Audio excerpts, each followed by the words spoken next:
Hands, are we the baddies?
Hello everyone, and welcome to Bob Plays Ultimate Admiral Dreadnoughts on Legendary Difficulty. I'm Bobtheorc, and I am done with work, and I did not fall asleep this time, even though it was a really long day, and I woke up at like 4:30 in the morning, which really sucked. Oh boy, let's go hop on Discord, where I see a wild JP has appeared. Hey JP, how are you doing? Oh, he's quiet. The mic is muted. Mitchell's groundhog's got him. Hey JP, how are you doing? Me. I heard that Mitchell's groundhogs were protesting in your neighborhood. They were, in fact.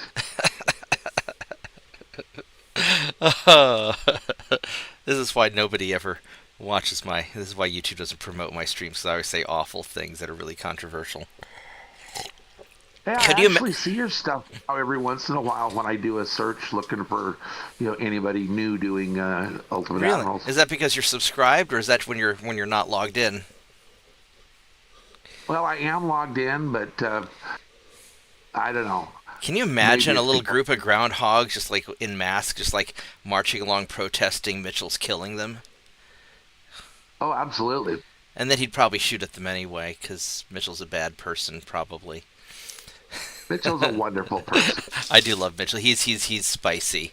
I love grumpy old naval officers or naval. I guess he wasn't a naval. He wasn't an officer. He was just enlisted. I love grumpy old Navy people. All right. So tonight, speaking of grumpy people, we're going to once again prove that the Bismarck was not the best ship by upgrading our German ships and making better things.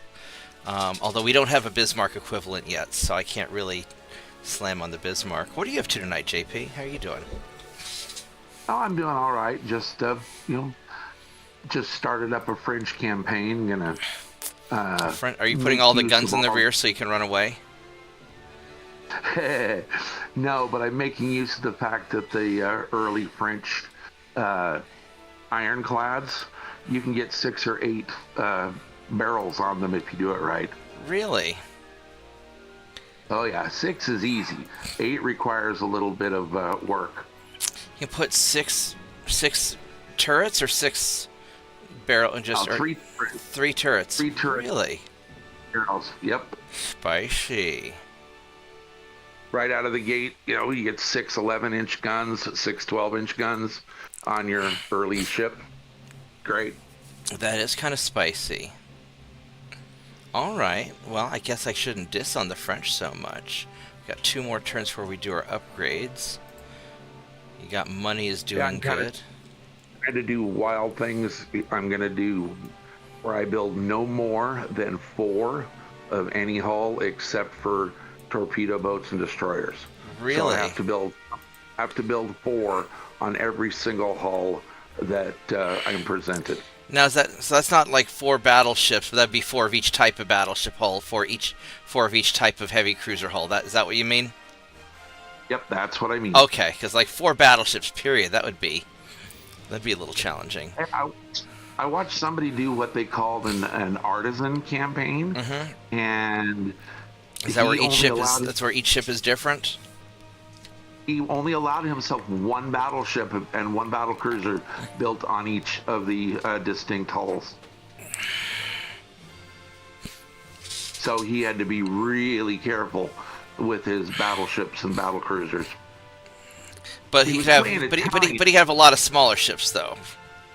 Oh yeah, he had plenty of cruisers and light cruisers, but I think he ended up with about 18 or 20 battleships and cruisers. He was playing Italian, so they've got a pretty broad repertoire of hulls. Right on. Let's go put these guys here and help out our Egyptian buddies to screw over the Ottomans. I think the Egyptians are our buddies. They're not our buddies, they're the Soviets' buddies, but that's okay, because we're going to screw over the Ottomans anyway. Because apparently Egypt is allied with the Soviets also. That's interesting. Alright, so we have...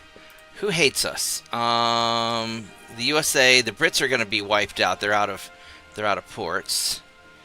And the Soviets, I really want to get the Chinese next, but I think it's going to probably be the Soviets because they don't like me either. And I don't really see anything else for me to... Oh wait, what's that? Is that a... That's a port. No, there's a ship there. It's a cruiser. Hello, cruiser. Let's have my battleships go over here and say hi. And maybe we can intercept you. These are my crappy battleships, but maybe it'll work. Alright, let's next turn this. Yeah, I really want to get back to doing like my, Bob's lunch break stuff. I've just been so busy that I just haven't had I didn't eat lunch at all. Breaks. What? You haven't taken lunch breaks. I haven't. Last time I ate was last night for supper. I got up, I had to go to my job site. My stomach was a little upset this morning, so I didn't eat breakfast. And then I finally finished up my job site around 4 o'clock. We stopped by Sonny's Diner in Purcell, Oklahoma, which shout out to Sonny's. It's awesome. I had this gigantic chicken fried steak. I ate the whole thing, and then I wanted to fall asleep afterwards because, I'm fat, but I'm not fat enough to comfortably eat one of their gigantic chicken fried steaks. They are intended for to-go boxes, but it was so good. Oh my god, it was so good. So we ate there, and it was great. If you ever make it out this way, if you ever become a refugee from Portland, I'll take you to Sonny's. It's wonderful. I would love to live someplace like OKC. You don't want to live in OKC. Norman is better. You don't want to live in Moore because that's where all the tornadoes go. Because you've got when God, unleashed His wrath upon the world, you had Sodom, you had Gomorrah, and you had Moore, Oklahoma. So you want to stay away from Moore, Oklahoma. That's where all the, when they talk about tornado alleys, they mean I-35 and Shields. That's where the world's highest concentration of tornadoes, and there's no second place even close. But once you start getting a little further south, it's not, huh? You know about those people from Moore. Moore is a serious place.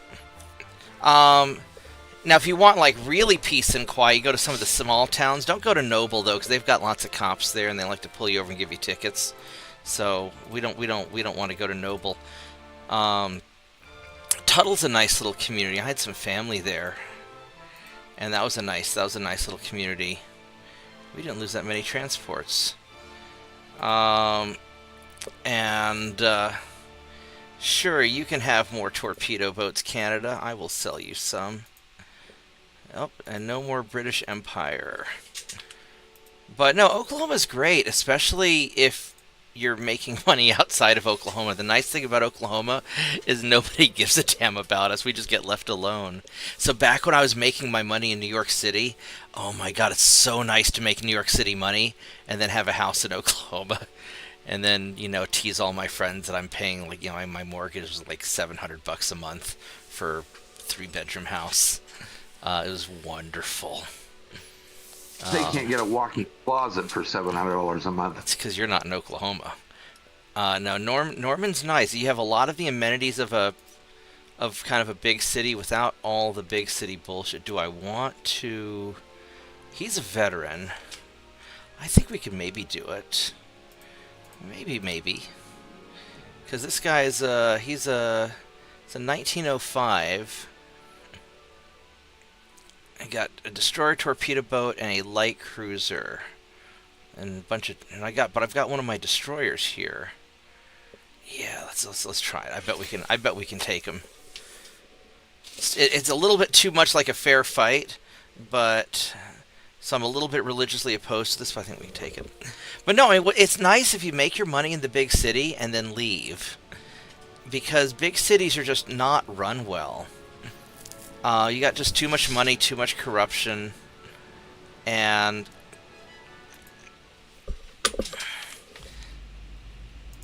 I do not want the destroyer in the front. Let's have you scouting, and we'll have you going this way. So what we're going to do is I'm going to brawl with my patrol boat, and then I'm going to send my destroyer after the transports. I think that's what we're going to do. But no, man, I don't know. Portland's weird. One of my friends was telling me about Portland. He'd gone to a wedding there, and he said Portland's the only city he's ever been to where people would brag about being unemployed and on welfare. So I don't know. Portland, I was in my 20s. I almost moved to Portland because I was watching a TV show, and they were talking about in your 20s, I didn't think they had TV 130 years ago. Oh yeah, they did. It was one guy kept running over with pictures. Oh, okay.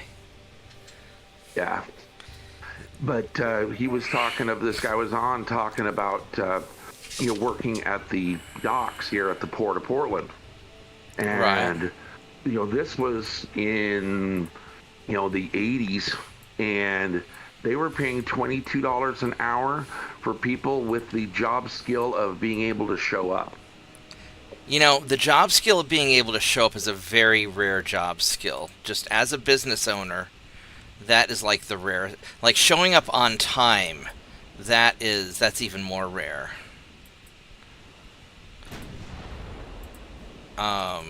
People don't underestimate. Like if you know how to wake up on time and show up on time, man, you will be the most employed person. You will be the star employee at the company. Oh, hello, destroyer. I do not. Let's go check you out, because you probably have big torpedoes. You've got 5-kilometer torpedoes. So you are going to shoot at. Let's put secondary guns on the destroyer, and we're going to turn. And you are also going to shoot the destroyer, and you're going to turn. And I wonder if I can trigger your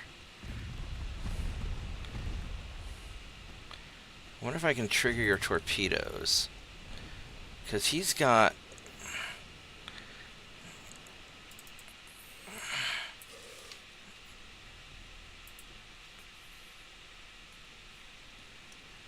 a torpedo boat.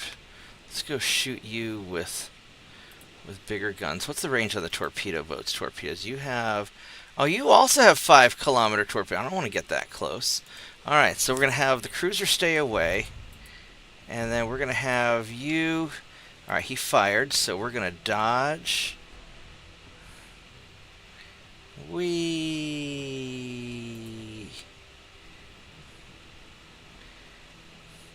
really don't want to use my torpedoes on him.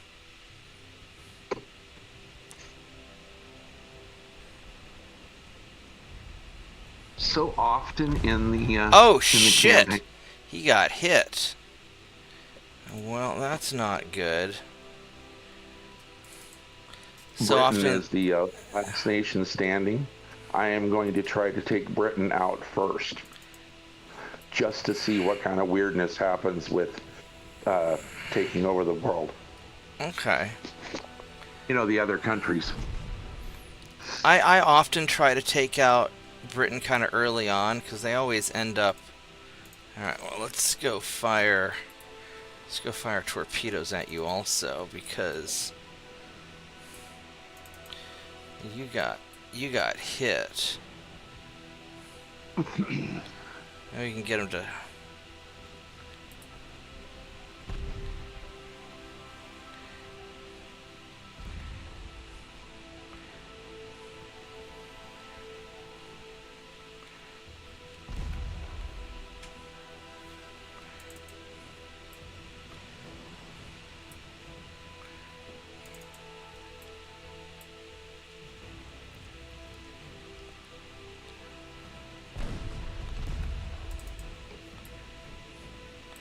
Gotta be a little on the careful side. Let's go.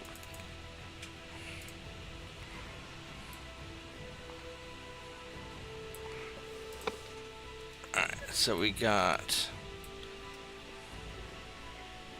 Those guys are all going after him. I probably ought to just fire all my guns at... Let's just fire everything at you, because this is a little intimidating.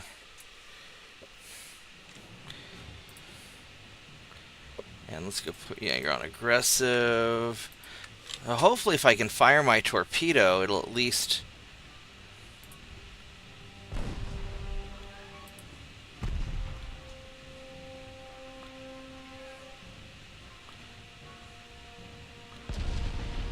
Oh, that got something. Where are these torpedoes located? That's in the very back, and that's in the very front. So that's... This is super problematic.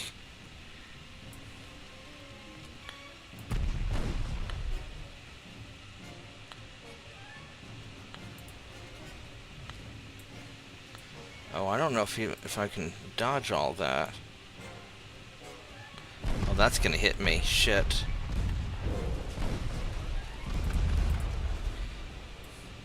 He took that torpedo hit surprisingly well.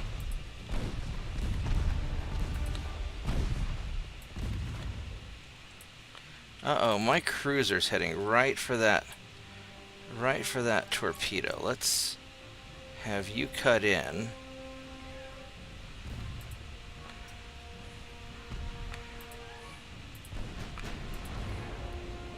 Alright, so let's turn off the torpedoes and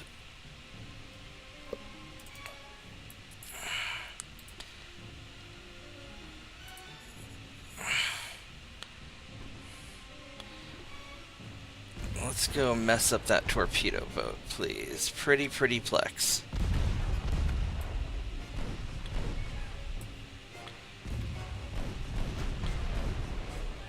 And now let's go turn, because we don't want to get hit by torpedoes. And what's nice about the patrol boats is their turning is so effective at slowing them down that it's just glorious. And this torpedo boat's in a lot of trouble. Let's use that poor engine efficiency to our advantage. Well, he's got really good engine efficiency, actually. It's just that But why does he slow down? That's that unbalanced rudder and the bad hull form.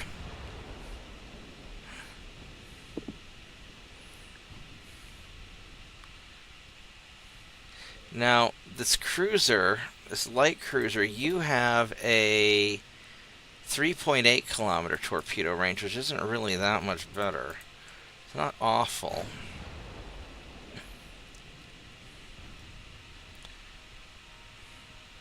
And this is a semi-armored cruiser, so he's got like a lot of... There's not that much armor. It's about 3 inches of armor, let's say, which my 9-inch will penetrate no problem. Oh, I'm trying a brand new ship type. Right. This time. You know how torpedo boats, the minimum, when you start them, it's like 260 tons. Yeah. Before you get the first deck. I actually took a torpedo boat and minimized it on basically minimum displacement and then minimum beam and draft. Took it down to 174 tons. Yeah, my recon torpedo boats are like that. Oh, you've done them, okay. Yeah, no, they're great. Hey, Shadow Wolf. Yeah, I use them for raiding and just. I think they're great. I've never built a torpedo boat under 300 tons before. Because they get a better recon value slightly.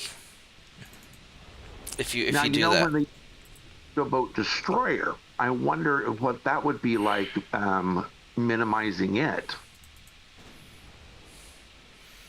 I don't know.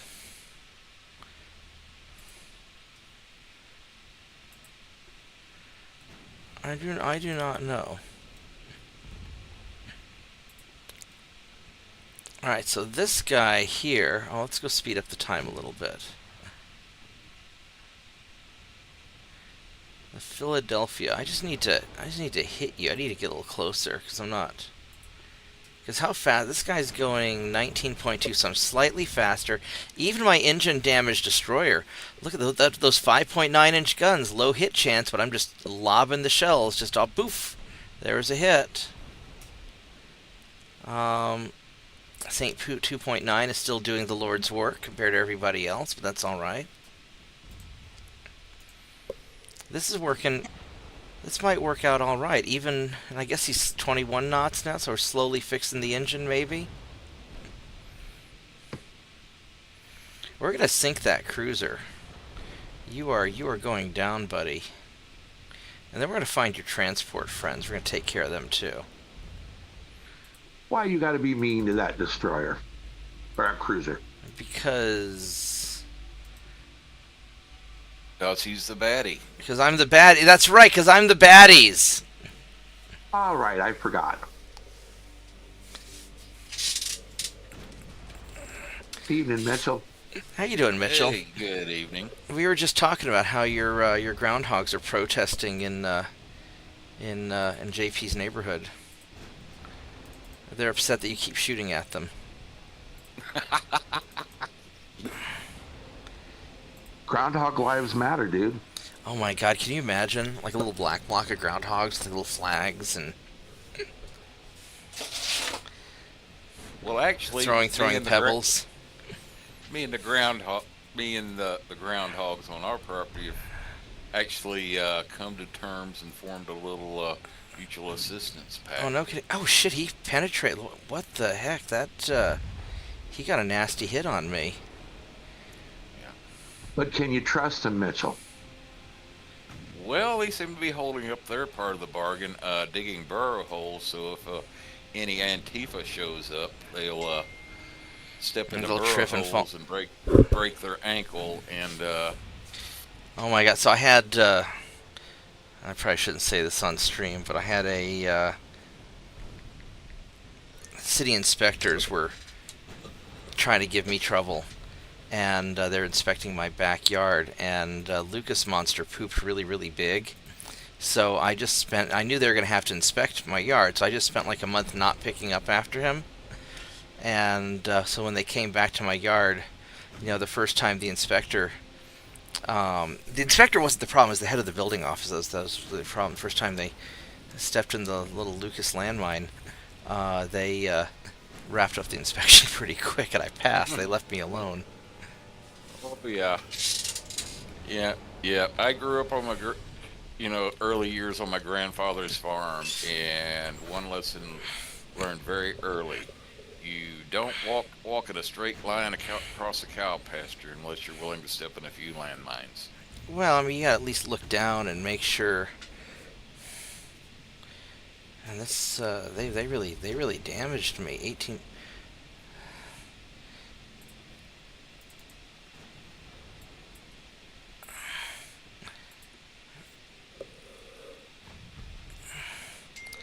I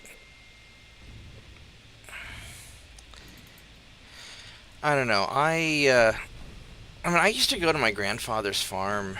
He had cattle out there grazing, and because it wasn't his cattle. He would lease out the field for somebody else's cattle. Like whichever field was fallow that year, he would let one of his buddies put their cattle there, and I guess they'd give him a little bit of money and whatnot.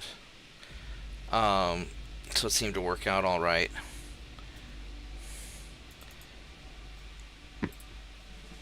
I don't. Maybe I should just give up on. Oh, did you turn? You turned, didn't you? But yeah, so I would have to be careful when walking in the pasture because, cow patties.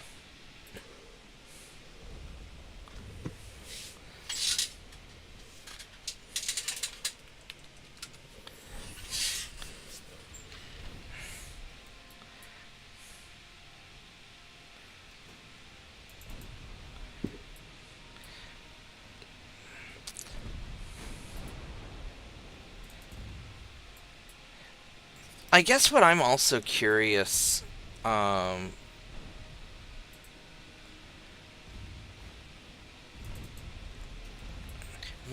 is it that the people in Portland are so crazy? Because like I've got friends on the left in New York, and nobody likes fascists, but they don't go around doing all the crazy shit that you see on TV in Portland.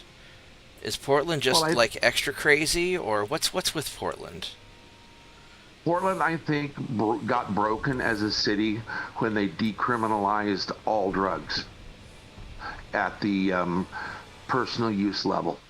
Oh, I see. So a lot of these people going around doing stuff, they're just high as a kite, is what you're saying. Oh, they've recriminalized it to a certain degree. It's the whole concept that drug abuse found the is transports. It's a disease, not, a choice. And Right. they were, rather than put people in jail for having, an 8-ball on them, they would, offer them, treatment. Well, I mean, I think that people's drug use is maybe complicated. I think that there's a lot of. I knew this one guy who was a disabled vet, and he was supposed to be on a bunch of psych meds, and then when COVID happened, he couldn't get access to his therapy anymore, and he started doing drugs as a means to sort of self-medicate and deal with his problems because he wasn't getting the help that he needed.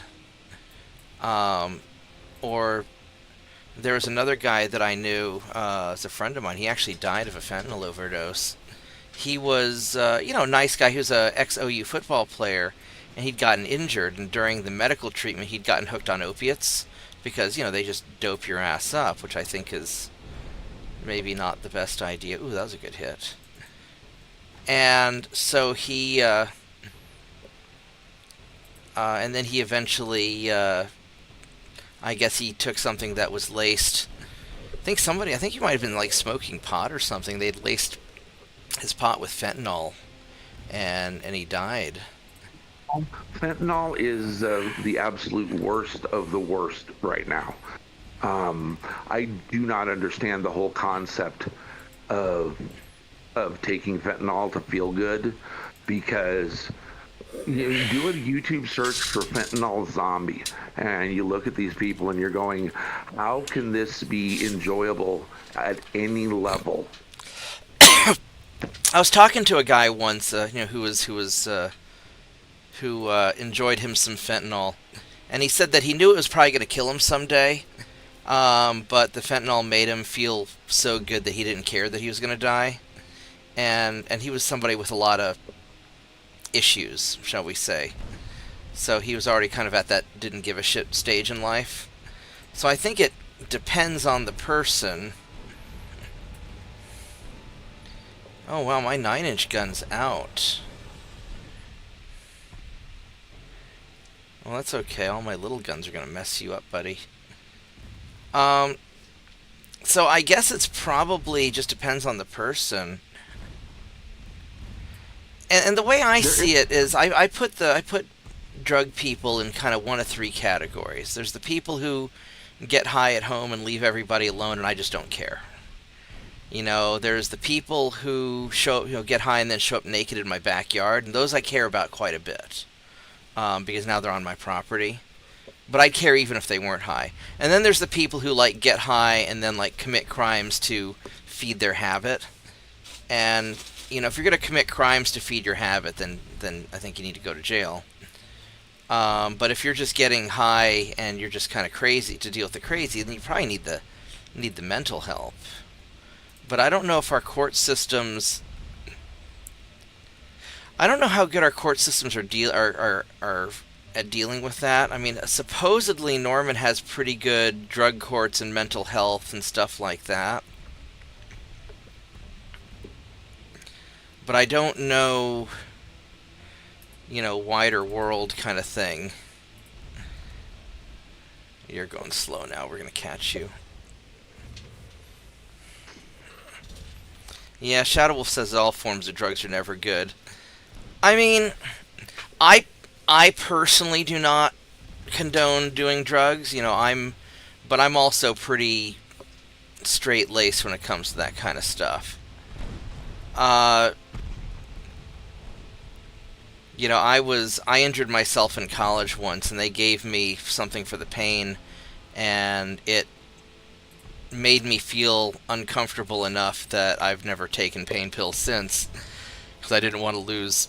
My mind goes into some weird places when I'm on pain meds, so that scared the crap out of me.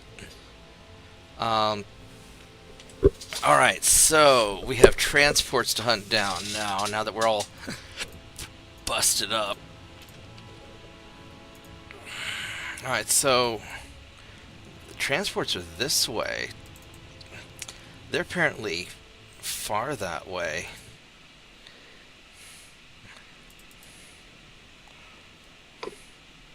I don't know if we're going to catch them. They may be too far away.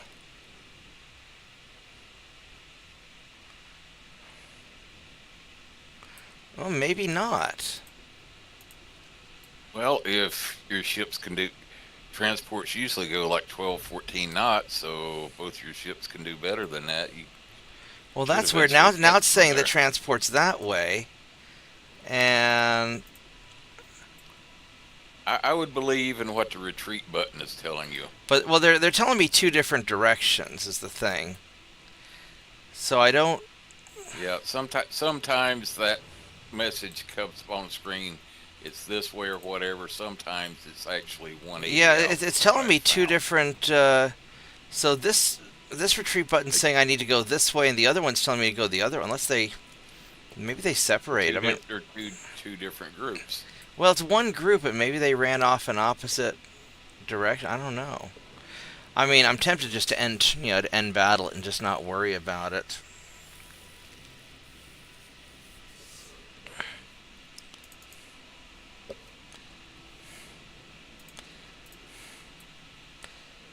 Oh, so now it's saying that way. So let's. You know what we're gonna do? I'm gonna have you follow the destroyer, and you just go catch up to the.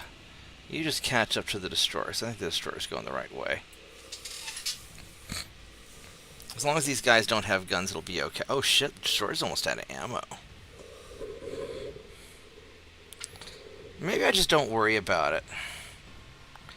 You know, they fought a good fight. I think I'm going to be chivalrous, and I'm going to let these transports live.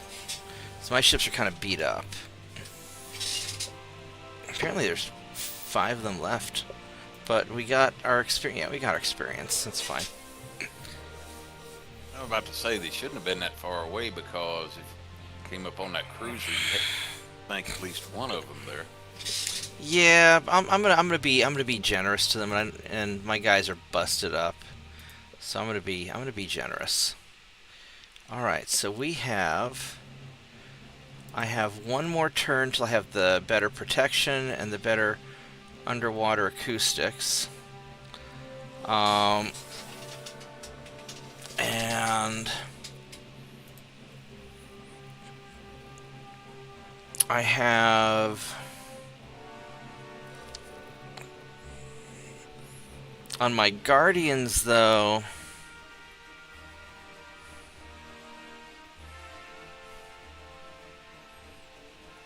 I may just, these guys take a little bit to, I may just build these out, or I just wait the turn. You know, I think I'm just going to wait the turn and make everybody better. Because I don't want to just have to keep redoing my stuff. I think that's what we're going to do.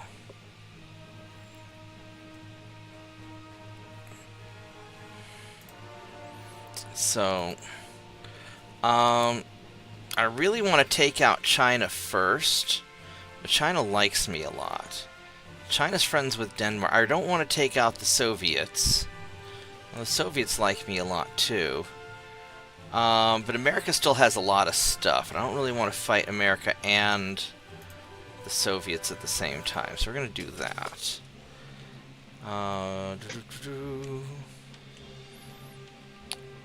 You got that conquest going on that you're not going to succeed at. And you got a little destroyer there. Alright, let's see, what do we... So Argentina's doing good. We're going to take over Chile.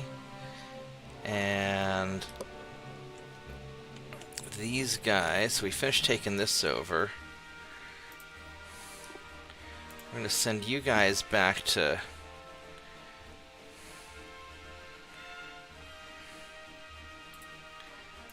that port.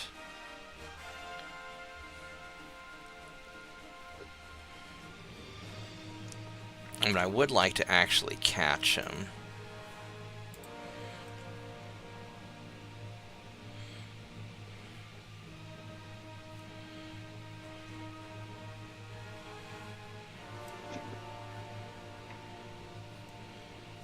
No, I'm not going to worry about it. Alright, so that destroying 2 torpedo boats there. I think... Oh, those Marauders are beat up pretty serious. But I could take his ass out. Let's go see if we can get him.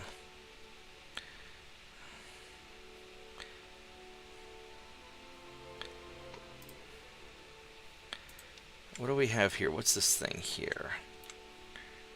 You are a torpedo boat, and you're a destroyer.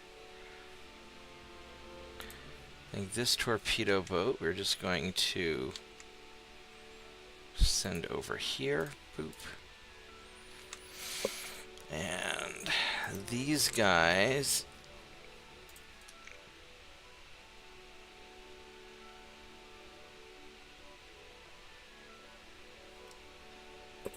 I'm just going to put right in there and try and catch him. 29%. I've got 3 more turns. I think we can capture Maine before they take it, hopefully. What else do I have to worry about? I've got the 20 destroyers here. I mean, I could send them... They're just going up there. I'm not super worried about them. We're going to send you guys back to Santa Cruz. And these guys, we're going to send you to port. And these guys just individual destroyers. Yeah, so let's go send you guys out.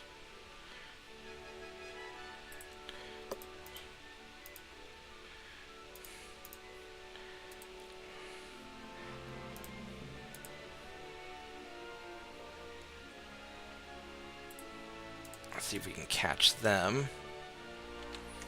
And then these guys are on patrol duty. It's in the Arabian Sea, so yeah, we'll probably get Djibouti next. So all this stuff looks pretty good. All right.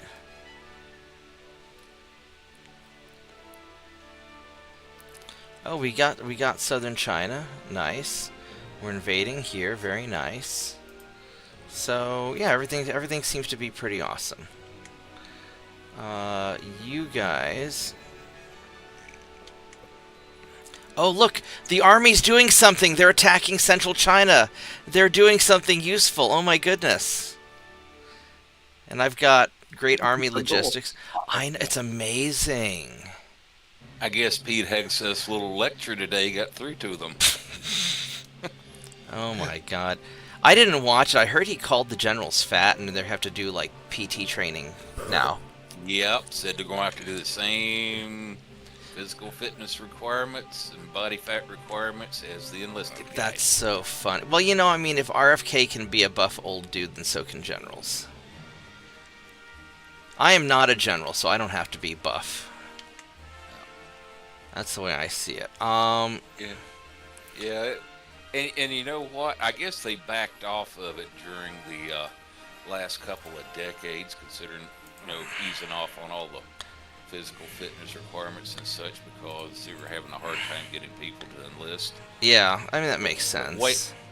But the Navy instituted those very same standards back in the early 80s because of the very same reasons. Oh, look, it's Hong Kong. I can take over Hong Kong.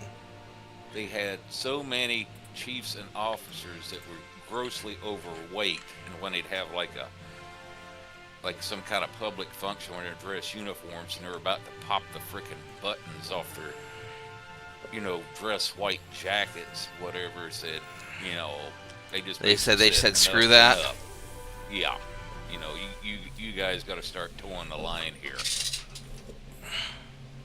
We actually,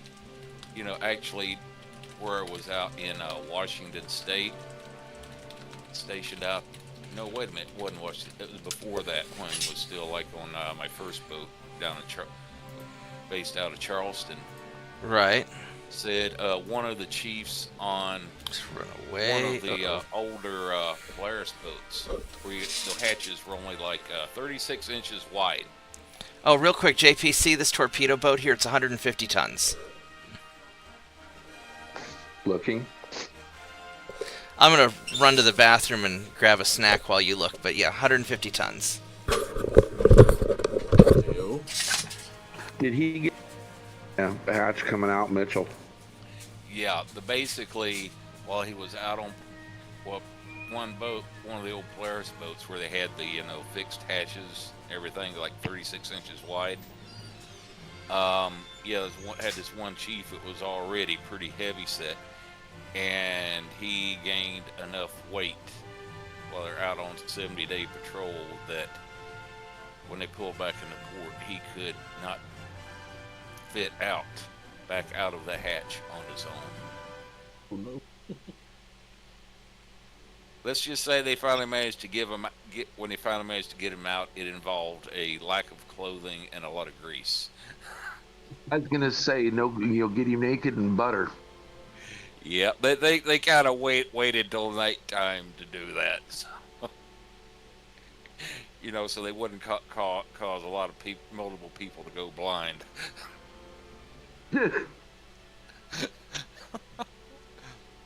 But yeah, it was incidents like that, and you know, I had video from back in the day, like you said, the late 70s, early 80s, and I mean, they had some chiefs and officers that were just Oh my God, they were just, grossly overweight.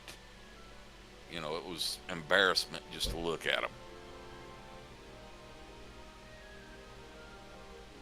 Hey guys, do you mind if I invite my friend in? I don't mind at all. More the merrier. Hi, Yeah. thank you. Yeah, you might want to let Bob know when he gets back from the bathroom there. Yeah, I sent him a few messages. Just I guess he didn't see him yet. Yeah, he had literally just ran off to get some tea or something when you chimed in.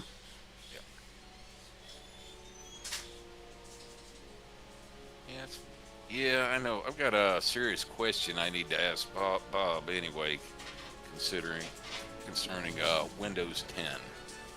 Yes. Oh, speaking of serious questions, did they legit classify Antifa as a domestic terrorist organization? I do believe they did. Yes, Trump signed the executive order a couple days or so ago. Holy crap.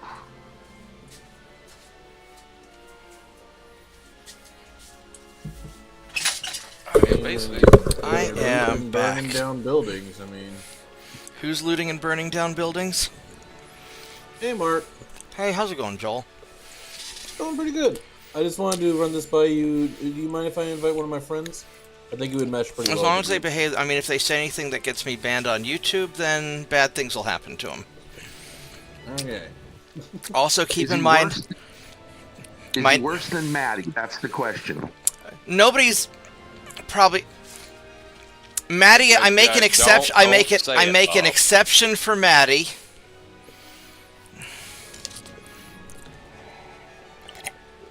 I make an exception for Maddie because I know he doesn't mean any harm and he's just doing it just to piss people off.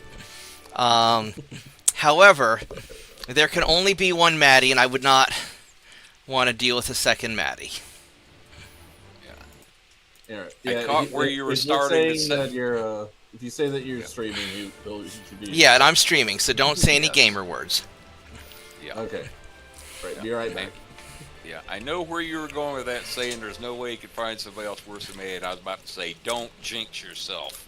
No, but no, I know people worse than Maddie. I mean, we had to. There have been people we had to ban off the Discord server because they took on the challenge of being worse than Maddie, except they were serious about it, not just trying to, fuck with people. Yeah. And well, one thing when get to slow part here, not in the middle of a battle, but I was a running away part, so I'm just running away. Yeah, I got serious question regarding Windows 10. Okay, are you asking me if you should upgrade to 11 or not? No. I don't want to bother upgrading to 11. I still haven't modded the computer yet to where it could be capable of running 11. You probably already, if it runs 10, it'll run 11. Microsoft is probably just lying to you. You just need a modified install file that doesn't have the Microsoft bullshit in it. Well, I need to get according to the motherboard manufacturer, I do need to upgrade the BIOS on the motherboard. You do not. You do not need to upgrade the BIOS on the motherboard. The reason they're saying that is they want to be able to secretly BitLocker your stuff. And if you got the old BIOS, then they probably can't BitLocker your stuff without your permission. Yeah. So. But basically, my question was regarding their 3 different options for getting an extra year of, like, quote-unquote security updates. Okay, there's a 4th option, but I'll tell me the 3 options, and I'll tell you the 4th. Okay, well, basically, 2 of their options, I don't remember exactly what they were, but they involve, like, paying the money, Microsoft account, or logging on to, allowing them to store some of your information on OneDrive or whatever, and like that. And I think the 3rd option was just basically giving them $30 for an extra year of security updates. Yeah, so I wouldn't do any of those because Microsoft probably wants to use your data to sell it or train their AI or whatever. Yeah. The other option is get Malwarebytes. It's free. I've already got like a or AVG or just get third-party antivirus. I got Komodo antivirus. I've already been using. I'm not a fan of Komodo. They came to my office once, and trying to, they wanted me to rep Komodo for them, and they wanted me to sell it in my office. They were promising that it'd be impossible for us to get a virus with Komodo. So I said, make you a deal. We're gonna load Komodo on this loaner laptop, and we'll see if it's possible to get a virus. And if my guys can't get a virus on there in 30 minutes, then we'll start purchasing your software. So we load Komodo on there. Josh and Andy went to like every gay porn site imaginable, and within like 10 minutes the laptop was bricked. Oh wow! And then the Komodo guy just sort of never came back again. Yeah. Well, I've already been using for like about 5 years or better third-party like antivirus and other stuff. You ever heard of Panda Dome? I have not. No. Well, actually, they've done a rather good job. Basically, it's like, online, cloud-based Right. antivirus, and also where they can scan everything and get rid of problems and such. So at my office, we've had good luck with Malwarebytes and ESET. Bitdefender's also good. I don't think Bitdefender's as good at ESET, but they've got really good customer service. But those are kind of the ones that we've always recommended. Yeah. Well, basically, if I want to run any kind of better processor, I'm going to need to upgrade the BIOS on Right. on the motherboard anyway. Like, that I think I forget what model processor it was, but it was. Are you running AMD? Yeah. Okay, AMD. yeah. So you probably got an AM4 motherboard, Tiny Dog. What are you doing? No, don't go near my cell phone. You like knocking that shit over. You're not going to do that. You can go on the other side. This is the side that does not have any cell phones to knock over. There you go. I don't know what you're trying to do, though. Keep your tail away from me. That thing hurts. That's what she said. Yeah, no kidding. All right. I thought you keep away from tail. Tiny Dog has a very dangerous tail.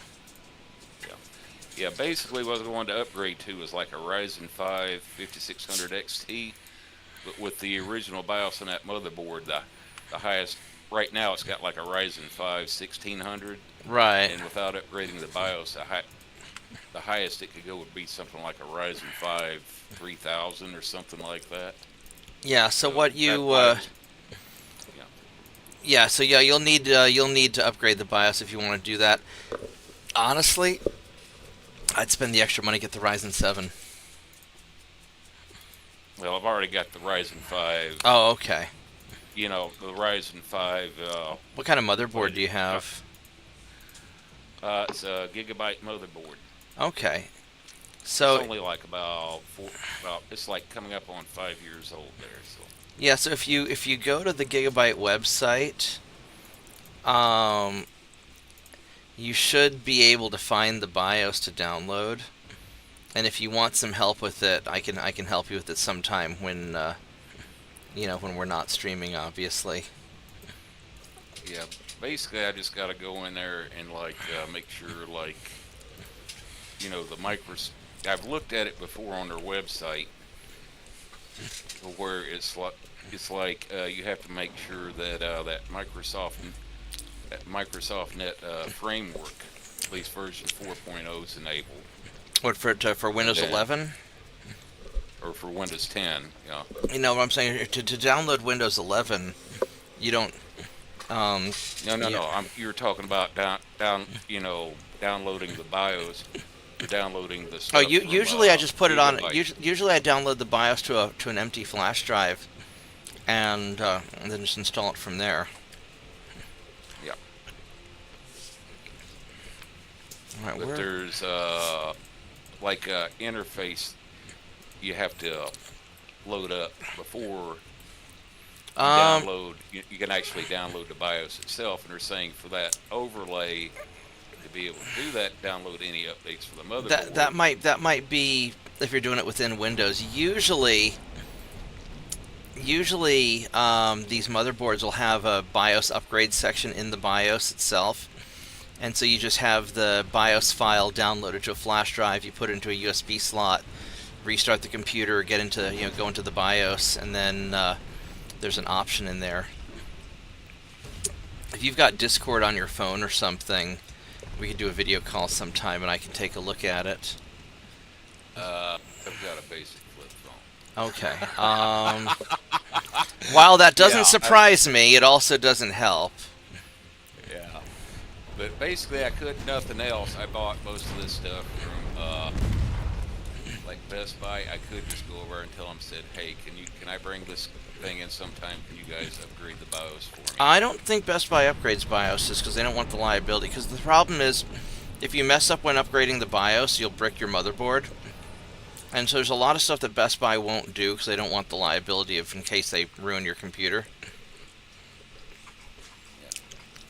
Which, on the other hand, I know one other computer shop I've done business with for about 20 years, and I asked the guy some months ago, and he said, "Yeah, no problem. You can bring it in, and Yeah, just take it to a local place, and they'll yeah, probably be better at it. Because it's not going to be that hard, and they can upgrade the processor for you and everything. oh yeah, Holy yeah." It's hell, like, we got an entirely different enemy team. Oh, yeah, Joel, I forgot to tell you, I'm streaming on YouTube. If you go to youtube.com/Bobtheorc, you can see what I'm doing. I'm You're playing the boat game, right? the boat game, yeah. Yes. Not the Mighty Jingles I boat would, game, the but other I'm boat game. afraid that if I load Firefox and League at the same time, I will brick the system. So You do Google Chrome. Yeah. It's a little bit lighter on YouTube. yeah. I like Firefox, but Firefox is a little bit... I usually YouTube on Google Chrome just because Firefox is a little bit resource heavy. Bob the what? Orc. Bob the Orc. If you go to youtube.com/Bobtheorc, you must be Joel's friend. I will... Yeah. Hey, Joel's friend, do you have a... Let me go message you. That should be it And right there. Nothing falls out. Or you can do a YouTube Yes, search. This is Yavasi, your average everyday conspiracy theorist. Okay. I am not a conspiracy theorist. But you believe the birds aren't real, right? At least. No. What You did picked Joe up a Rogan bird? say the other day? He's not ready to believe that we didn't land on the moon, but the option's open to him now. Something like that. As long as he's not mouthing anything about flat Earth. Yeah, Vorgath will ban you from the server if you're a flat earther. Yeah, no, I Those specifically are- only follow Hollow Earth. All I right. probably shouldn't say that on the live stream. Yeah, don't say anything that'll get me banned from YouTube.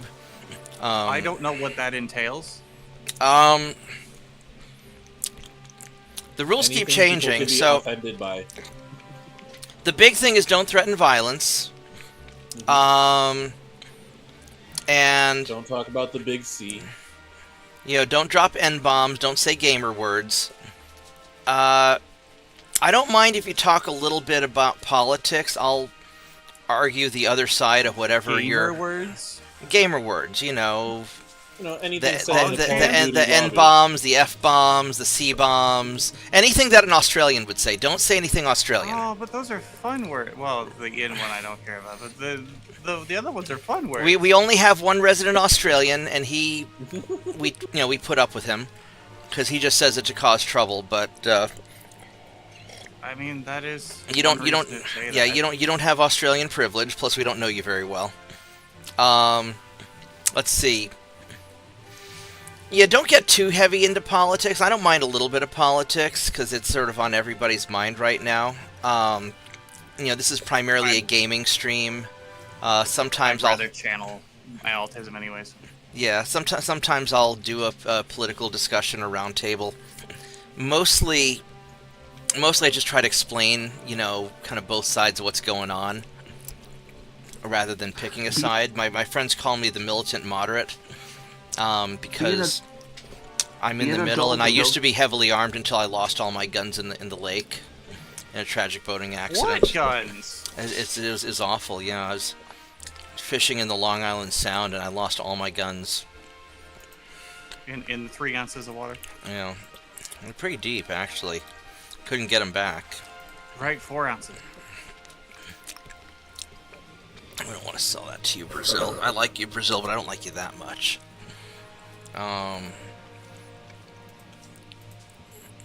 Actually, you know, my most controversial videos have been my, like, don't bang crazy chick videos.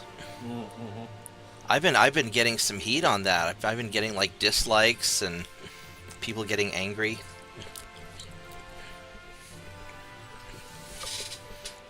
So, don't make bad decisions. Yeah, when you get the chance, you can look over in the side chat. I just put a link to the Gigabyte page to the type of motherboard I have there. Let's go take a quick look here. Let's see. Did you direct message me or did you do it in the Chillin' Channel chat? The Chillin' Channel, the side Alright, chat. let's go check this out. Let's see. Let's show the world what kind of motherboard you have. You got a B450M. That's a good motherboard. We used to build a lot of computers with these. These are solid boards. They're good. Now your PCIe Gen 3, you're not going to be able to run a 4000 or 5000 series NVIDIA cards. You're limited to the 3000 series NVIDIA cards. So if you try to run anything bigger than that, you're going to get a little crashy. In the BIOS, so if you go to support, and then let's see here. There should be a BIOS file right here. BIOS. Yeah, under support and such. Yeah. Yeah. So if you download this September 3rd, 2025 BIOS.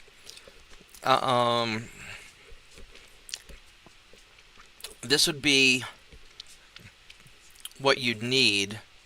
But yeah, I wouldn't, if you're not experienced with it, I would have a professional do it, just because. Oh yes, I've never attempted before. Right now, it's still got the original. What is it, Tiny Dog? You want to go back outside?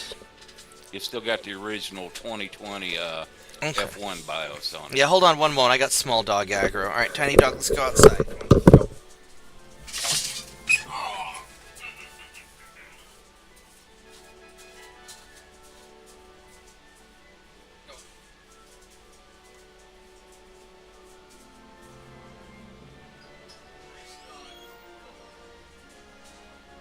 Could collapse into their. Yeah,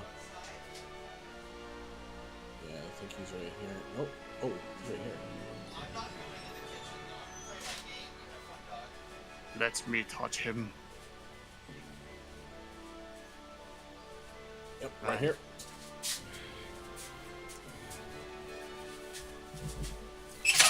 Alright, I am back. No, a lot of the more controversial things, I'll talk a lot about economics, and I've traveled to a lot of really interesting places in the world, and so I have some controversial takes about different places just because I've been there, and a lot of what people think they know is usually incorrect. Good job, Voss. No, Twitchy Poo. Twitchy Poo? I'm trying to use safe language. Yes, Twitchy Poo is inclusive language. The fuck does Twitchy Poo mean? I One would of the use characters in our game's name is Twitch, so I would use waffle. Preempted by. Also keep in mind that we're all old here, so at least older. Yeah. I'm assuming you're like Joel's age or something. I'm 34. Oh, okay. So I drive a car older than most people that work at restaurants. So that means you're probably the second youngest person in the channel. Yeah, watch out for Mitchell. Mitchell's old. He was in the Navy during the Civil War. It's pretty crazy. I mean, I didn't realize they had nuclear submarines in the Civil War, but apparently they did. Why did our level 4 jungler go after their level 6 mid laner? I need to upgrade So what do I... Amazing. I think I'm going to go upgrade these patrol boats first, and I might just do all of them at once. Let's see, because now I've got the better torpedo defense, and I've got the better damage control. So this should be a little 1 month refit. But I can't remember if I did the oil burners on these things already. Yes, I've already got the semi-oil and all that, so I'm just gonna leave it like this because this is already perfect. My guns are good and everything. Yeah, we're just gonna go and No. we're gonna do this. 1 month. Yeah, there we go. So 1 month refit. So we're gonna do that, and then we will check out the Lorenzos, because we need to get our destroyers up to snuff.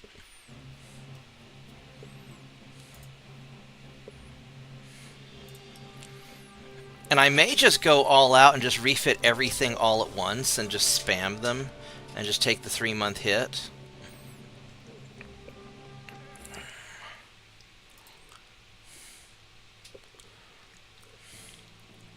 Oh, these guys are still on coal fuel. Oh, that's interesting. Alright, so we go semi-oil. And we got the best targeting. I don't remember what else I was trying to do with these things.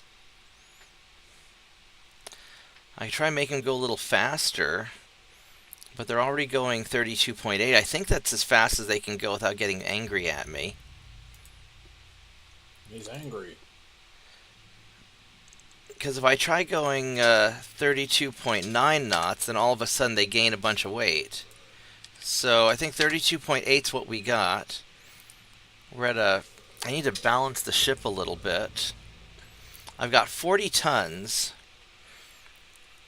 But I think if I were to put on a bigger...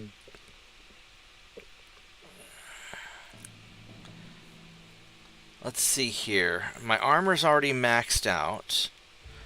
I need a little bit more forward weight. It's a little too much forward weight.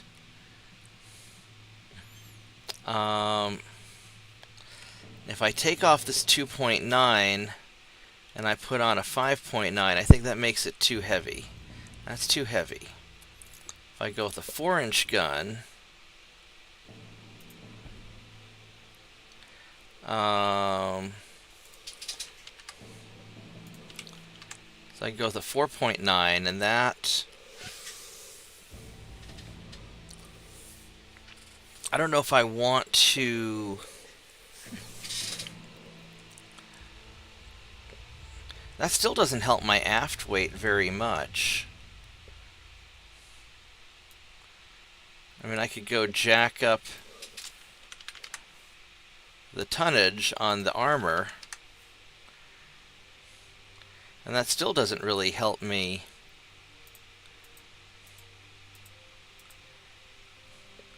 It helps me a little bit. It's hard to... There we go. There we go. That balanced it. Just have to shift the gun around. It's still a 1 month refit. Look at that, baby. Thanatos, what are you doing? And then we crank up the armor just a little bit. That was not beneficial to anything you were doing. It was not, but my eyes. There we go. 7 inches of armor on the main guns. They had a. I don't have any casemates. All right. And this is a advanced tower 2, which is the best tower I can get. Yeah. All right, check this out. JP, behold, a perfectly balanced destroyer. That is not as easy. Bet you didn't see that coming, huh? Oh yeah, I totally saw it coming. Yeah, I know, because it's me. But, yeah, I couldn't fit on the third 5.9, but I got a 4.9. And that's... What's the range on this? 14 kilometers versus 14... Are you still limited to one barrel or one tube torpedoes? Well, the thing Or is, is that a choice? that's a choice. I mean, I can put multi-barrel torpedoes. It's just that these are gunboats. These are made to go and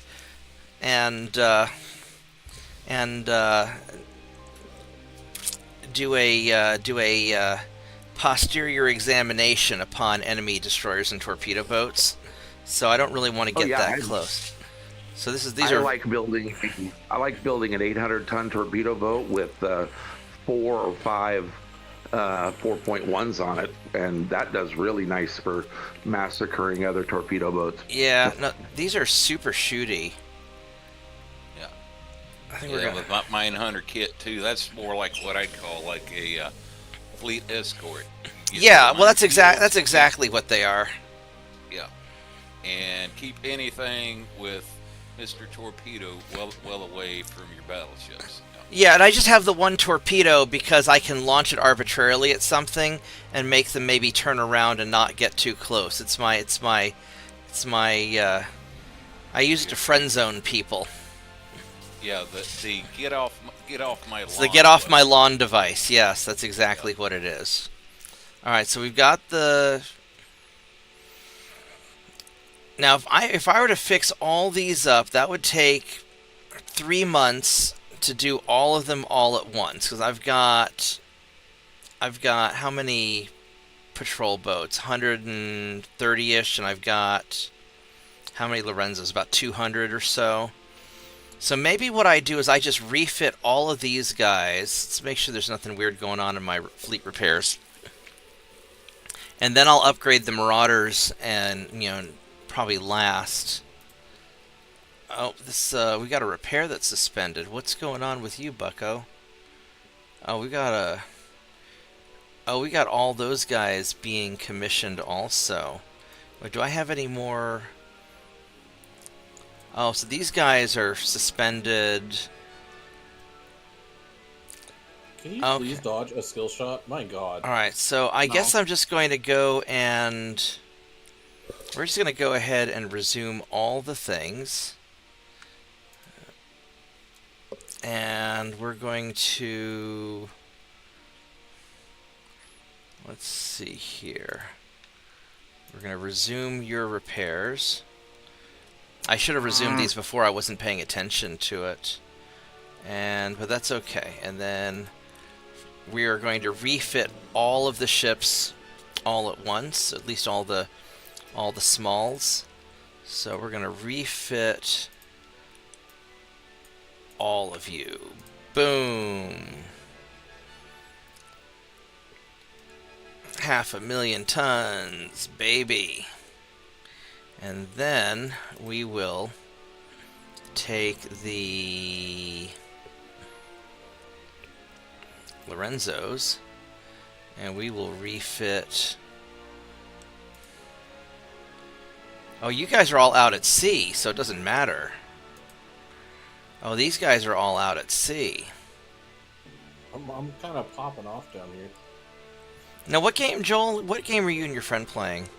You're playing League of Legends. Oh, okay. Known to man.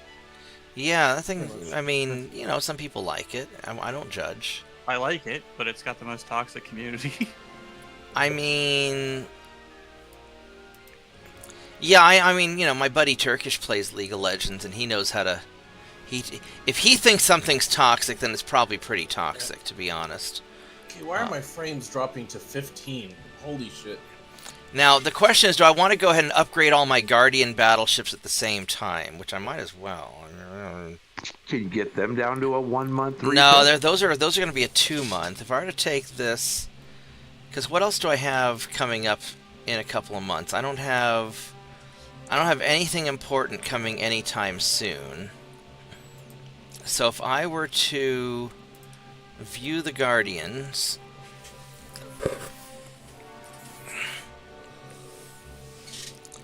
because these are going to be a 2 month, which will then translate to a 6.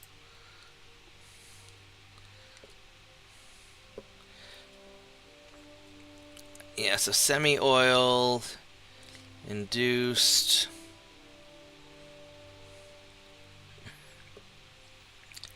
Now these is not quite as crucial. Well, the better ASW.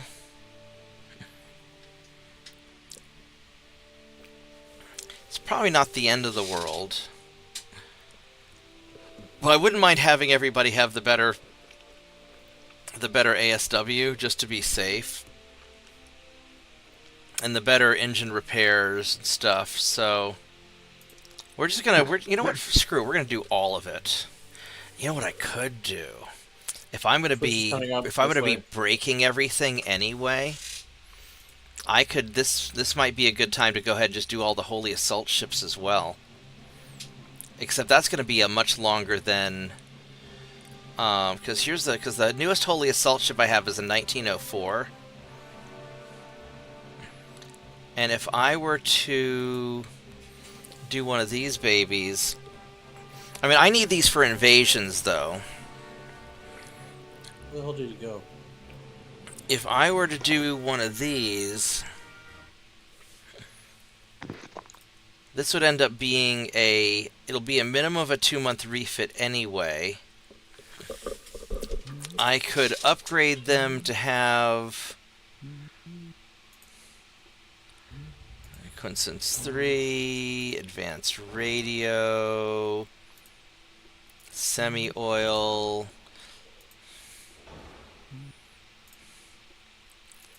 That'd be a massive armor upgrade. And go with turbines. Oh wow, that then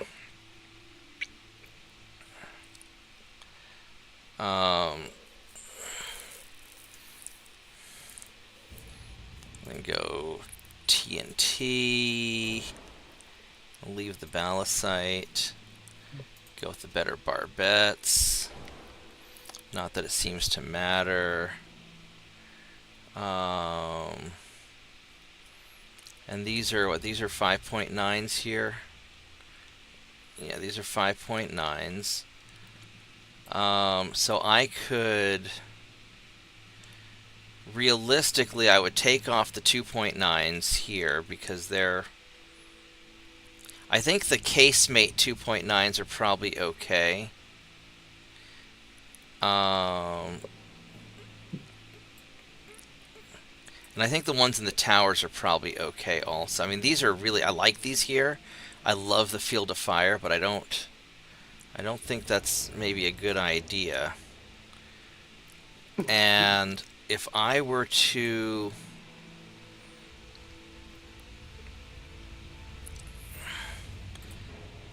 take these off and go with more,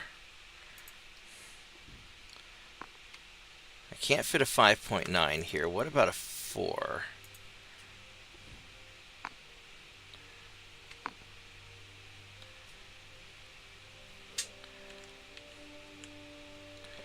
I bet I could fit a 4.9. I might actually be able to fit a 5.9. Let's.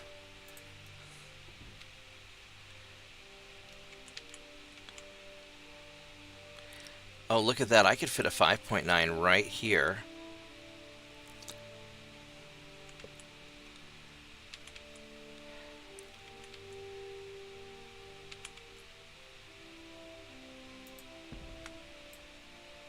And go on the other side. Oh yeah, this game's over. He's 13-1.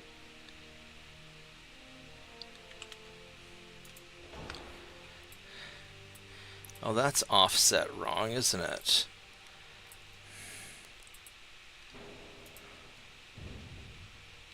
Hey Bob, did you know that you can actually change the orientation on some casemate guns? Yes. I just discovered that. I mean, not the. Yeah. See, again, I can turn them like that. See. Do do do do do do. No, I mean casemates. That is a casemate. There's a little bit of a delay. See, watch on YouTube. Should be hitting YouTube now. Oh, yep. Okay, I'm seeing it now. Yeah. See, you can do smexy things with casemate guns. I wonder if I can put... What's the biggest gun I can put on here? If I were to put on a... Can I put a 13.9? Oh, look at you. Hello. No, that will not fit. So 13 is all that'll fit.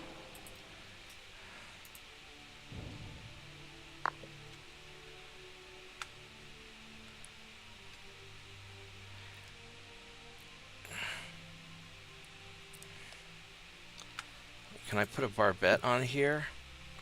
No, it will not let me. So I could do, instead of a... I could put like a regular 13-inch gun, which I'm not... That might be a little bit... That might be a little bit much. Let's see if I could put longer barrel length.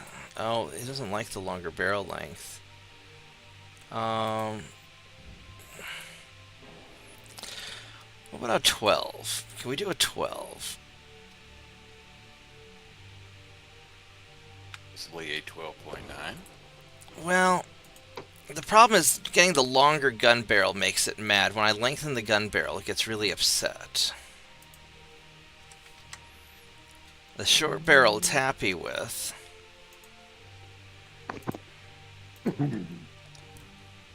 I've discovered with the battleships, unless you're really into having the higher muzzle velocity, 11% is generally about where I max out.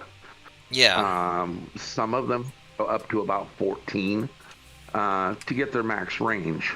But 11 is a real good baseline, and unless you really want, muzzle velocity. Yeah, I tend to go by the old real world calibers, like 40, 45, 50, along that line. But then 50 centimeter, right? No, 50 caliber. It's funnier when you think of it wrong. There we go. Does this work? There we go. So we can do that. Yeah, I like the longer muzzle velocity because it gives me more range and armor penetration. Now the problem is this is turning into a 5-month refit. I mean, maybe if I just leave the 9.9 alone.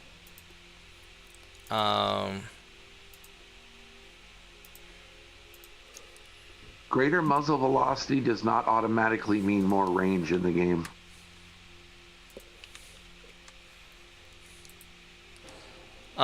But it gives you more penetration.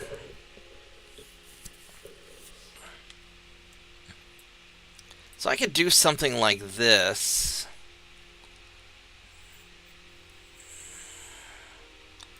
And then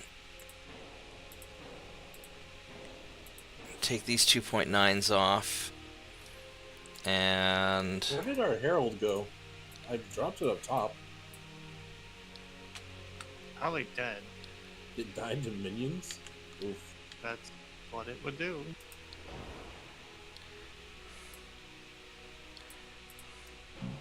Yeah, I think we're just running straight in.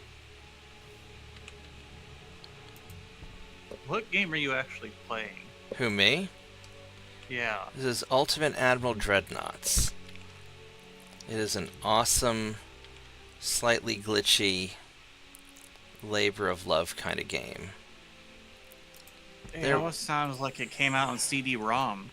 No, this is it came out in 2020, something like that. The problem is that the devs are Ukrainian, and for obvious reasons, they had difficulty continuing their development. And then, but what really did them in was they got bought out by a Swiss cell phone game company, and then. Ew. And then the Swiss cell phone game company was like, this isn't as profitable as a cell phone. This isn't as profitable as Candy Crush. So they pretty much canceled development on it. So now, but it's got a nice modder community. I could do something like this and just have like a crap load of of 5-inch guns. I might even be able to upgrade these to like 8s or something. I think my secondary guns, those are Mark II, so the 4 inches are the Mark III. So maybe, you know what? I think I'm going to hold off retrofitting these guys because I just don't. I need the tonnage for invasions, and this is going to turn into a really long refit. So I'm going to leave this one alone. Yeah, even with sticking with the 9.9s, you're still, what you mess around with, you're still at a 5-month refit there. Yeah, so I think I'll wait. What I can do is I'll do like I can do an in-progress refit, and then I can, a development refit and then a production refit afterwards. But I think for most of my cruisers are not, or no, it's the destroyers that aren't in. Oh, now it's giving me more. Now it's letting me see more destroyers. All right.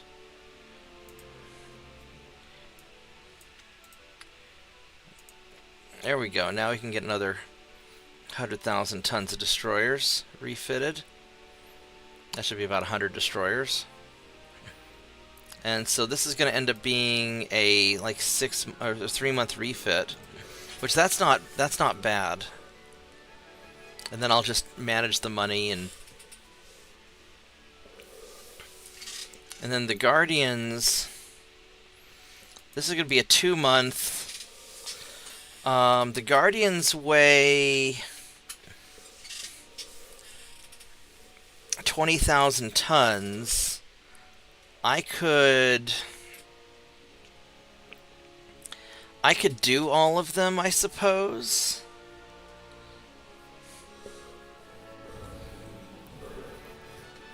Game boss. But some of them I don't really need to. I mean, for the better.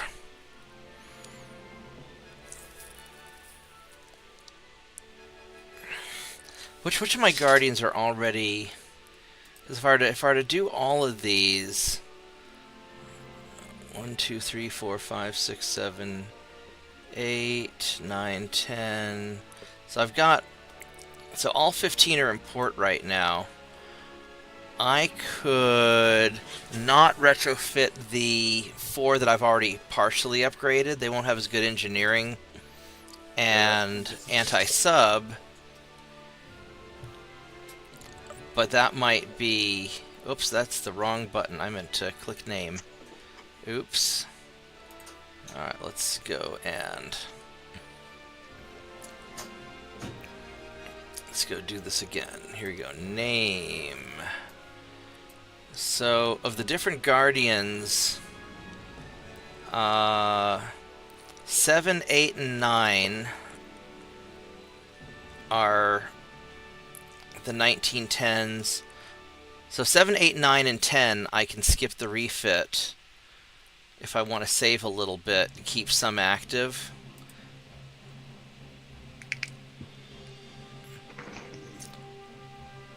Because that's not going to be a really big refit.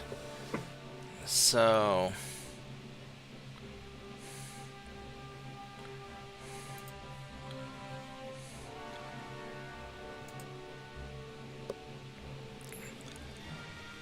let's just get all of these.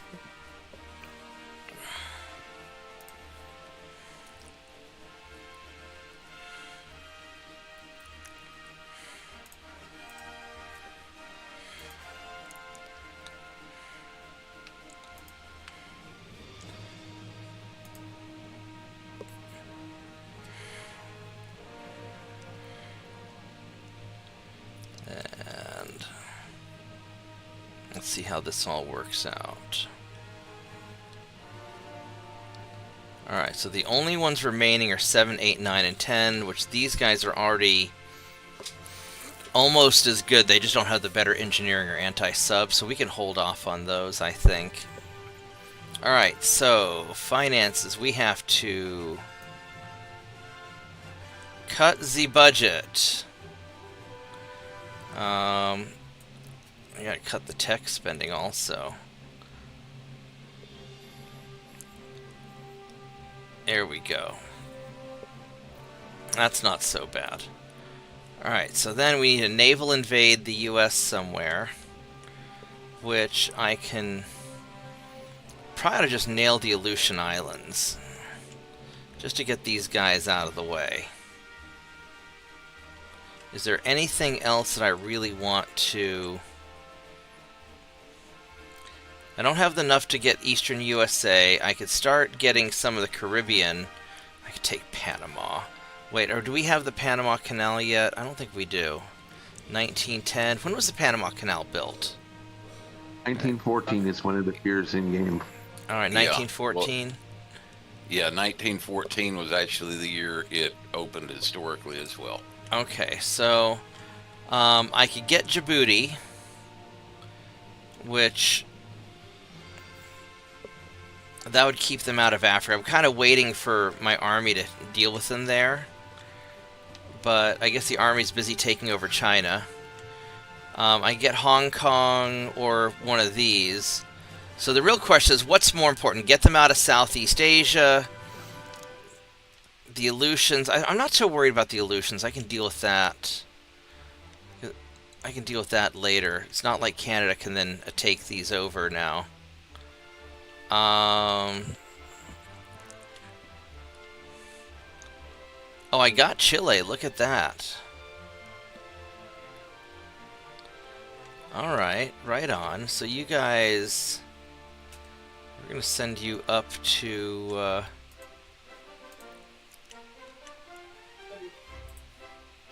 Just send you up to there to go deal with that.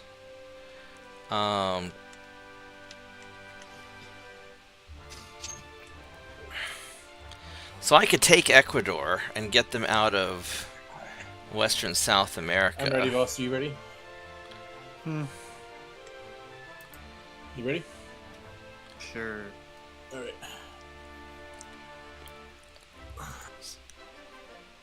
Western South America, you know, Ecuador does seem kind of tasty. But I've got all this stuff here that I can go Omnom. Or...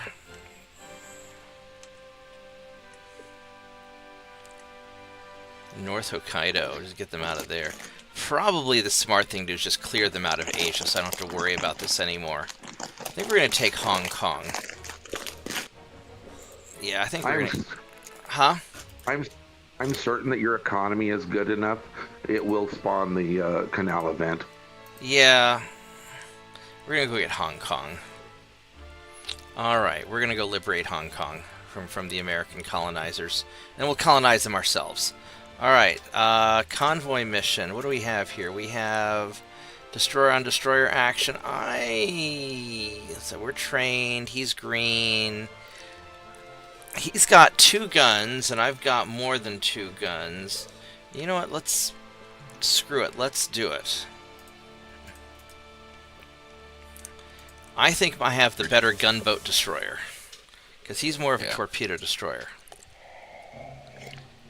We're doing it live. We're doing it live. Fuck it, we're doing it live!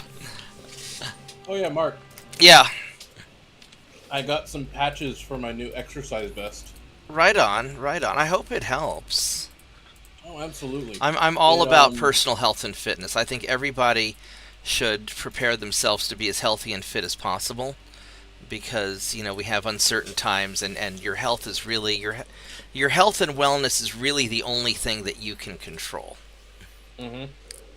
You know, you can't control what other people, you know, put in your food, and, you know, how badly they cook, or their poor intentions when they're trying to profit off you know, cheap crap. But if you take good care of your body and your health and nutrition, you exercise properly and get some good exercise equipment, I think that you're going to be... I think that's going to, you know, be a benefit. But So I got the Hunter's Mark from Bloodborne. I have no idea what that is. Oh, this guy has no. Picture. This guy has no. And I guns. got Umbrella Corporation. Okay, I do know what that is. Yeah, I had a bunch of friends who would always, every year at Acon down in Dallas, they would all dress up as a bunch of Umbrella Corporation security guys, and they went pretty all in. They had a whole squad of them. They'd all show up. Oh, hello there, Destroyer. I think the coolest homemade costume I ever saw at a con was somebody made a stormtrooper armor out of PVC pipe. Oh, that's kind of cool. Yeah, he heated it and shaped it, and it looked pretty good. Legit. We're gonna go sink this transport, hopefully, and then we're gonna peace out. There we go. No more transport. And on the positive side, it also work as armor and against melee attacks, anyways. There we go. And then we're gonna end battle. Oh, look at that! Hit and run, baby! Hit and run! We got your transport, and then we pieced out, and we got our 25 experience. With zombies, you could probably get away with just football armor. So, Christoph, who has experience killing zombies, because he's been in a bunch of horror movies, and there's even a... Oh, that's so cool. There's even a... Yeah, that guy... Did you meet Christoph when you were at the store, like the 7-foot-tall guy? Maybe. You couldn't miss him. If you saw him, you'd remember him. He's like 7 feet tall. He's this, He look like he would be in a biker game? Yeah, he's this big, bald, kickapoo Indian guy, super friendly, big old deep voice. Somewhere there's a music video of him killing a zombie with his guitar. He's done a bunch of like horror movie stuff, and he just wants to remind everybody that shooting a zombie in the chest won't do any good. You have to go for the headshot. Yep. And apparently the modern rage zombies that run at you, those are bad, and so I shouldn't watch The Walking Dead, because I don't run that fast. So that's his PSA. Alright, so we got that guy. Can I upgrade another destroyer? Now that he's out of combat, or do you have to go in for repair? He might be repairing.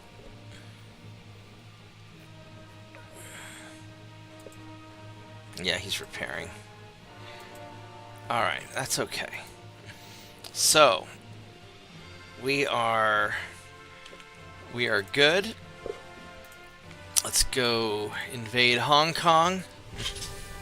Hey, Voss, do you think we should go back to the other server for Ava? Possibly, yes. Yeah, let's head back over. I would. No, that's no problem. Thanks for hanging out. Absolutely. Hope you enjoyed learning a little bit about pretend World War I ships. Not even World War I. We're still Victorian era. It looks like World of Warships got mixed with the design aesthetics of the Medal of Honor games. The Medal of Honor design concepts. Okay. Mixed with World of Warships. That's what this game looks like. I could see that. You've got a lot more creative control over your design in Ultimate Admiral. I was just talking about like the UI and how the design of the game. I could see that. Not playable. Not the play act. Yeah, what's really awesome is when you design a ship from scratch. That's the best. This just sounds like Space Engineers, but on Earth. Yeah. I need to play Space Engineers one of these days. Maybe stream that. I've got so many games I want to play and stream, and I don't have enough time because I have to work all the time. Well, running a business is rough, especially if you want to not be broke and you want to pay your employees and all that. It can be quite challenging. Say that again? The hardest part sometimes is getting it off the ground. Oh yeah, no, the first couple of years are the hardest. And I mean, at this point, I'm established enough both in my computer business and my consulting work that I don't really have to advertise. People who need help just come to me. So that makes it a lot easier. But early on, our first year, and I don't know how you could start something like this now, because my first year in business, I had a whole bunch of friends who owed me favors, and we passed out like a couple 100,000 flyers the first year in business. And what do you do? I own a computer repair shop in Oklahoma. Uh, And we had, what was really funny is I had there were a bunch of local strippers that owed me favors because I'd helped them when somebody was trying to do bad things to them once. And so they would be out on the street corner in their bikinis handing out flyers for me as a thank you, which is pretty cool. Well, because what had happened was one of them was responsible for driving the others to work, and they were always having problems with people trying to stalk them. It's a college town. You'd have the frat boys giving them trouble. So they would all park over at my computer store, and then I would drive them to work and drop them off because nobody would mess with me because back then everybody thought I was a hitman for the mob, which I was totally not. But I was a Greek guy with an Armani, with a bunch of Armani, and so everybody thought that I was like some Greek mobster guy or something. Well, no, because everybody was curious how come I could be in business and not have any customers, and they, so people started spreading all these rumors that I must be like a mobster or something. It never occurred to them that most of my work was like consulting work that I did outside of the store, and the store was just my office that I could be legit and have a place to store all my crap. But anyway, so I would go drive these girls to work, and I'd pick them up afterwards. That way nobody would harass them because a lot of them were friends of mine from college. And so they would go do advertisement for me. They'd be out on the street corners and going downtown passing out flyers, and they'd be wearing their like booty shorts, their bikinis or whatnot in the summertime. And they sent me so many customers. Great. I don't know if you could get away with that nowadays. I'm sure somebody would protest me if I had a bunch of strippers advertising my store for me. Well, you gotta hire. They're not strippers; they're your friends. Well, they are my friends, but everybody else didn't know that. They just thought that was. You gotta hire OnlyFans models, and if they say something, you'd be like, "Hey, their working goes." Oh my God! We have so many people coming in the store who need help with their OnlyFans. I'm like, oh my God. Sorry. That sounds painful. It's weird. That sounds traumatic in so many different levels. Well, the thing is that we don't, we have, all my guys are under a non-disclosure agreement, and we have really tight customer security, and we protect everybody's information, and we lock everything behind multiple layers of steel doors, and we're mean, unpleasant people when people have tried to rob us in the past. It's never gone well for people.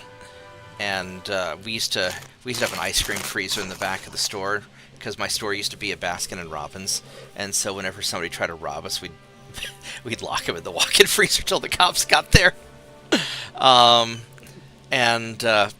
Anyway, so we have a lot of people of various different walks of life, from like law enforcement, private investigators, OnlyFans girls, and sometimes guys, who we help because they know that we'll keep all their data private, and we're super sticklers for keeping everything private.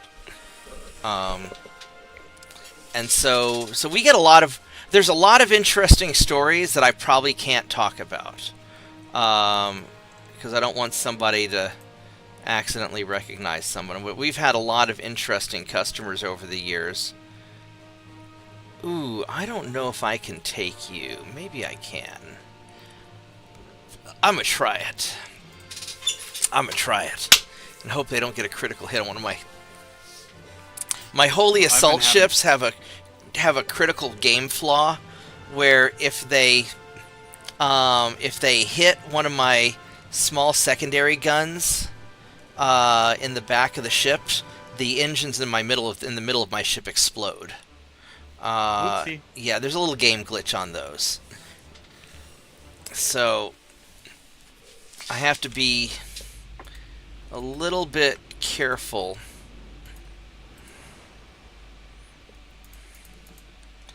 And I think you guys, we're going to detach. But no, so I have this computer store, and it's, it's interesting. It paid for college, which I really like, so I didn't have to graduate with a lot of debt, which is really, really nice. And then I do like engineering consulting If it's legal and it pays money, I'll help you build it. So no, I'm serious. That's what it says in my business, in my filings with the state. Because you have to put down what kind of business do you have, and so under business description, I put down if it's legal and pays money, I'll build it for you. And so, because I used to moonlight as a patent engineer out in New York, so I do a bunch of engineering consulting work with this world famous law firm. So you're the one that got Nintendo those patents. No, although my buddy who stays at my house a lot actually invented the. He was the head of the team that invented the Xbox controller. Oh, nice. Yeah. Yeah, I've got a friend of mine. He used to be my boss back when I worked at Gateway, a long time ago, and he's had a lot of very interesting jobs. No, I never invented any. Probably my most interesting invention. Now I didn't invent a lot of stuff myself. I would help other people sort out their inventions. Oh no, are you low on fuel? You're low on fuel. Oh my. And your 4-belt is the weak one. Wow, you're actually pretty tough. So I would. I once wrote nearly 100 pages describing a rectangular piece of foam. That was interesting. And I've designed some interesting doors. Yes. I'll show you a video of one of his doors later, boss. Yeah. I built some really cool doors actually. I was helping my buddy solve a door problem because the doors were not hinging properly, and they were falling off the hinges, and I had to help him resolve that. And we definitely don't want to go into detail about the doors on stream. So I spend most of my time watching kids making longbows and trying to figure out how I can push my hardware to the limit. I.e., how long I can keep it going and not have to pay for more hardware. My advice would be don't overclock it. Just keep things running cool and I don't get it wet. I have it set up so that if I need to overclock that's it, bad. I have the cooling. Oh, did you have an ammo detonation? That's not good. Oh, those are torpedoes. I hit your torpedoes. Oh no. That's why I don't like torpedoes on capital ships, because they can explode. I got enough cooling that if I eventually need to overclock my system, I can. I just don't. Okay. I had to undervolt my GPU so it stopped crashing the computer. Really? That's interesting. Okay, good. It was an old. This computer, the best processor to overclock was Celeron. I've got a story about it was the Celeron 300A. It was this old 300 megahertz processor. Back in the day, it was completely unlocked, and you could make it go as fast as you wanted as long as you could keep it from catching on fire. And so so this one time, the local engineering fraternity, the Triangle Fraternity, was involved in a contest to try and overclock the Celerons. And so I was helping them. We ended up putting we got a cooling system for an industrial laser, liquid cooling system for an industrial laser, and we put the radiator and everything inside of an ice cream freezer. Because I told you we used to be a Baskin & Robbins. And so not the big one in the back, but the small ice cream freezer up front that we used to keep all the frozen burritos in. And so we froze the hell out of that thing. We got that thing going so fast. We got it going over a gigahertz. It was great. Yikes. All right, I'm going to head over to Ava. All right, well, you kids have fun. It was lots of fun, by the way. I will join in again next time you're streaming. All right, yeah, no, I try to stream every night after work. Sometimes I'll get on right after work, and sometimes I fall asleep and get on after I wake up. And it just kind of depends. And once I'm not busy, once we get close to the holidays, I'll try and do more stuff. I might do some travel videos, but I don't like to. The problem is, so I don't like to live stream when I'm traveling because I don't want people to know where I'm at until after I come home. Because sometimes I travel to some interesting places. Because I have friends. Like a city. Well, I don't go to anywhere dangerous. I'm not going to go to Portland or anything. But no, I value my life. Yeah. No, I've gone to some interesting places because I like to visit my online friends. I've got friends all over the world that I play games with, and so a lot of times I'll just go fly out to wherever they're at and I'll visit them. Sorry, JP, you got to come here. I'm not going out to visit you. You live in too dangerous of a place. Come on, Bob. You determined that Portland is the safest place to riot in the whole country. Now, technically speaking, statistically, if you're talking about number of riots compared to number of deaths, so Portland has pretty much the most riots of, I think, any city in the world. However, given the number of riots they have the fewest, proportional speaking, they have the fewest number of deaths per riot of also any city in the world. So it's kind of like going to Dublin, Ireland, looking for bar fights, where it's just kind of for fun. So I'm convinced that people in Portland riot for fun. You want to talk about a crazy place to go to fucking Philadelphia when the Eagles win. Man, that place is nuts. Or go to Columbia when the goalie accidentally knocks the ball into his own goal and then they murder him. But no, as far as American cities go, Portland, I don't know. They're just. My buddy, the one who was heading up the team for the Xbox controller, he told me once he was at a wedding in Portland. He told me that Portland's the only city he's been to where people were proud of being unemployed and on welfare. So,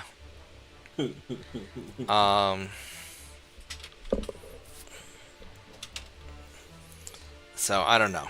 I'll take New York over Portland any day. But I'm an East Coast guy. I never want to go back to New York. Last time I was there, I was in a semi-truck. You were in a semi? Oh, I wouldn't want to be in a semi-truck in New York. Oh my god, I was towing a trailer once. I was working on a project, and I had to help deliver some large pieces of equipment, and so we were in this large, this big dually diesel truck and a trailer. I was helping out a project in New York, and we got the GPS took us the wrong way down a one-way street, and there's this illegally parked car, and we got stuck. We couldn't get through, and there's an ambulance coming, so we had to get out of the way. So we ended up having to drive and get out of the way of the ambulance, and the trailer ended up snagging on the illegally parked car and just like tore the car, shredded the tires, just tore the car up. And this is in Jersey City, and the cops came out, because we then called the cops and reported what happened. The cops came out and were like, "Yep, their fault for being illegally parked," and they let us go. I was like, "Holy crap!" So yeah, that's no, New York is kind of weird and crazy, but I have a lot of friends. I grew up in New York, so I'm kind of used to it. But there's definitely some bad parts of New York. Oh, there we go. Are we helping the Egyptians? Yeah, because they don't have enough. Yeah, we're totally helping the Egyptians. So we'll get that military conflict stuff. Alright, we need to piss off the Chinese some more. And, alright, there we go.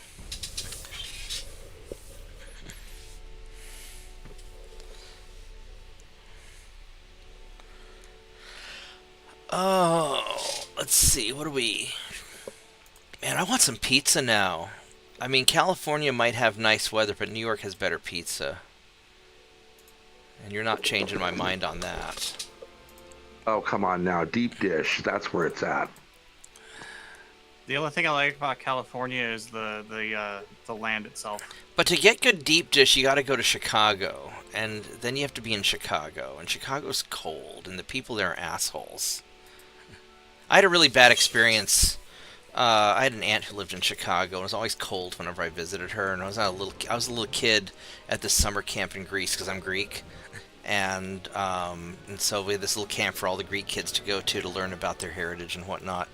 And this guy from Chicago tried to pick a fight with me while I was in the urinal peeing, so I turned around and pissed on him. And You know, the best time to pick a fight with someone is yeah, when they're in the urinal. and so he tried to fight me, so I just kept peeing on him. And then he was like really shocked, so I ran away, and then I hung out with some girls because they were cute, and I was like 10, so As one does. yeah, because he was still going through the girls are icky phase, so I was safe because like so best advice ever. So when I was a little kid, my dad said to me, "Mark, I'm gonna give you married and I'm still in the girls are icky phase." Oh well, there's your problem there. No, Dad said, "Mark, I know that they think that girls are icky, but trust me, they're not, and you'll thank me when you're older." Some of them. So some of them are just fucking crazy. I've got a whole video series. I'm making this video short series called Bob's Rules for Success, and the running theme is to not date crazy chicks. But they taste like chicken. I mean, you do you, buddy. You do you. But I've seen too many of my friends get screwed over because they decide to stick it in the crazy. My personality is anti-crazy anyways. Most of them can't stand being around me. Well, but then you married one? I married a goth girl. I married a special type of crazy. Goth girls are a special type of crazy. Oh my god, I had a friend of mine who, back in college, he had a thing for 5-foot goth girl. Oh man, right? That loves turbo diesels. Oh, there's some redeeming qualities there, I suppose. I don't know. I had a friend who was involved with a goth girl, and next thing you know, she had him like attacked at gunpoint, carjacked at gunpoint. But that's probably not an appropriate for the internet story. So, this one time in band. Let's just say never take a knife to an SUV fight. We'll just an SUV fight. Yeah, the moral of the story is never take a knife to an SUV fight. So no, some wannabe gangbangers tried to carjack me in Dallas once. Oh my god, did I hit battle instead of auto resolve? Son of a biznatch. We'll just exit battle and we'll resolve it. How many points did you get? I informed the people that I was going to leave, and they could make up their own mind what they wanted to do about it. And then I left, and they made up their mind, and I got home safely. The end. Mm.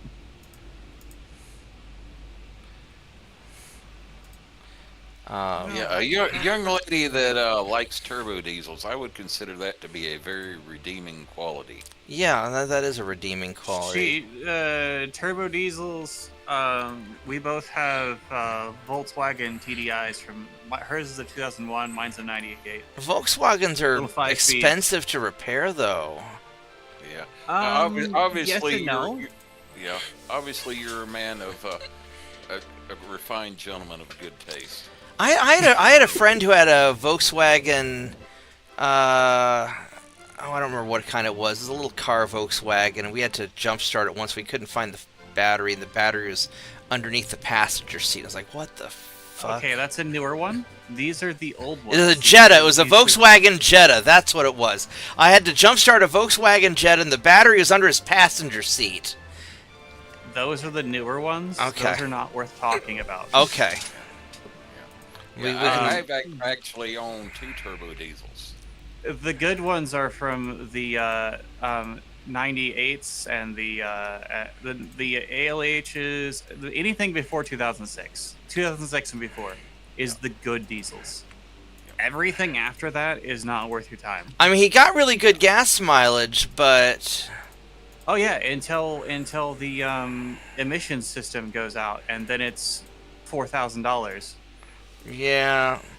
You know, the best car I ever had was a old 1986 Chevy Celebrity. My grandfather left the car to me, and he said in his will, the first time I got straight A's in college, I got the car. And that was a great car. I really liked that car. I got so many girls in that car, even though it was like this nasty, rusted-out piece of crap. But back then, I was the only one with a car. And you know what? You might be all big and handsome, but if you're the nerd who actually has a car, the girls are riding with you. I'm currently in the process of learning how to tune my car the old-fashioned way, because mine still has a chip. You have to chip it. Oh. So I'm learning how to do EEPROM tunes. I got the programmer, I got the chip coming. I've been reading up on it. I've got some aftermarket mods in it. That sounds like such a pain in the butt. You're not low on fuel, are you? No, you're... But I can get, with a proper tune setup, I can get like 170 horse to 190 horsepower and up to 55 miles per gallon on a car that only weighs 2,700 pounds. That's kind of nuts. Yeah, it's a pain, but it's also just you can't match it. 55 miles to the gallon, and it's not. And it's a diesel. It's not a hybrid, right? It's a diesel. My dad gets 60 on his 2006 TDI. Have you ever tried to run it with cooking oil instead of diesel? Man, I get 28. With that does take a few mods to do that with safely, and I've met a few guys that have. I just don't want to do that just because it's hard to get consistent fuel sources. And it takes a lot of different things, and you also run the risk of it burning up faster, and there's some downsides to it. I took a fella for a ride in the taxi once who had just flown back from Germany visiting his family, and his entire family owned diesels in Germany, and they had modified all of their diesels to run on olive oil because olive oil was cheaper by the liter than diesel fuel was. In Germany, I don't doubt it. Oh my! Did you see the? There's this Russian YouTube guy. When the war started and Germany lost their Keystone lost their the pipeline, not the Keystone's the American, whatever their Nord Stream. That's what I'm thinking of. Yeah. And so they're all complaining about their high gas prices. So this guy live streamed his the gas oven turned on, and he just left it on 24/7. No, that I think he got eventually got banned or something, but it was kind of funny. Those the diesels that are the best for running on the used oils and stuff is the like mid 90s and before. Right. The old indirect injection designs. Yeah, and whereas I have a direct injected, it's TDI. They're the direct injected. They're not as good for that. I live in the land of cheap gasoline, called Oklahoma. What is your gas price? It's under $3 a gallon. It's cheap enough I don't pay attention. Unless I'm gassing up the company van, and then I want to invade a Middle Eastern country. But, you know, gas is like $2.80, $2.75, something like that. My fuel economy is so high that I don't actually pay attention to fuel prices. Even when it's not working right, when it still gets upwards of, it gets a low of 37 miles per gallon when it's not working right. That's pretty impressive. What state are you in? PA. Oh, okay. Yeah, gas is a little pricey out there, but at least you're not New Jersey. It is. But it's not California. It's not New Jersey. It's not most of the East Coast. Yeah. And I like I'm an hour Pennsylvania. from Ohio, so I could just drive to Ohio if Oh, I really okay. want cheaper fuel. Yeah, but that's still an hour drive. That's nothing. If you have plenty of time, I don't have a spare hour in the day. It's gonna eat into my. If it's an hour each way, it's 2 hours. That's like half my video game time right there. Well, yeah, but I could also just drive out there and make it a day trip to go do something out there while I'm getting fuel. Oh yeah, you people with days off. I remember when I had days off. I miss those days. I'm a stay-at-home dad. My wife is the one that Oh, the manager okay. that works at a restaurant. Ah, okay. Yeah, no, I don't get days off. All right. So I have to take care of the vehicles and stuff at home. We are invading. Yes, we are. Hello, Hong Kong. Oh, look, we took over this. We're gonna go over to Tonkin. Oh, we got Fort Binary. I can't even pronounce that shit. All right, so let's go over here and Kwangcho, whatever, and. Do we want to invade Tonkin or Kwangcho Wan? Tonkin's worth 2. Kwangcho Wan it is. We're just gonna go finish all these guys off. There we go. Have that. At some point, I'm gonna get. Saying my 2 diesels are a little bit on the unique side. One's 1987 Mercedes-Benz 300 turbo diesel sedan. Got used some years back. You know, inline 3-liter, turbo 6-cylinder. 4 or the 5? Oh, it's a 6-cylinder. Yeah, inline 6 Garrett T3 turbo. Does 120 miles an hour from the factory. Nice. Well, let's just say, let's just say that claim is correct. I mean, I don't know how fast my Outlander goes because the governor kicks in at 119. Yeah. And my brother. Yeah. I'm sorry. The other one is a 2005 Jeep Liberty Common Rail diesel. One of the only 18,000 they sold here in the United States in like 2005 and 2006.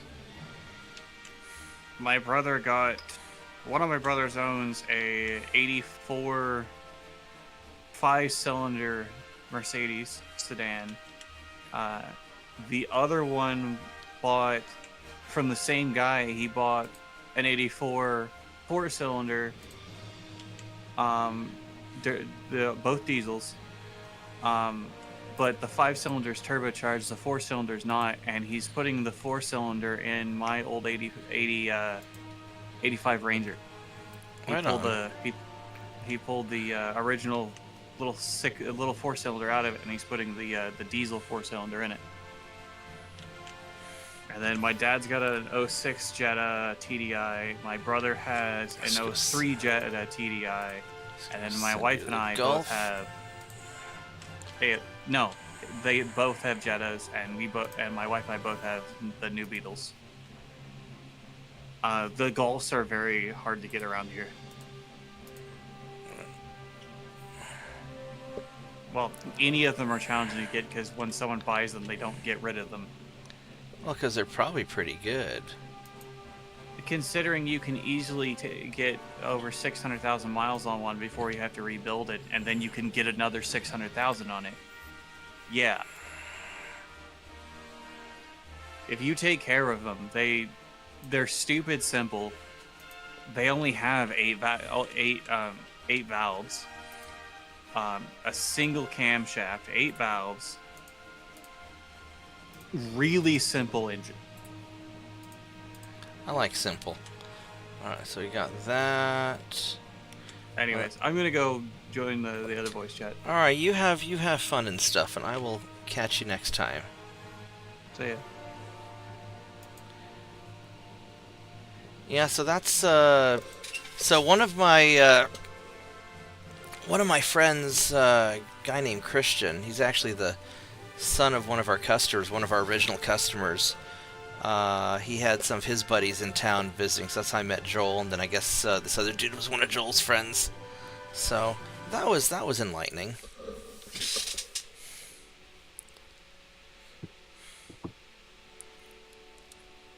I could leave these guys there and just try to catch this guy.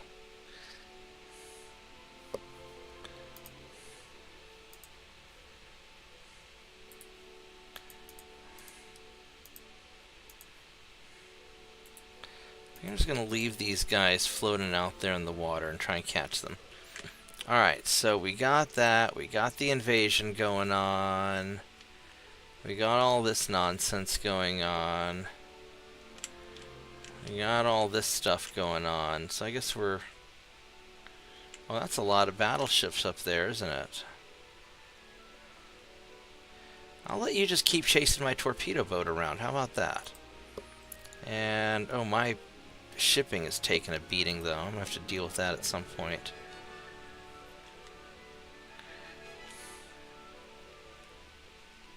I probably need to fix these marauders and go deal with those battleships.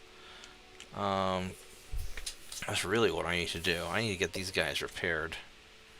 So I think we're going to send... I'm just going to send you guys into there.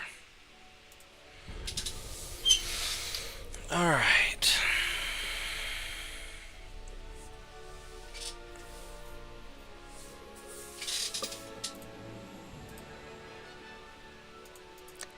Let's go sink you, thank you.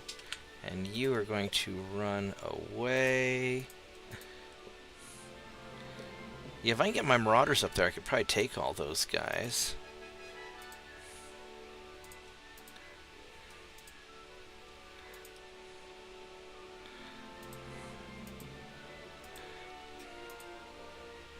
Yeah, what was it you mentioned earlier about the video cards along with this gigabyte motherboard? So you have your motherboard has PCI Express 3, which means you can support up to a 3000 series NVIDIA card, because the 4000 and 5000 cards need a PCI Express 4 slot. So if you try to run a 4000 or 5000 card, it'll get a little crashy on you.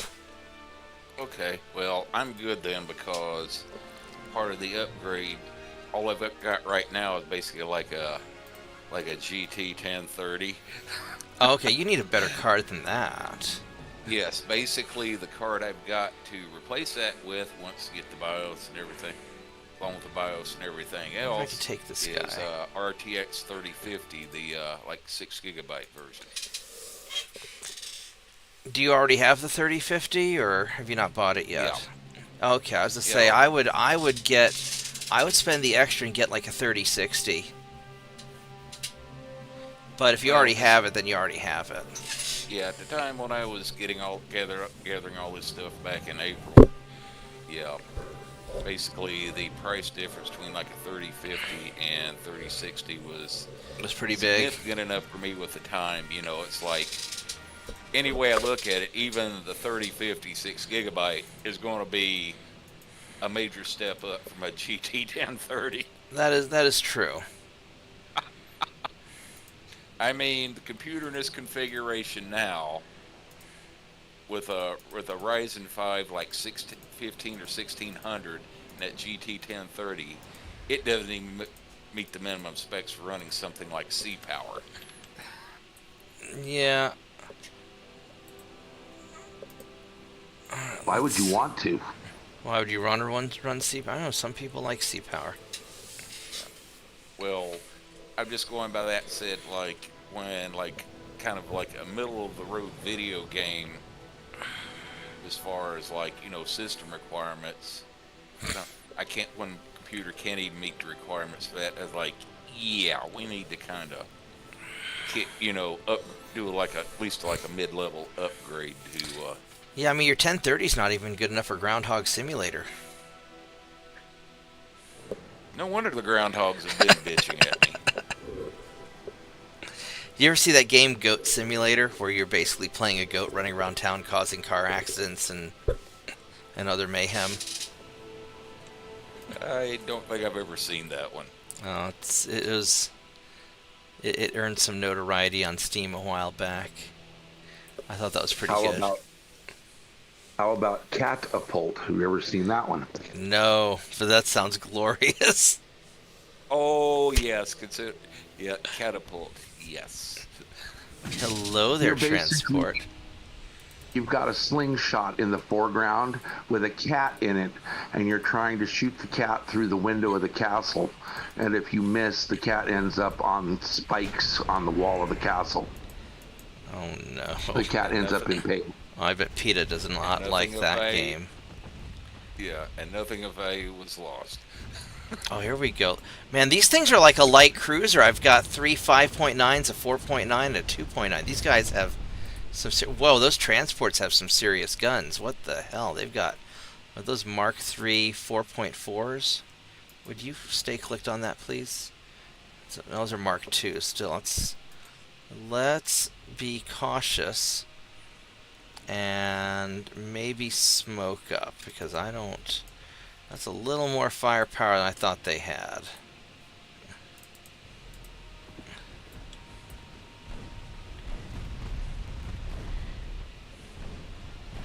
Yeah, I don't want to be that close.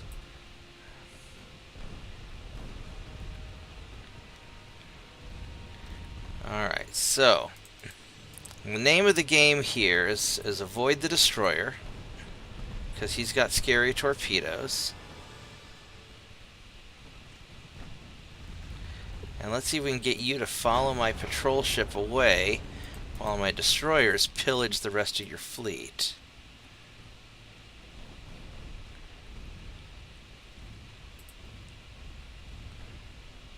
Oh, he's got a cruiser there also. I forgot about that. Let's turn around and help deal with...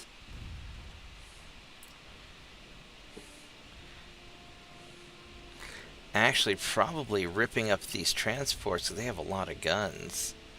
Might be the better move.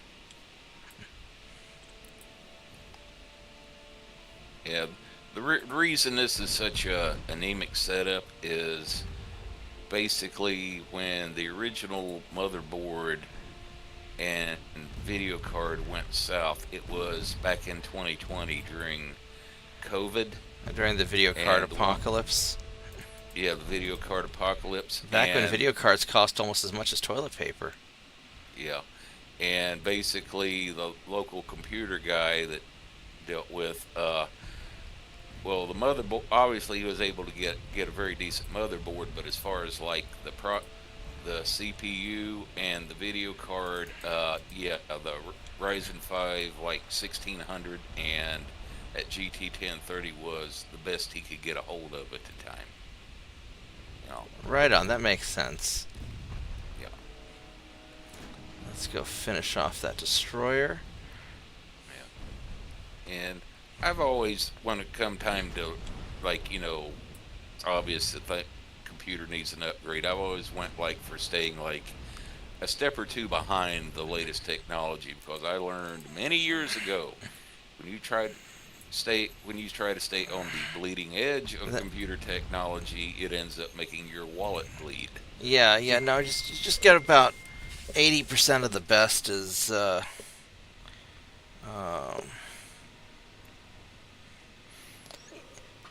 you can there's... Oh no, did you get hit? Did you get an engine hit? That's not good. Alright, let's... Oh, you're still going reasonably fast. I have to...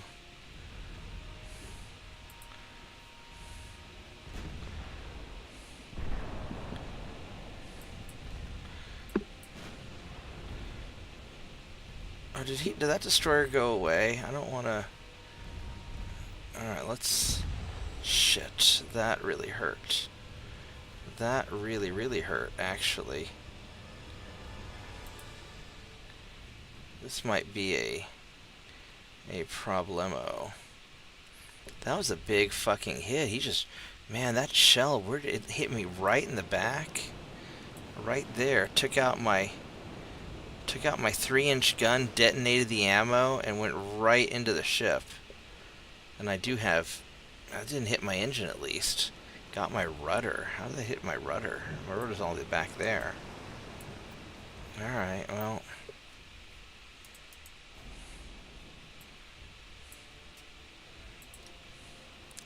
Gotta send you guys back in.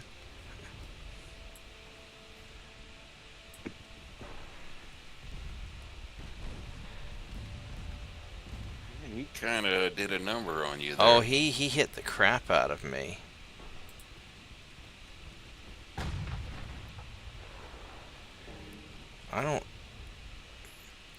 He's got pretty good hits on me.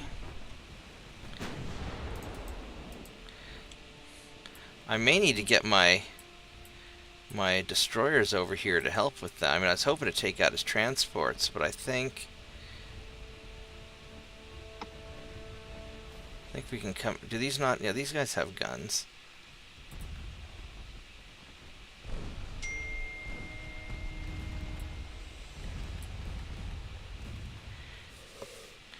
I'm gonna have my torpedoes lock onto that guy, which is out of range. That way I can kind of keep track on where they are.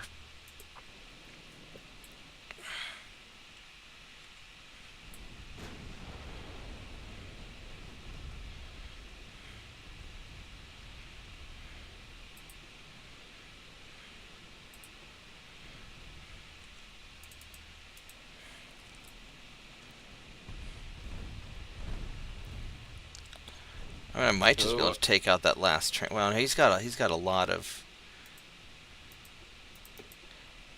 He's got an awful lot of transports.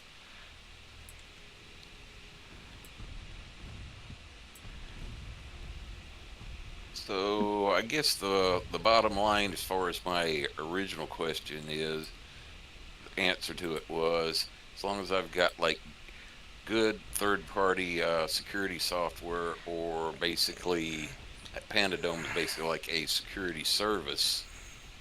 You don't really have to worry about it too much. Just basically tell Microsoft to go screw themselves as far as the extended support thing for security updates. I think we're gonna end battle here. I think we killed enough stuff. My destroyers and everybody all got their 25 experience. That cruiser hit me pretty good. I don't want to avoid taking another hit like that and sinking. So I think we're gonna take the small win instead of going for a big win. No whammies, no whammies. Yeah. No kidding. Yeah, I'll send you a link in the DMs. After the stream, you can take a look at that Pandadome security service that I'm using. Okay. So, yeah, I just don't know anything about them. Yeah. Basically, I'm using their basic essential service with firewall, antivirus, anti-phishing, and got other options could add on to it, like having a VPN. It's more like a security online cloud-based security service to monitor your computer than actual. Not so much the software there. Yeah, let's go get these guys refitted also. Matter of fact, I've been using them for, I think, something like 8 years, and all that time I have always had all the security software inside of Windows turned off. Yeah, so you're not going to notice the difference. Yeah. Alright, let's see here.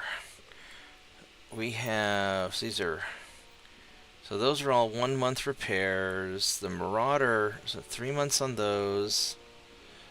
I was hoping to get, where's that Marauder at? I thought there was a, so these guys, 4 months and 5 months. Wow, that's going to be kind of a, How many tons am I at right now? I might suspend some of the Guardians just to get my other guys out the door faster. Because I need to drop about 220,000 tons.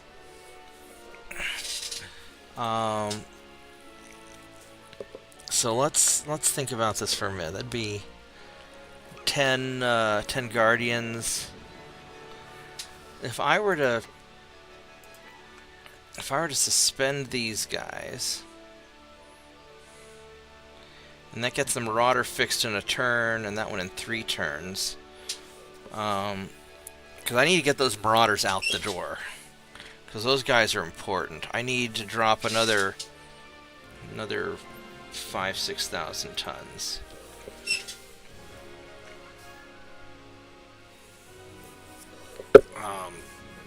So all of these destroyers that I'm repairing, we are going to suspend you.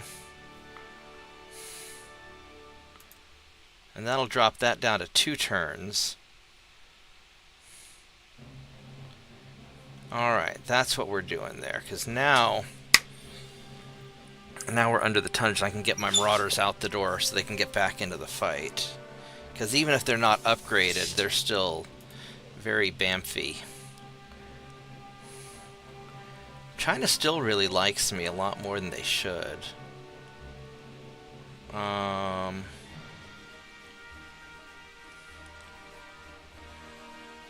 Let's go increase tension with you again.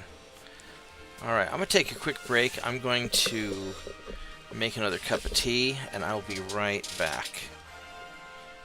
So y'all hang tight.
Alrighty, it'll take a few minutes for my tea to get ready.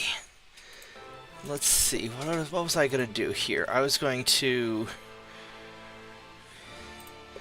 Was I going to hit the next turn? I think I was going to hit the next turn. We've got all these yahoos out here in the ocean.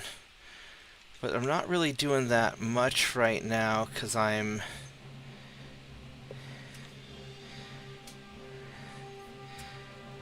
getting everything repaired. Oh, these guys are ready to go. Let's go. Let's go. Alright, so, you, Mr. Torpedo Boat, we are going to hunt your butt down. So, first off, we're going to have 2 cruisers and 2 destroyers go after you. And then we're going to have, over here, we'll put 2 cruisers and 2 destroyers. And then we're going to have, over here, 2 cruisers and 2 destroyers. I think that's a nice little, hunting squadron.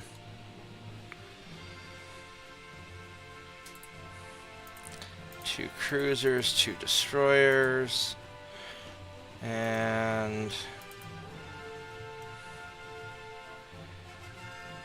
just gonna try and put him along his path. There we go. I'm gonna do that. These are all just torpedo boats, and these battleships are still dicking around with that 1 torpedo boat, which is glorious. So we're gonna let you guys continue to deal with that.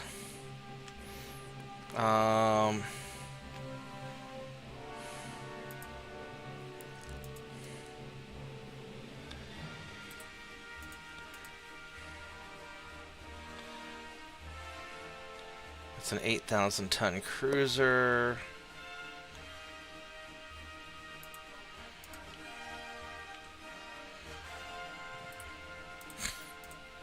Yeah, I saw, Panzergraph's latest video to where he's playing like the great game version of the Dreadnought Improvement Project. Now, what's He's the great game? Basically, that's where you're playing. Have all the minor nations in there, like Ottoman Empire, the Netherlands. Oh, right. Okay. Portugal. And he designed like a 650-ton torpedo boat. And he just put the basics on it. Is like he's around about 1900 or so, to where basically he's got 1 gun on the front, the tower, and like enough of a funnel to get like 25 knots out of it, and then he's got 6 twin torpedo launchers along the center line on the back end of it, to where it can throw a 12 torpedo volley. Oh, in wow. one shot. Yeah.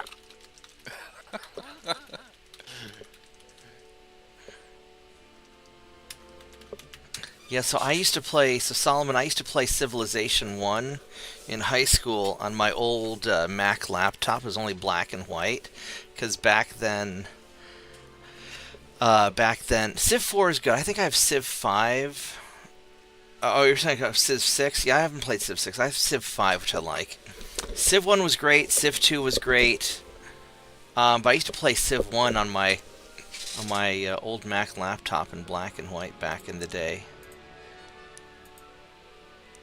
Let's go sink you, sploosh. And we're going to run away from you. Uh-oh. What? Whoa, we got to run away manually. Craziest thing I ever saw somebody do was they bought an old... this was back when you went with dial-up modems. And he took a IBM modem and a soldering gun, and by the time he was done, he was using his Commodore 128 online. Oh wow! How did you even get it to? He would have to have some special software for that. I was about to ask, was witchcraft involved? Maybe so. Oh, my tea's knowing ready. my- I'll be right back. My friend, that was likely.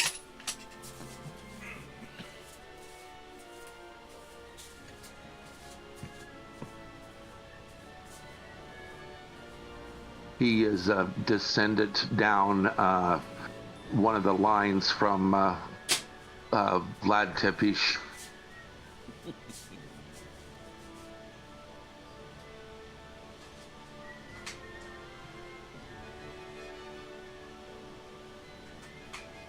Or Teps, I guess you pronounced it.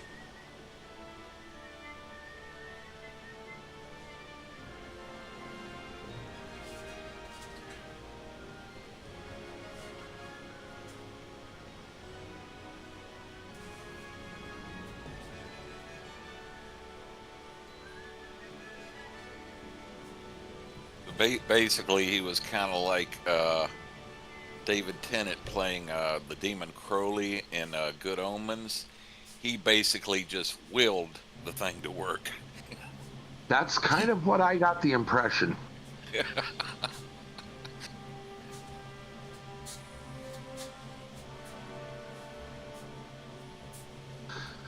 He was the same guy, though, that was so excited when the brand new, spanking newest 64-bit vid graphics card came out and went and bought one and shoved it in his computer and locked his computer up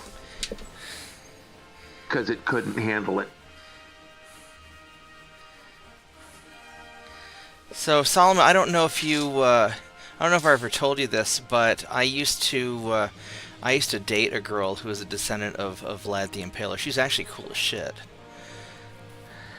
The Ragosi family line? She was a Or Basarab? I'm not exactly sure. I didn't get into the family lines that much. I just remember we were just talking when she was just casually mentioning that that she was a direct descendant, many generations removed. She was a really smart girl, very interesting. Didn't work out, but she was very cool.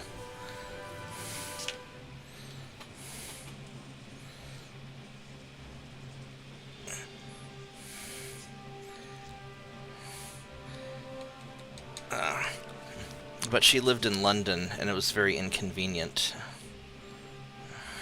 She couldn't get you involved in her impaling hobbies? I'm not really an impaler. I'm actually a very peaceful person.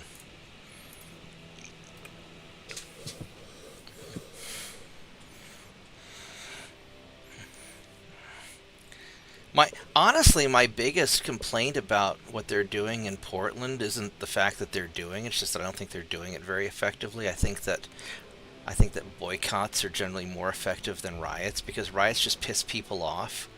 Whereas if you boycott the companies that are supporting the stuff, then people are like, haha, that company's an asshole. So, no, I'm generally a non-violent person, unless you're a crackhead and you're naked in my yard. Then that's different. All bets are off there. All bets are off. Especially if it's the same crackhead over and over again.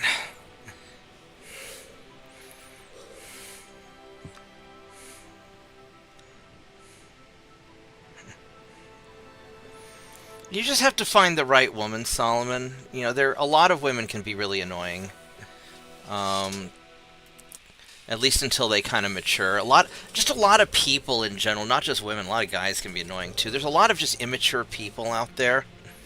And you're going to need somebody more mature, because you're a pretty serious dude. And you're very, philosophical.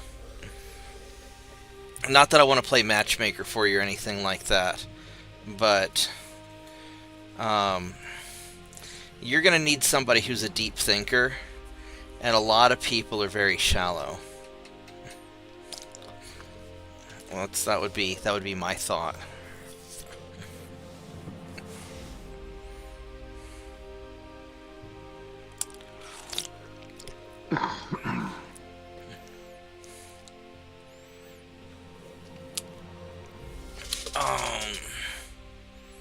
Let's go run you away. Thank you. Alright, oh, we caught him. Alright, let's see if we can take this guy out. Hopefully we can.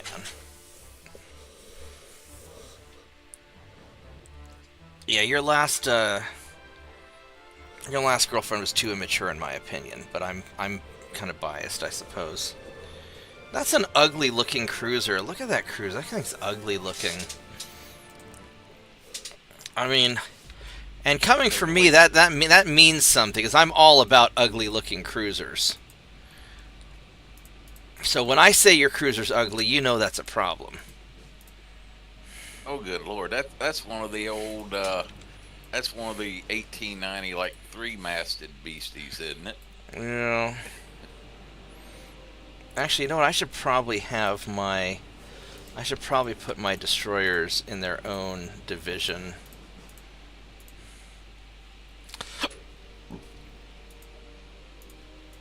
I'll just have you scout for them.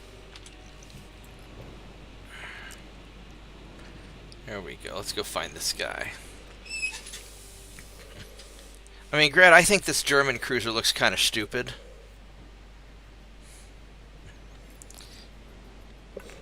Yeah, so a girl once told me that when you're actively looking for a woman, you'll never find one, and when you don't worry about it, that's when you find somebody. Just focus on yourself. Be the best you that you can be, and then everything else will kind of fall into place.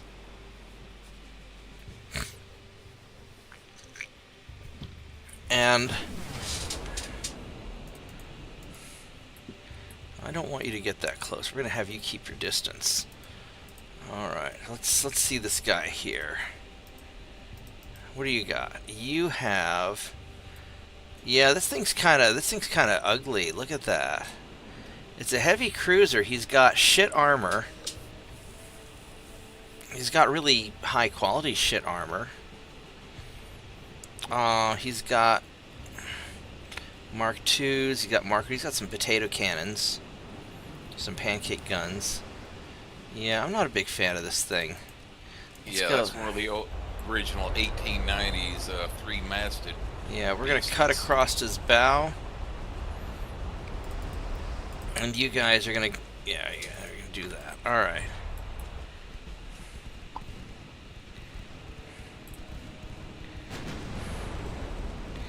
So I want to get that nice, juicy front armor. Oh, you're turning away from me because you don't want me to penetrate your front. I see how it is. I see what you're doing. That's okay. My destroyers will... Oh, these are the older destroyers. They haven't been upgraded yet. That's okay. How fast are you? You are not fast.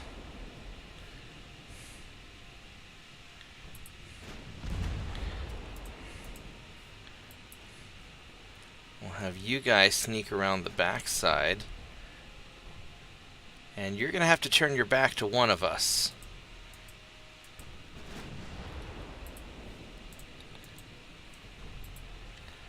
Alright, we're going to... I don't really want to shoot at you from behind, though. That's actually probably not how I want to do it.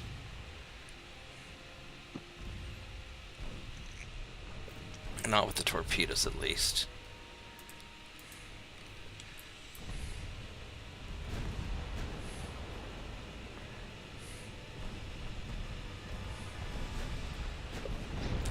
There we go. Hopefully his big guns don't hit me before I can really destabilize him. Yeah, there we go. Have some of that.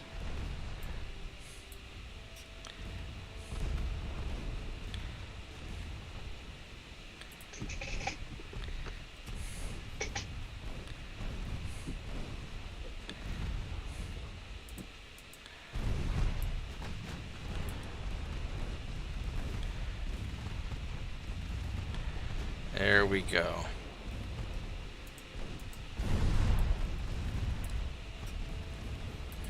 Alright, now we're going to go in for the torpedo run. Although I probably don't have to, because you're already getting shot up pretty good.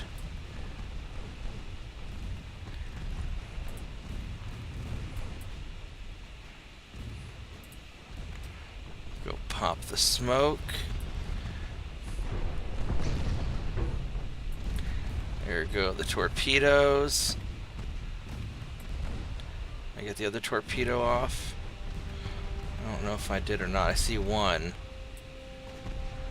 Yeah, I guess they... Oh, we got a hit. Alright, torpedo run success. Oh, and there's the second one. Poof! Oh, both torpedoes hit, baby!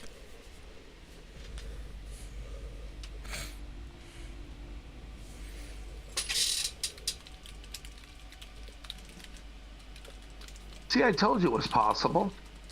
Yeah, you just have to... I disabled his engines first, and then I used the torpedo as a finishing move. Finish him. Torpedality.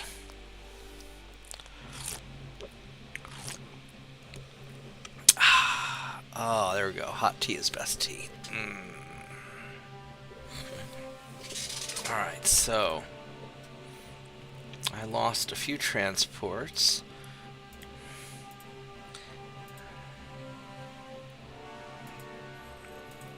Alright, so how are we doing? 125, so we're hanging in there. And we can resume some ships.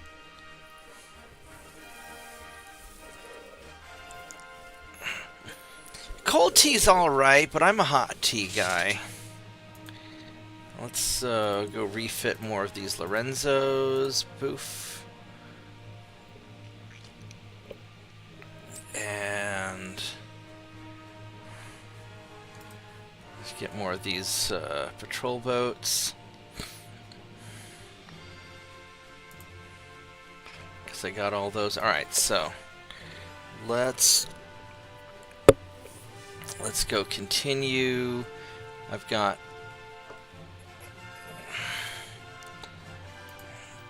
these guys are going to resume.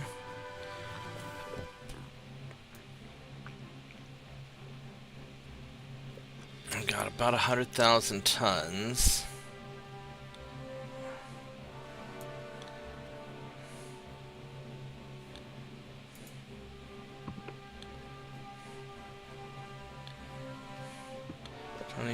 So we can do probably 80.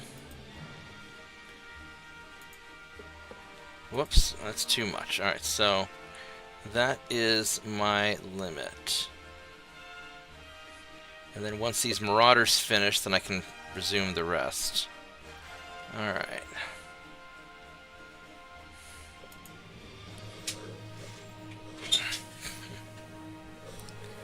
Yeah, for cold tea I like unsweet. For hot tea, though, if I'm going to drink unsweet, it has to have milk in it. Well, let's go get our... Get this stuff cooking again. There we go. Researcho. Naval communicate. What do we have for... Oh, look at that. That's some ASW effectiveness, 7 months. Now, naval communication, I don't think you need to upgrade ships for. That just kind of works, I think. Well, no, the improved radio telegraph, that probably... You probably do need some of that. What I could do is I could turn that off and I could do that instead. And 7 more months for the geared steam turbines. Actually, you know what? I'll just leave that alone, because 7 months, that'll get the geared turbines at the same time. And what do we have for boilers coming up? Boiler efficiency upgrade. Yeah, so I'll wait to do the Marauders till I get all of this good stuff going. 7 months on shells.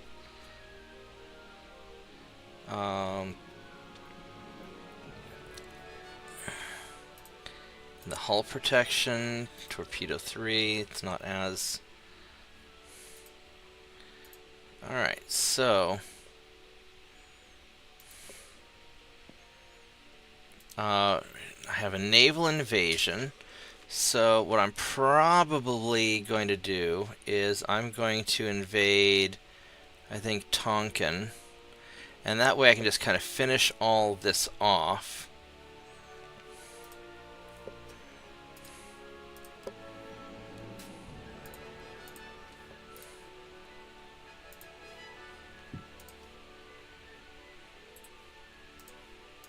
And then whoever finishes these things first will send up here to get North Hokkaido. Actually, I don't have any ships in Davo. Oh, they're all hanging out here. Alright, so that works all right. I could redo my torpedo boats and make them awesome, but I think I'm going to wait till I have like 10-kilometer torpedoes, and then I'll upgrade my torpedo boats, but that'll make them really expensive.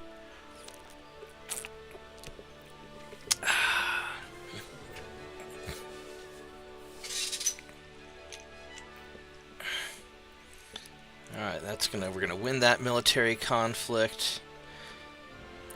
Syria versus Persia. Who do I care about? I don't care about either of them, so...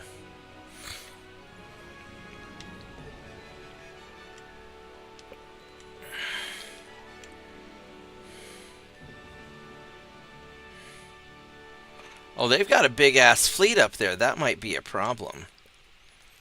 That might be a big problem, actually. I bet they're going to try and naval invade.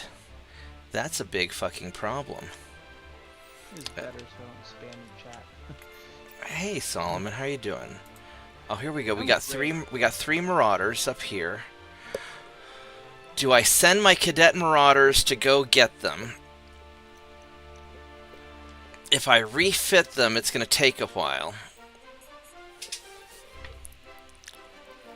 Ah. Or Spain, or another country. No, I'm playing Germany. Oh.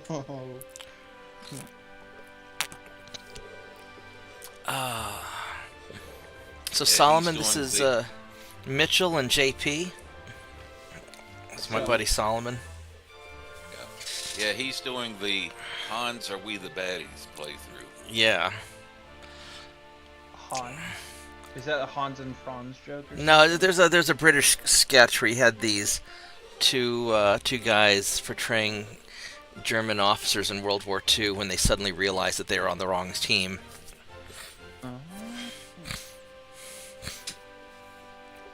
So I could send the Marauders up. They're just cadets. I'd like to beef them up. I think what we're going to do is... Man, I wish they were faster. There's no point in refitting them until I get the geared turbines. So we're going to go... Hans and Franz are there to buff you up. That's right. We're going to go send you guys up here. Great, I love that. And I think my... And this is all Gulf really... Alaska. Eastern... I'm going to send... Oh, I've got 29 destroyers. Oh, man. So that's... This is the tough question. Do I send the 29 destroyers to harass their destroyers? These guys are not awesome, though. I mean, they're all right, but they're not... I could try and put them into port. I don't think I can get past them to get to port. I could... These guys have the two 5.9-inch guns. I mean, they're not awful. These are okay destroyers. I could upgrade, or I could take them and upgrade them. The problem with so many destroyers, I think it's going to be hard to deal with them.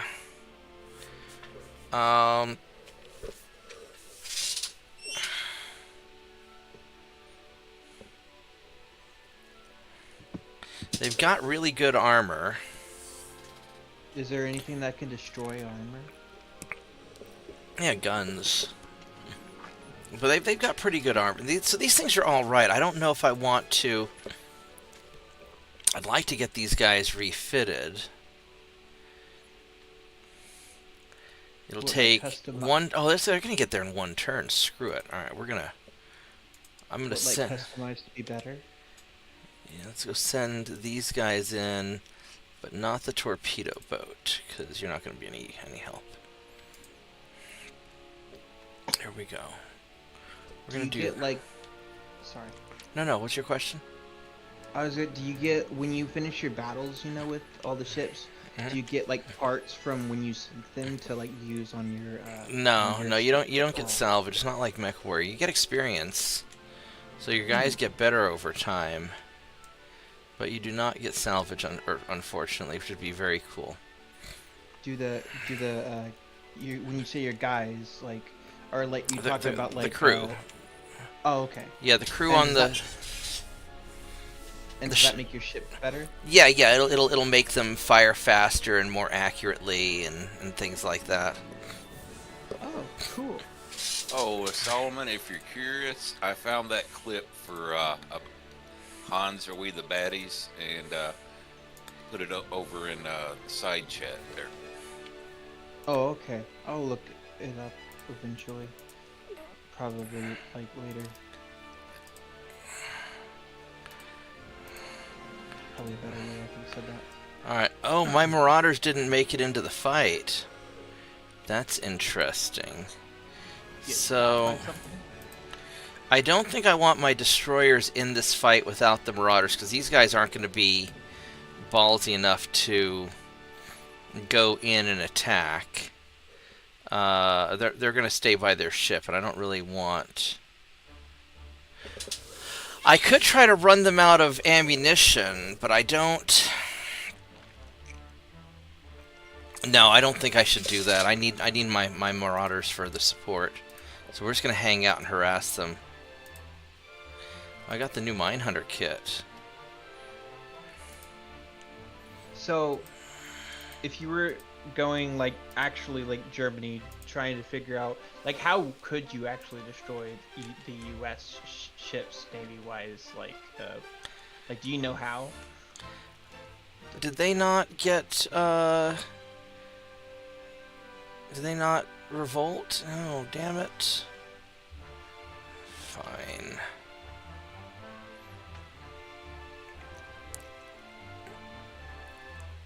Syria and Persia. I don't care who wins that. Oh, I can. So say that one more time. I don't remember what I said. I mean, you know, you can invade if you've got enough ships. You can invade. You've got an army, but you're not in charge of the army, so the army kind of does whatever they're gonna do. Let's go and refit these guys.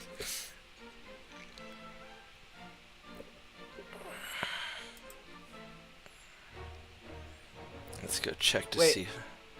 You said the army? Like, yeah. Yeah. So I'll show you. So like up here in. Oh, so my army took over central China. I can't control the army. The army will do whatever they're going to do, because I'm the admiral, so I'm in charge of the navy. So you can move the navy, you just can't move the army. It's like on autopilot, right? Right. Is that what the thing with the moon is? Is that China or something else over there? Where you were just at? With the flag with the moon, you know? The flag with the moon. These are the Ottoman Empire. Oh no. I meant like the one over there that you were saying about the army. Oh yeah. Oh okay. Yeah, in central China, right here. This is my army went in and got and took that over. Have you? That flag. Yeah. Southern Egypt. Oh okay. Yeah.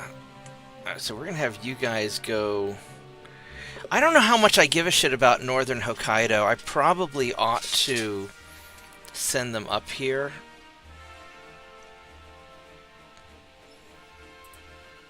Hokkaido's part of China? Yeah, it's in the Sea of Japan. Oh.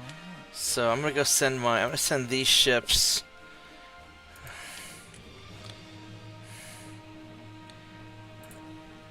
Oh. Yeah, we'll go take that over. We'll go send my ships up there. And we'll go piss off China a little more this turn. And then I need to resume refitting my ships. I've got 140,000 tons that I can do. Oh, wait a second. Like, you actually, since you don't get salvage, you can actually repair your ships? Yeah, I can repair my ships. And it's possible that they'll surrender to me. Oh, cool. You know, so like when the enemy surrenders, I can take some of their ships in a peace negotiation. That's awesome. And then I can refit them. I did a pirate campaign once where I basically just captured enemy ships and refitted them to my own purposes. Mm-hmm. It's kind of time consuming to do that.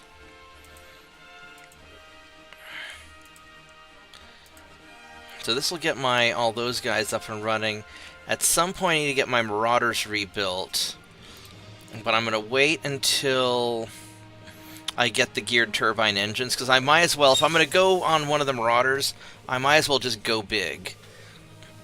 What do geared turbine engines do? They make me go fast and have good fuel efficiency. Oh. So they're really nice. They're my favorite engines in the game. Oh, here's a convoy.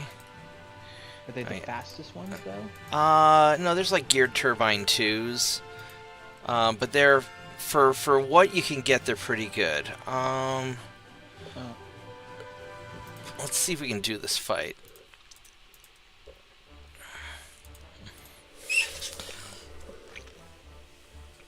But for an early game engine, or early to mid, for mid game engine, they're solid. They're really solid.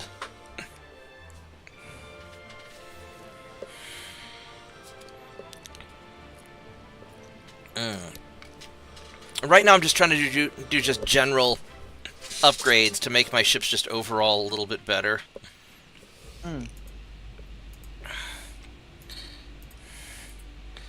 There we go. I don't think I'm gonna. I'll keep my torpedo boat or my destroyer in the mix of things. We'll just. How many torpedoes can they fire? I only have one torpedo. It's a destroyer. It's got one torpedo launcher with a single torpedo in it. I don't have any reloads. Is it at least very powerful, or? It's okay powerful. It's not a big torpedo launcher. It's okay. It's just kind of okay. So is that like just if you need it, Yeah, I don't use it that often, but like if there's a big ship and I've damaged it and it's going slow and I don't have the firepower to finish it off, then maybe I'll send in my destroyer to hit it. Speaking of destroyers, I think I want to keep.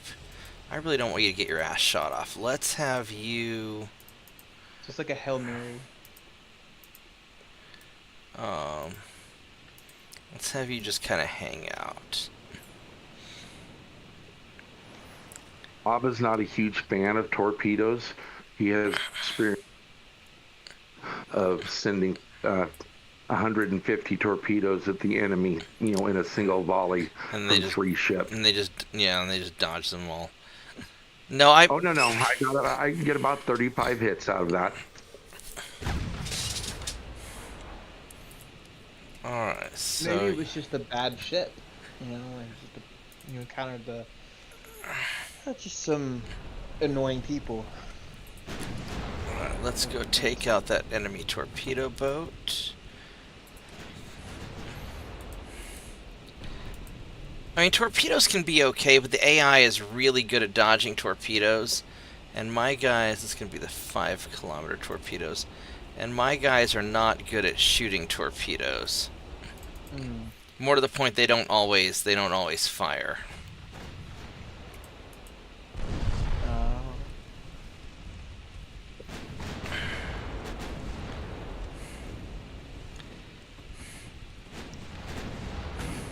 so it gives you time to figure out what you want to do, and it pauses. Well, I can pause the game. It's like Baldur's Gate, where you can just hit pause whenever you want.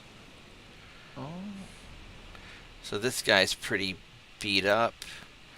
Yeah, I guess you guys can shoot at the destroyer. That's fine.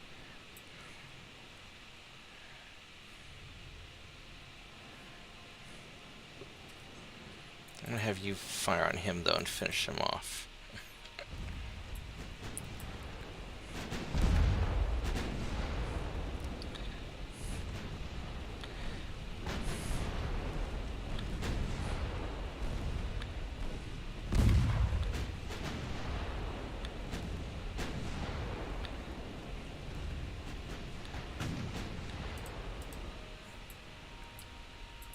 So, instead of trying to maneuver my ships while the game is running, a lot of times I'll pause it just to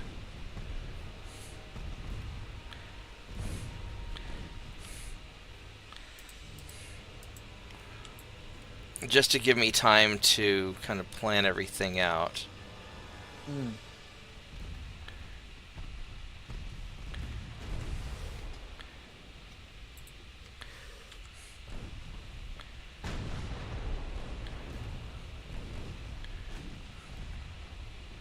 Well, that's smart. Are you using them like a sort of as a decoy, so they catch the attention and you can just shoot at them? Well, I'm using my destroyers kind of a decoy, but they're going after they're mostly going after my my battleships anyway, and that's fine. I'm just trying. The destroyer's just there for a little bit of support.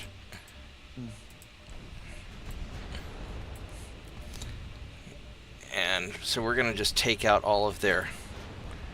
We'll take out all of their small ships first, and then.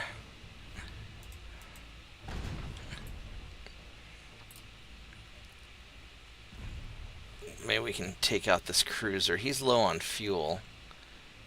And he's, what, 12,000 tons, 11,500. He's got really good armor. Except for his forebelt. His forebelt is not great.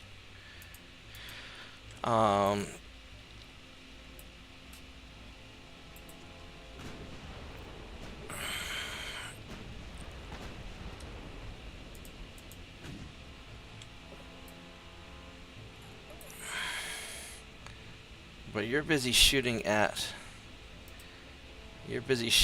my crew or my destroyer. You're not going fast. So this guy with his slow speed, because he's low on fuel, I may go in for a torpedo shot. That guy right there, the DDV-115. Yeah, I might go for a torpedo shot. But he's already. So we'll set the torpedo to aggressive. Shift right click to get the torpedo targeted. This little green thing is my outer range. So we're gonna. That's the one that has only one torpedo. Yeah, he just has one torpedo. We're gonna go in and. Oh shit. Well, it got really foggy all of a sudden. So we're gonna go for. I don't know if we're gonna be able to get a shot off. It's really foggy. I'm popping my smoke. I should be able to shoot the torpedo. There it goes. The torpedo fired away, and now we're gonna try and turn and leave. I can't even see anything. Shit! I took a hit. And I think he's trying to fire torpedoes at me. Apparently, I can't see his torpedoes. So let's see if we can. I swear that's just bad timing. And I don't even know if my torpedo's gonna hit because I can't see it. Yeah.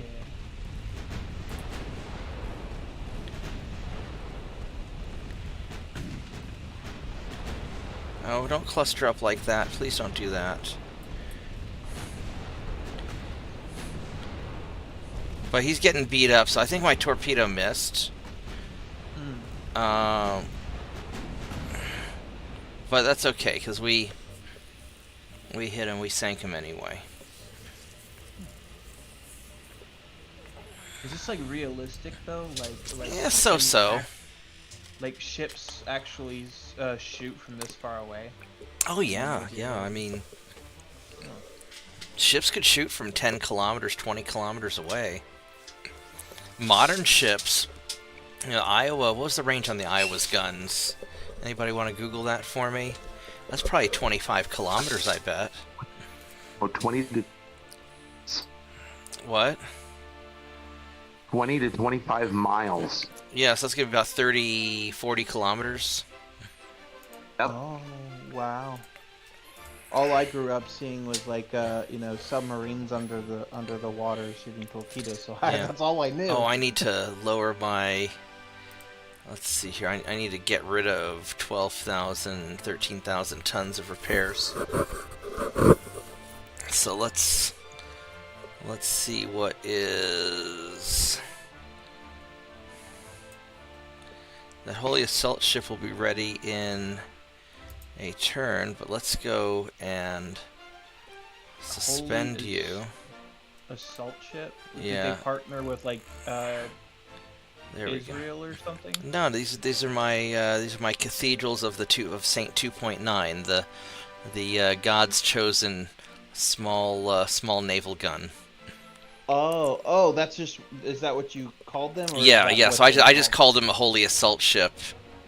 Oh. There we go. So we'll do that. All right, there we go. So the Marauders should. I tend to name my ships based on their job description. So the Marauders are a raiding ship. My Holy Assault ships are for assaulting things.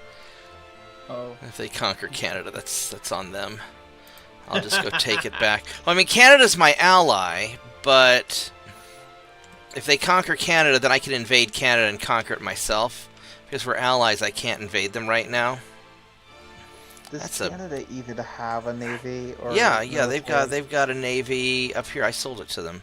They've got a couple of cruisers, destroyers, shitload of torpedo boats. Did you say you sold a navy to them? Yeah, they're my allies, so they'll buy ships from me. I'll make ships.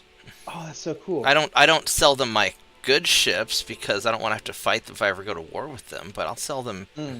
I'll sell them my. I have certain export ships. So like, typically I'll sell my raiding vessels because then Canada will help me sink enemy commerce. My allies will help me sink enemy commerce and help me in that regard. But I won't sell them like any heavy-duty ship that takes up all my dockyard space. I mean, sometimes I will. Yeah, I meant IRL. Does like? Oh yeah, Canada has. Yeah, I'm sure Canada has a navy. Let's do a little bit of googling. Here we go. So. I don't hear about any of this stuff. All I know is. So, according to the Google. The Royal Canadian Navy's current major combat fleet includes Halifax frigates, Victoria-class submarines. Alright, so how many ships are in Canada's navy? Oh, see, Canada's got 28 warships and submarines. Look at that. Oh. There you go. See, they've got a navy, yeah. Oh, cool. They've got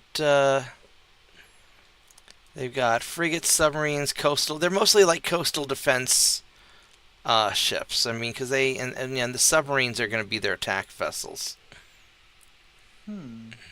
So, yeah, Canada's got a navy. Let's go sink this thing. I mean, Canada doesn't need a big navy because they've got the U.S. to do all the heavy lifting. Probably why I've never heard of it, anything about that. In game, they're allied with Germany instead of Canada. There we go. Here's a big fight. All right, we're gonna save this. So this is gonna be an interesting fight. So I've got 3 of my Marauders and a bunch of destroyers versus one of their battleships, 3 heavy cruisers, a bunch of lights. Say that again. We're gonna do this live? Oh yeah, we're doing it live. You just love that Bill O'Reilly clip. He was pretty young when he did that, too. He just spazzed out on camera. Because what happened? Like, his teleprompter cut out on him, or... What's the story behind that? I have no idea. That was interesting. My internet dropped out for 2 minutes, 2 or 3 minutes there, and then actually, I'm gonna ask. Came back. I'm gonna ask Grok. Let's see here. I tried Grok.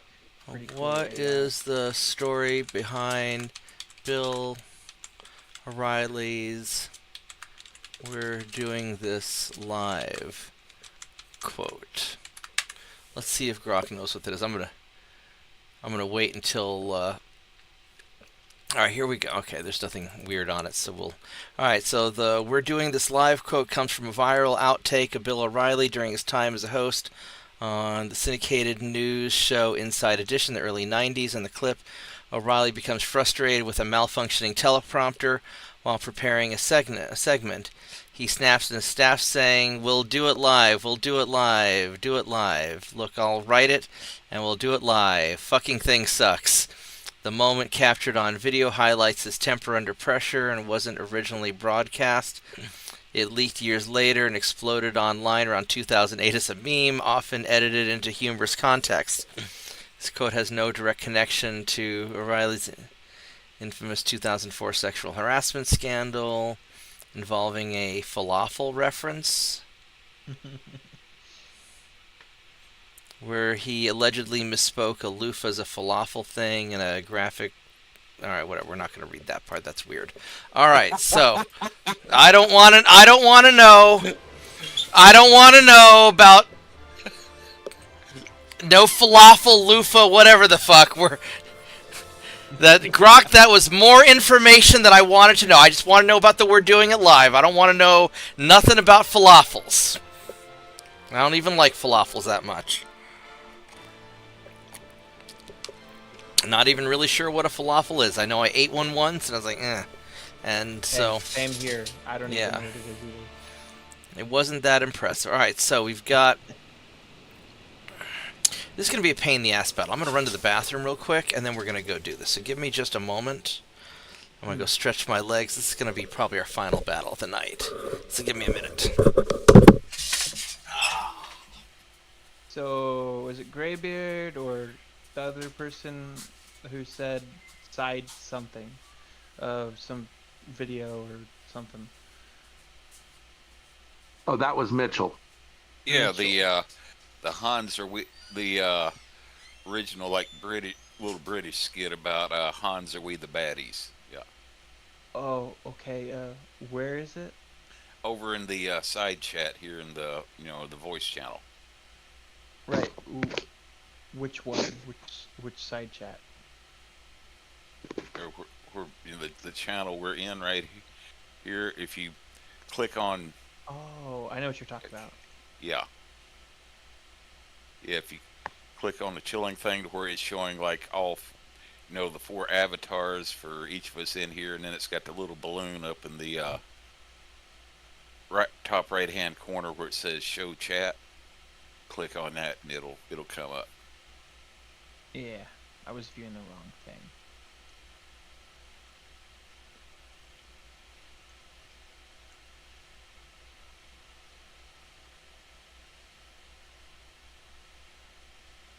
Wasn't the SS?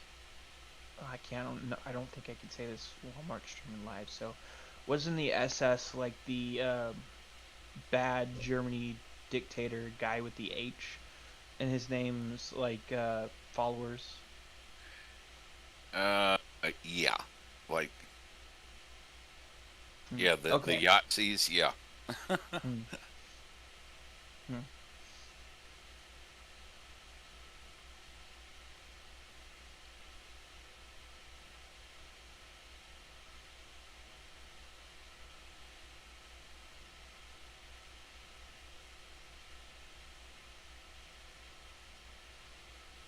When he says caps, does he mean captains? Oh, caps.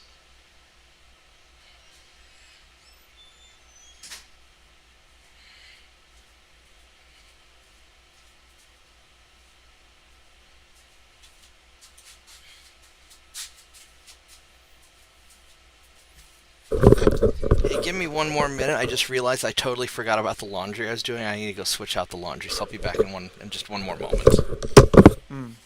Oh, probably need to go do that too.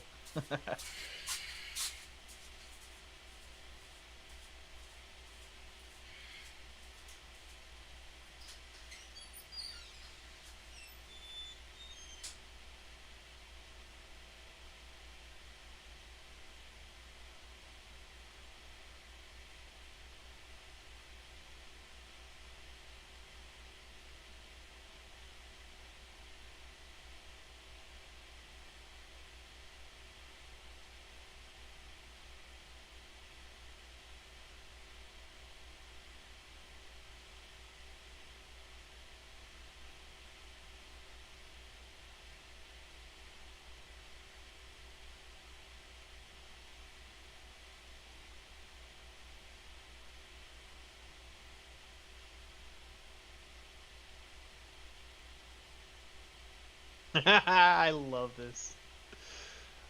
Oh, thanks, Mitchell. This is great. Yeah, yeah. That's where the saying "Hans, are we the baddies" came from. Ah. Yeah.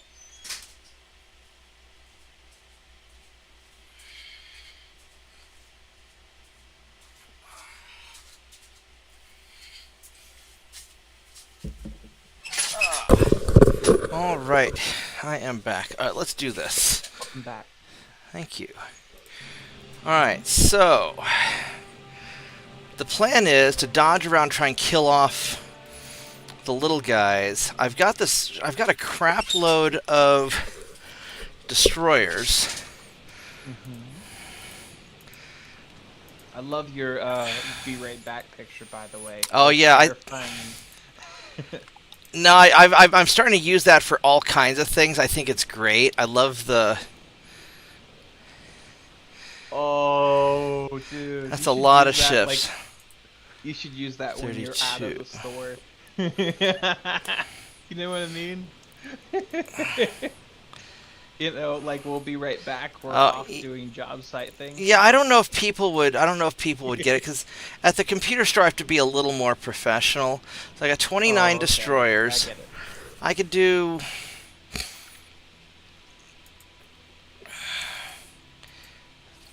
That's a lot of ships. 5, 6, 7, 8, 9, 10. Yeah, the problem is... 1, 2, 3, 4. The problem is they're kind of a technically it's a navy, but the problem is it's a pain to control. The navy. Yeah, because when you have this many ships, it's hard to control them all. What do they not do what they're designed to do? Destroyer captains are notoriously stupid. Oh. But your destroyer captains aren't stupid, right? My destroyer captains are very stupid. Oh. Okay. So I have to micromanage them. I mean, the AI in this game is not fantastic, but I have to make sure we don't torpedo our own ships, and I mean, I basically have to make sure they don't eat the crayons. I mean, they're pretty dumb. Oh yeah, that definitely explains it. Oh, all right. Eating crayons. Oh, I'll be right back. Well, okay. I'll have stream. There we go. So let's go and... I got my 3 marauders and the swarm of destroyers.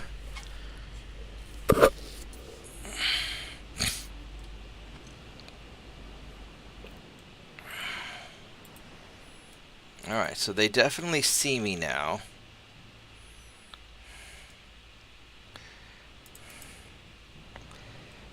I'd like me a good milk chocolate crayon. And I don't think I want these guys to actually follow fall. I think we're going to have you guys go there. And we'll have...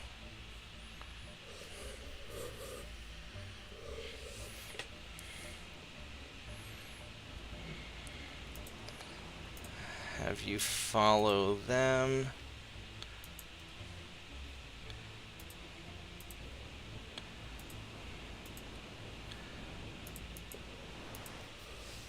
Alright, so hopefully I can bait them into chasing me.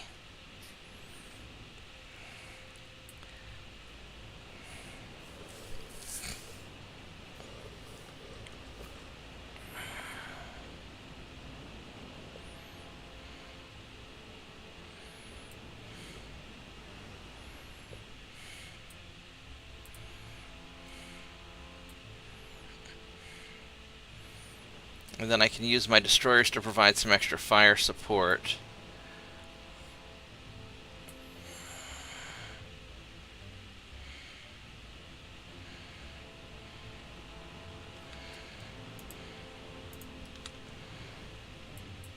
So they're off to the side over here.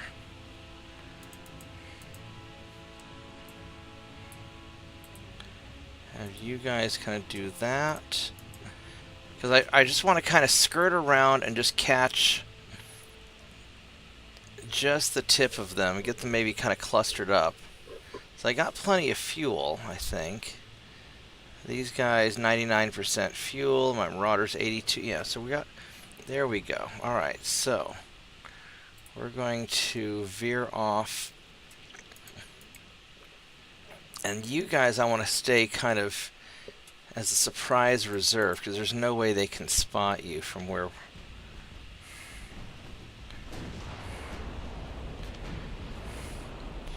Alright, so these guys, these have the 5-kilometer torpedoes, and these have the crap torpedoes. But this guy, the Fruze, you need to go down.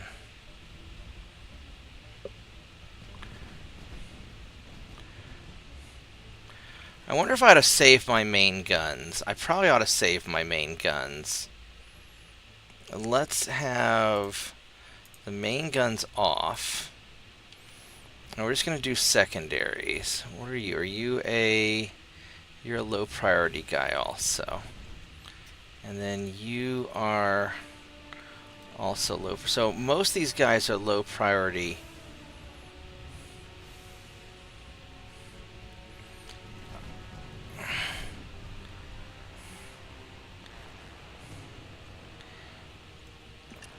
I better actually use my main guns. There's a light cruiser there. Hello, light cruiser. I'm going to check out here, Bob. You guys have a good night. All right, I'll catch you later. Good night. Have a good one.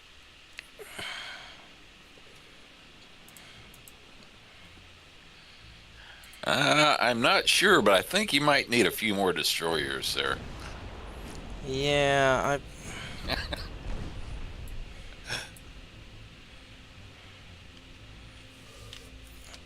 Oh, I lost sight of him. So let's go fire the secondaries at...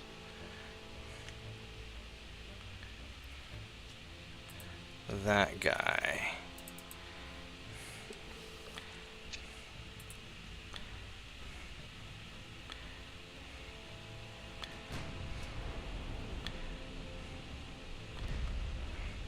Man, they're already hitting. They got some good hits on me.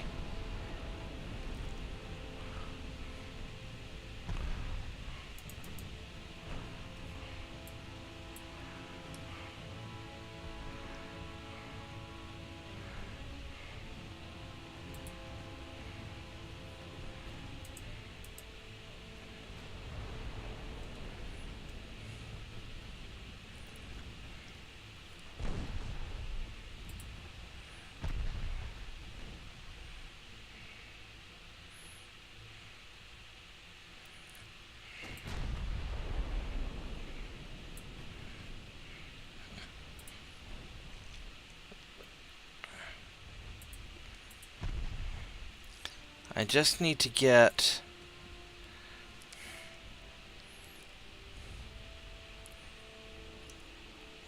some hits.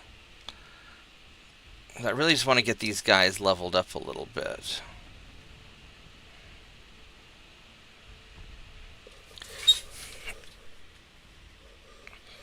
And we'll get some splash damage, at least.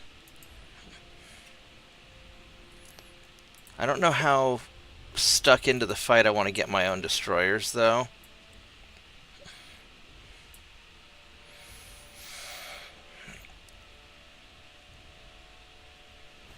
And none of them are really taking the bait. And the weather's kind of shit. Well, no, it's not. It's clear weather. It doesn't feel like it's all that clear, though.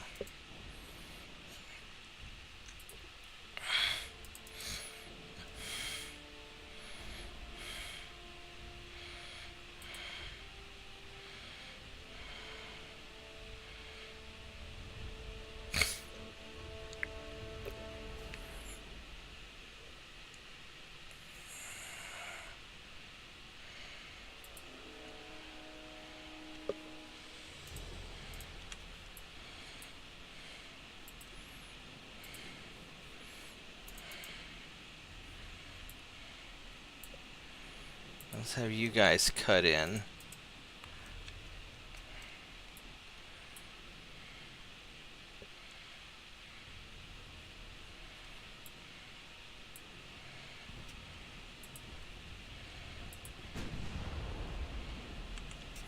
Let's put the main guns on the cruiser.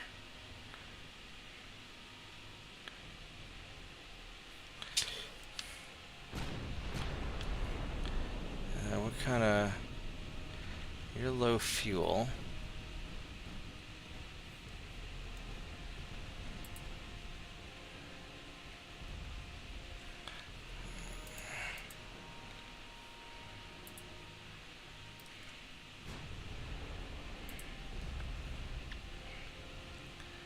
Need you guys to just kind of veer in like that.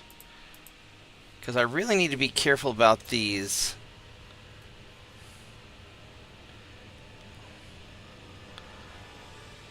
longer ranged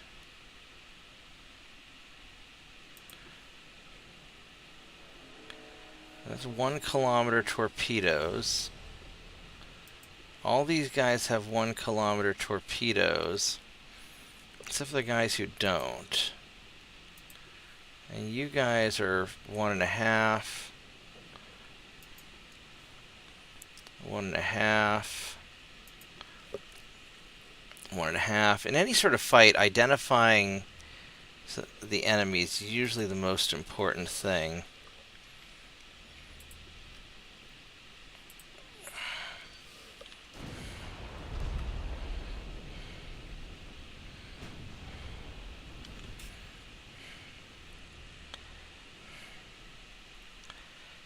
That guy, that's the one we gotta take out.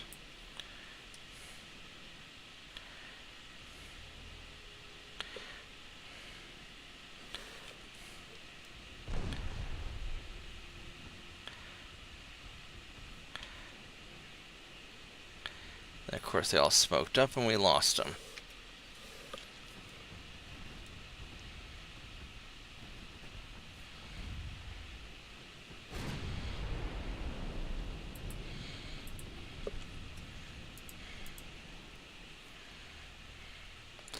Are these guys shooting?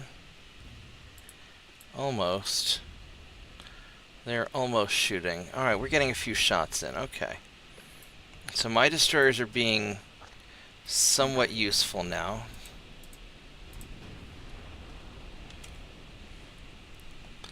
Nope.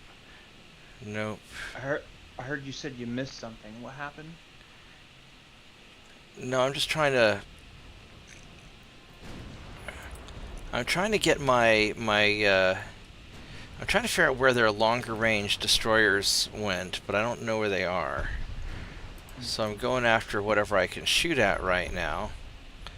I missed an important shot, but that's okay. Is there like fog they're hiding behind, or hiding well, I'm far away, and my guys are newbies, and so the thing is that we're not My guys aren't very good yet, because this is their first fight. I just built these ships not too long ago. Oh. And I'm trying to find their good destroyer so I can shoot it. But I don't know where it went.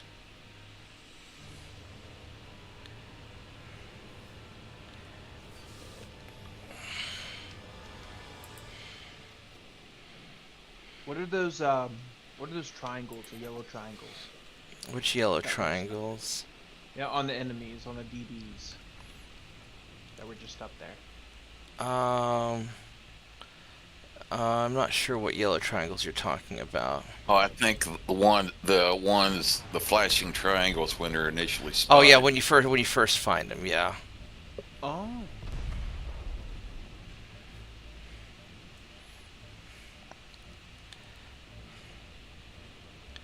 If you see another yellow triangle with like an exclamation point sitting somewhere on the water, that means that's you a torpedo. That's that right there.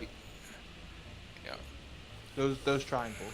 Yeah. The flashing ones like that means that's the ship you just spotted or respotted. Oh. If you see a yellow triangle with an exclamation point moving along the water, that means you have incoming torpedoes. And that's a problem. Well, it's not always a problem, but usually it's not fun.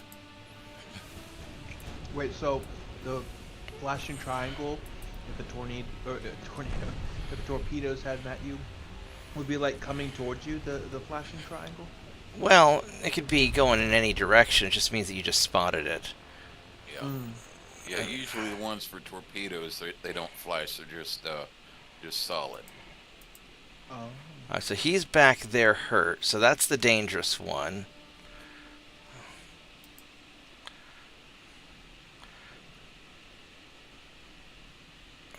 You know what would be really nice would be if you could set priority targets. What do you mean by priority targets? Shoot this guy in particular. Oh, okay. A lot of these destroyers are crap destroyers, though, so they're not that scary. So maybe it's not so bad. Because I only see one so far that has the really long range.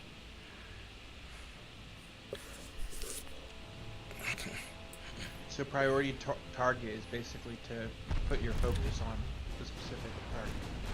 Yeah, I would like to be able to choose a target to just focus on and shoot. You can't do that? Well, you can, it just doesn't work very well. Yeah, unfortunately, the game thinks it's really smart. Yeah. And likes to change targets on you. So that's what you mean by it's hard to control, what you said earlier, right? Yeah. Yeah, it was like the developers decided that the AI was smarter than the players is basically what it came down to. Maybe they intentionally did that, kind of like they make chess AIs to make it a challenge or something. I think they probably fucked up and didn't want to admit it. Yeah, they didn't want to take the time to develop a decent AI. So basically, the answer was to tell players, well, never mind that the AI keeps changing your targeting. You should just go ahead and just let the AI do the targeting for you. Oh. Yeah. In other words, we're too lazy to do our job. There we go. Let's.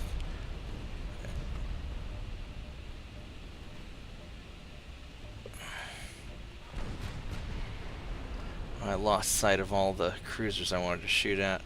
Yeah, the big problem is I want to make sure that you've got a short torpedo range. So really the only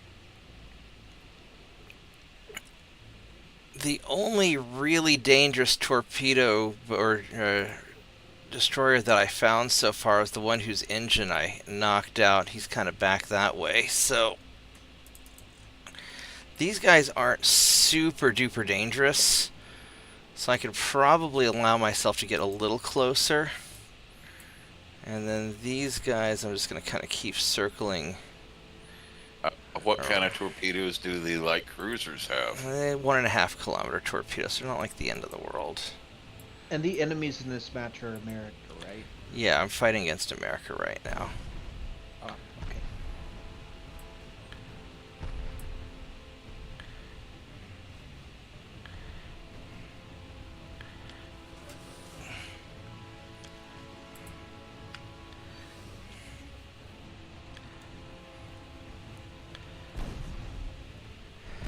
I keep losing sight of things.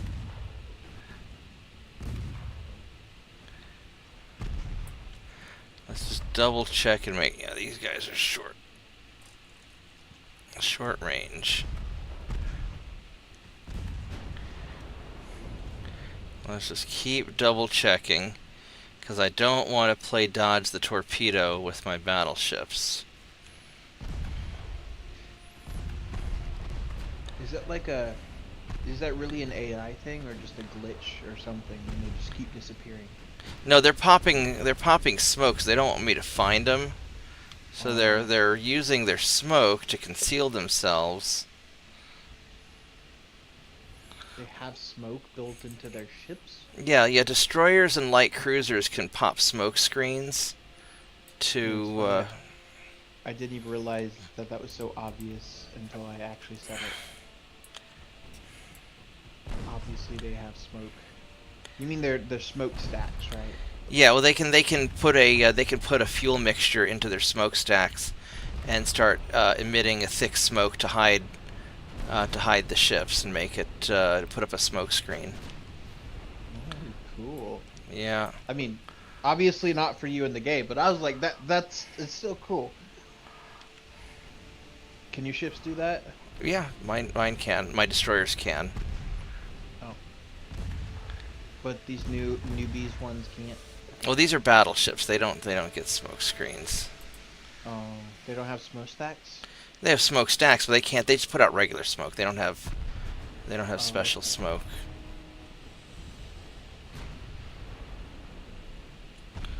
All right, let's see what's.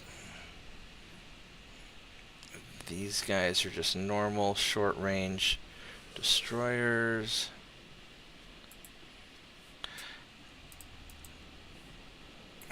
Let's see, I have you guys cut in a little bit. And you guys are all just shooting stuff. Alright, that's fine. You keep doing you. Oh, look at that. There we go. That's a bunch of hits. What the fuck what happened? Alright, that was weird. What happened? Oh, Adblock decided to pop up a thing, and on one of my other monitors, like, hey, you should buy the paid version of Adblock. And I'm like, fuck you, I'm playing a game. Oh, these torpedo boats. Oh, those torpedo boats are dangerous. They have... Oh, look at you with your long range. Let's see, what's the range on my 16? Yeah, it's... I don't know if I can. I don't know if I can. I don't know if I can hit. Oh, those guys are kind of far away. So the torpedo boats are going to be a problem.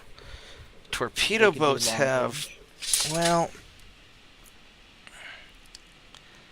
I want to put my main gun. Well, I don't want to waste my main gun shots on a torpedo boat. I really want to put it on a.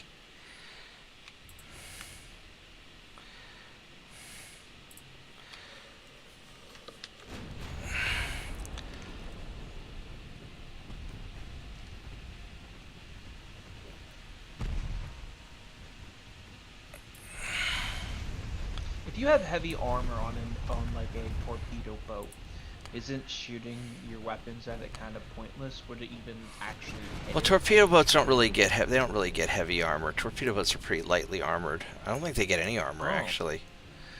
Huh. Yeah, so most ships don't get a lot of armor. Cruisers can get pretty decent armor in battle, but it's mainly the battleships that get the good armor. Cruiser sounds like a ship that doesn't have any guns. No, cruisers are kind of a medium-sized ship. They're basic. Oh, there we go. We took out the light cruisers. Cruisers are basically designed to operate, long-distance operations. They can take on, kind of a more variety of missions. So, torpedo boats are basically for sneaking up on stuff and launching torpedo attacks. Destroyers are designed to, take on small ships.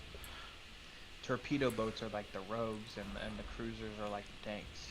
Yeah, well, cruisers are going to be like your normal DPS, and your battleships are more like a tank. But cruisers sort of a flexible, multi-purpose ship, usually. It just kind of depends on what you're building them for, but typically... Oh, yeah, we're gonna... You are going down, Mr. Torpedo Boat, because I don't want to get within 5 kilometers of you. You're gonna... No, don't change targets. Keep shooting at the torpedo boat. So, like, the AI keeps changing targets on me after I've told it to shoot something. I'm going to put your main guns on that one. Because I don't want these guys to get within 5 kilometers, because these guys are have really dangerous... Oh, well, maybe this one doesn't. He has 1.5 kilometers. That one is dangerous, so... So, is a Marauder like basic just damage dealing too? It's my pirate ship. I built these guys to be pirate ships. They're fast. They don't have really big guns. Oh, wow, look at all those torpedo boats. Holy shit, alright. So... my Marauders are designed to be... raiding ships.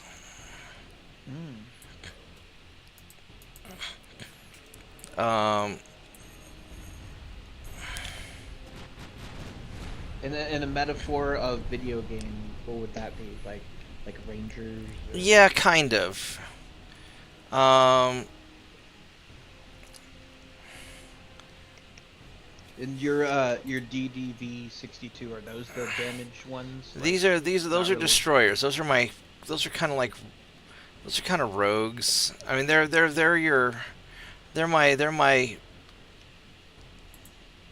my scout ships. I mean, they're just kind of general support. They. Oh, okay. So they have like probably like medium guns, right? Yeah, these guys have. They're not very tough. They're okay tough for what they are, but they're not super tough. They've got 5.9-inch guns, so basically 6-inch guns.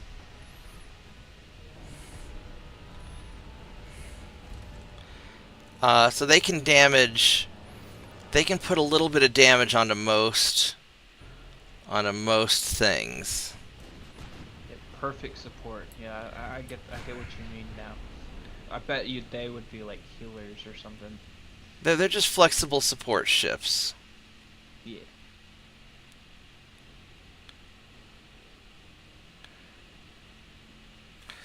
I want you guys to really focus that guy down, because he's dangerous. This is longer range torpedoes. But no, so my Marauders are basically built to be kind of large, fast hit-and-run ships. And it sounds like they're like the warrior type of class. Well, I'm gonna beat you up. I'm gonna run away and have everybody else do the damage.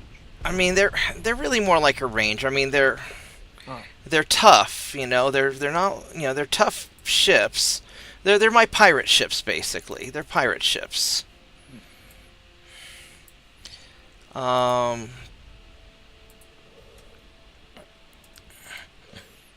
Are the pirate ships the ones that can? Do they have to do something to take over the ships or something? No. You can only take over the ships if the enemy surrenders in a war, and then they'll give you some of their ships as part of the peace negotiations. So I wish you could do like proper boarding actions. That'd be really cool. So basically the big thing is that these Marauders are relatively fast. You know, so right now when most heavy ships are going, like this enemy battleship over here has a top speed of 16 knots, right? So I'm 27 knots. So I'm almost twice as fast as he is. So it doesn't matter whether the other thing can hit fast, because you being fast makes it sort of. Right. I'm just a really fast. I'm a really fast hit and run ship.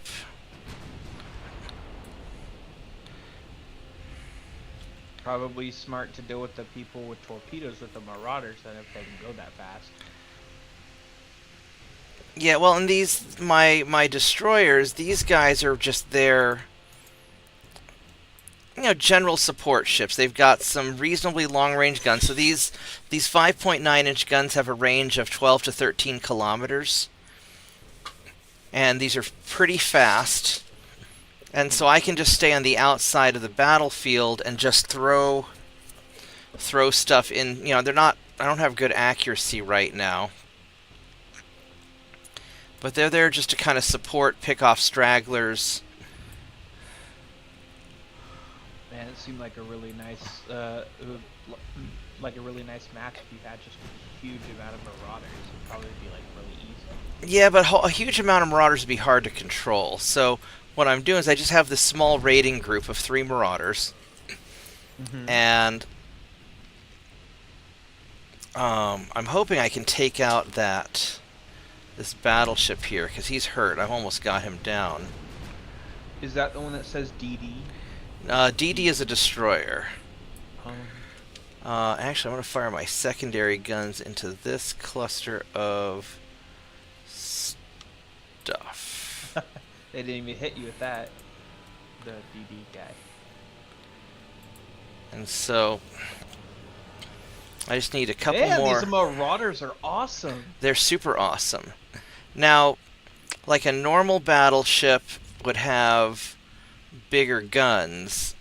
Let's see, so this battleship, well, that battleship has 13. He's kind of an older ship battleship, actually. He's not very good.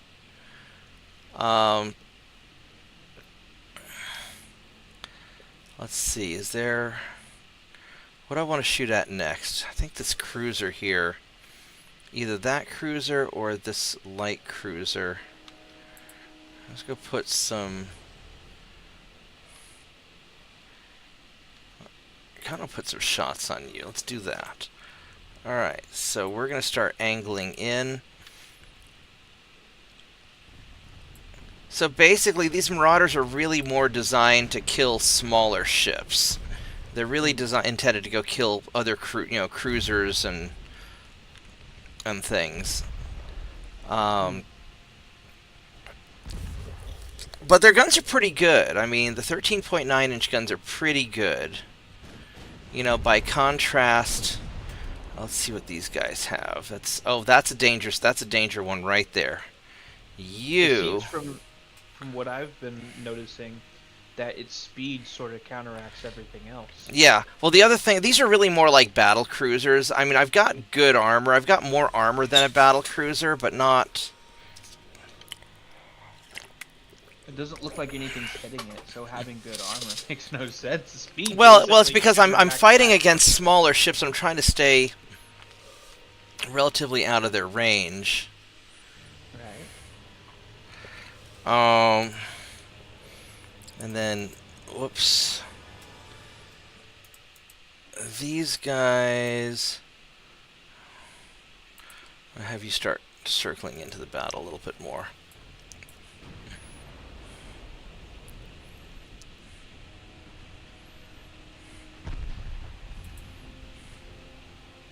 Is there like some sort of add-on or anything that you could add to this, like actually fix the AI where it doesn't like go crazy all the time? Not really. It's buried deep in the codes. There's not a whole lot that can be done. Oh, that's sad. It is what it is, I guess. Yeah, you just do the best you can, and it's all right.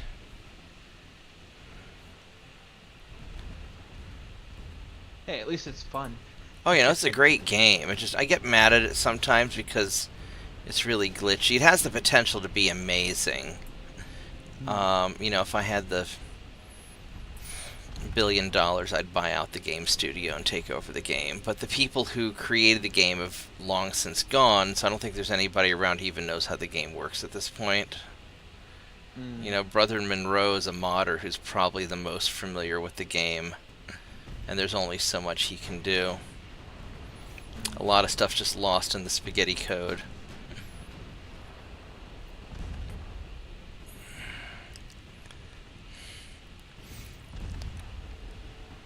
Mainly, I just want my big guns to shoot at big ships and leave my little guns for shooting at little ships.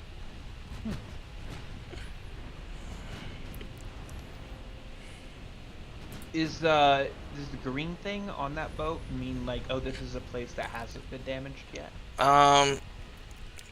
So I mean, all my ships have taken a little bit of damage. So the green, so if there's nothing at all, that shows no damage. Green is light damage, yellow is medium damage, red's heavy damage. Oh.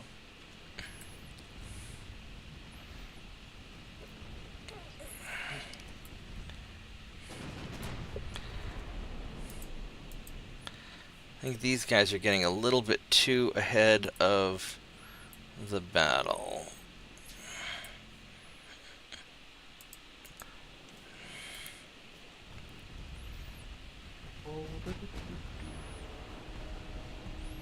Alright, there we go. Alright, where are you the...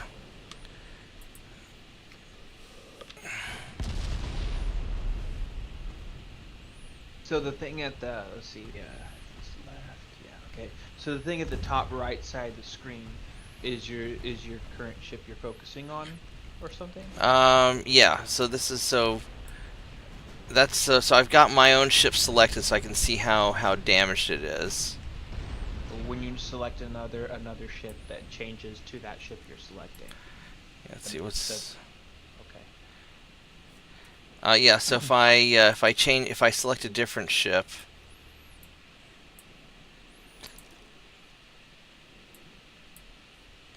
Are these guys? Are any of you? No, none of you are very good. So I'll let the destroyers take you out. Doesn't look like there's much ships left. And they still have a bunch, but I've been whittling them down a little bit. Good job. Looks like. But I'm also fast, and so a lot of these ships are just off, you know, out of sight. I don't see them because they're not.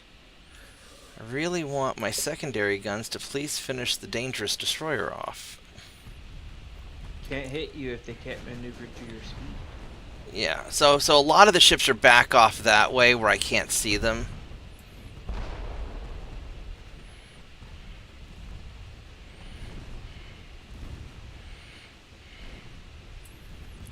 Ooh, that one looks like it's about to be destroyed soon. Yeah, no, a lot of these guys are in trouble. So they're starting to sink. So I got another one. These guys are kind of spread out a little bit. I'm gonna take you guys around this way because these destroyers, I'm just skirting them around the edge of the battle, just firing into the middle of things.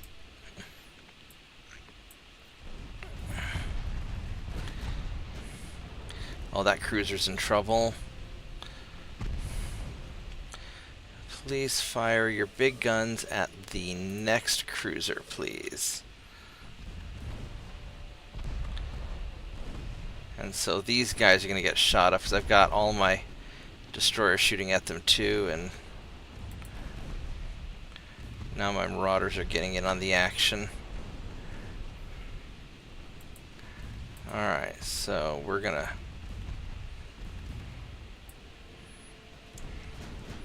try and get that torpedo boat.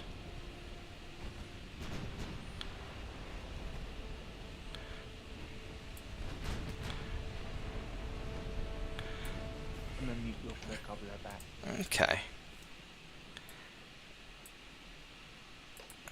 Yeah, so these guys are just going to circle around the battlefield to just keep harassing targets. They don't have really great hits, but I don't want to get them close enough to where they risk getting getting hit either.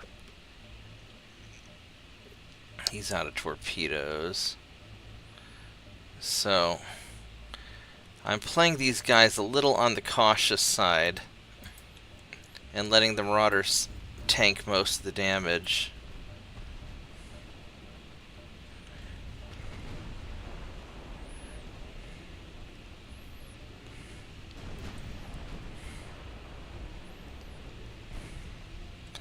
Now you guys have short torpedo ranges, don't you? Yeah, it's 1.5 and 1.5. So that's not really that scary.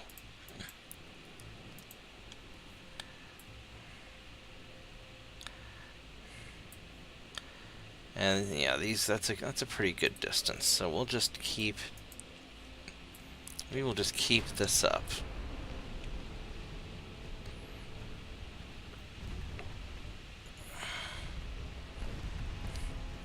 21% to hit the cruisers, which is good. Ooh, that's a nice hit.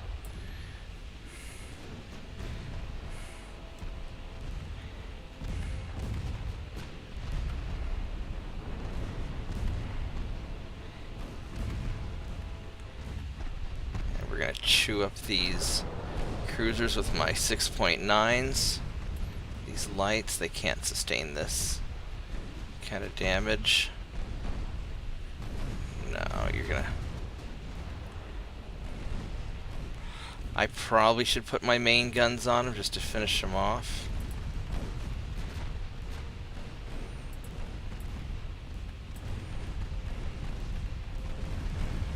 But I think the secondaries will take care of them.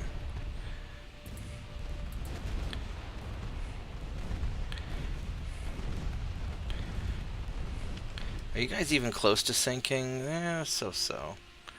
Yeah, so-so. You got no torpedoes left. You got no torpedoes left, so you're not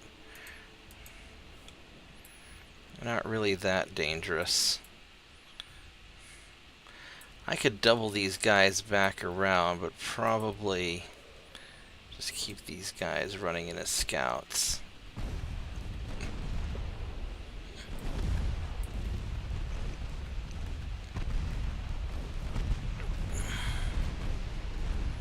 Let's make sure these torpedo boats are the short-range torpedo boats. The 1.5, yeah. Uh-oh. Oh, he's out of torpedo, so we're okay. Let's say, oh crap, that almost gave me a heart attack, didn't it?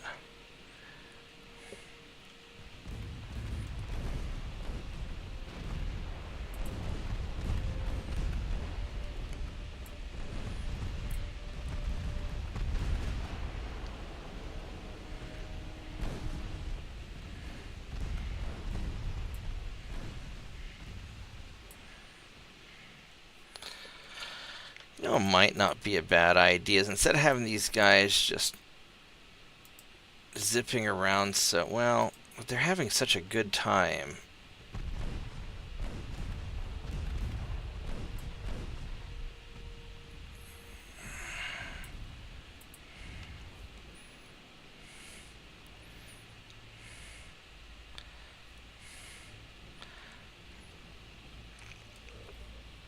I should probably double these guys back.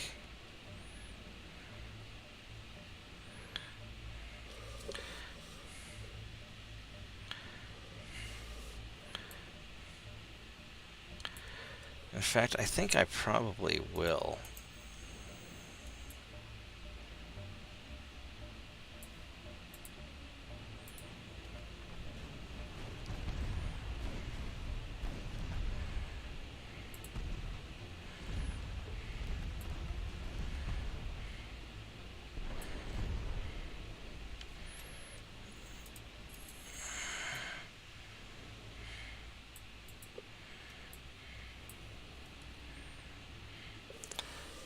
Let's fire secondaries at you. So I really want you to go away. I'll put the main guns on you.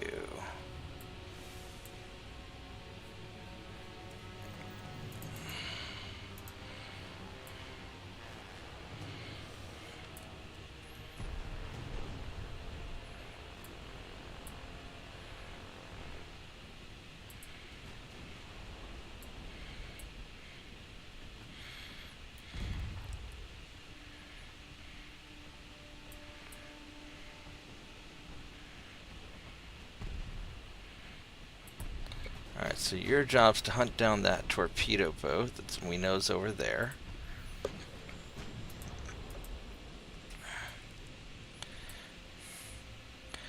Oh, this is going to be a problem. I don't want to get that close to everybody. We're gonna hard turn. Alright, I'm back. I'm gonna go though. I enjoyed Alright. your stream, like, Well, thanks for all hanging along. out. Yeah, once I'm done with this battle, I'll probably go to bed. Let's put secondaries on you, because you are dangerous. Here's your like. I'm going. I Peace. appreciate it. Good night, Solomon. Good night.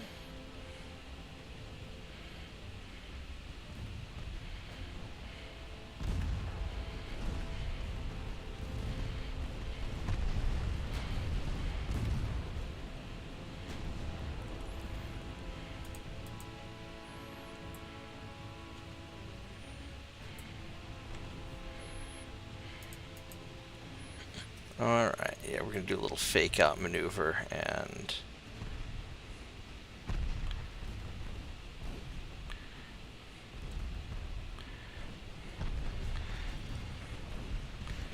get our guns pointed around at the cruiser now. Oh, that's a nice shot. Yeah, you're in trouble. I guess we're officially in government shutdown now. Shutdown now. You know, the only thing I fear more than a government shutdown is the government being open. Yeah. Uh-oh. In the immortal words of Jeremy Clarkson, oh no. Anyway. I got too close to the torpedo boat. That might be problematic.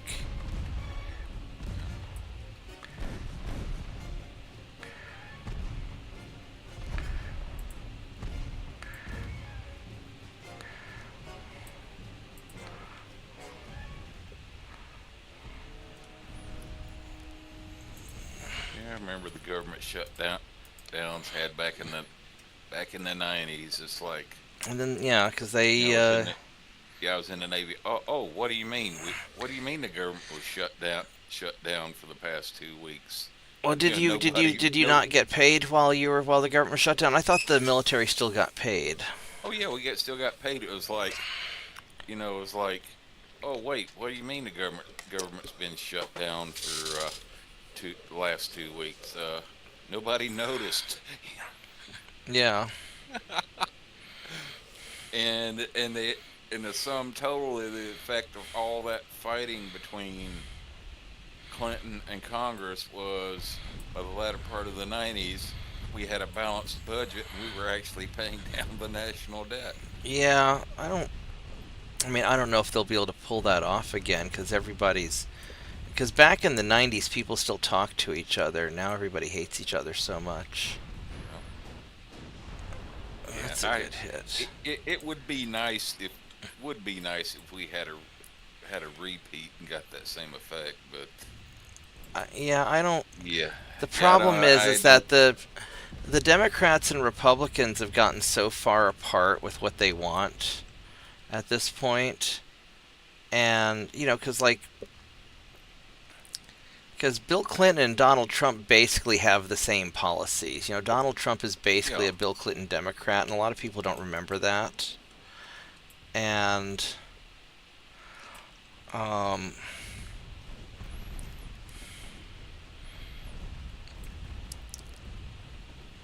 but I don't think you could. I don't think you get the Democrats and Republicans to work together, because it's become so polarized that if they try working together, then their side's going to call, they'll call them traitors or Nazis or communists or whatever they're going to, So I don't think there's any incentive for there to be a détente between the two parties, which is unfortunate, because that's what we need. But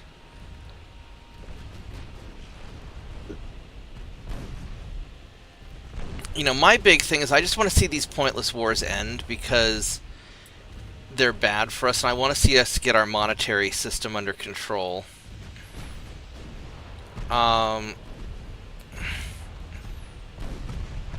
you know, there's a lot of tension right now over all the immigration stuff. Just because, you know, immigration's great, but if you do it too quickly and people don't have time to assimilate and get used to each other, that can cause a lot of problems. And so we've just had so much immigration so fast that the different sides are going to be very antagonistic at this point. You know, probably worse than any other time in our history, I think. You know, except for maybe the Civil War. We don't want that. But I don't see any real incentive for the two sides to get along right now.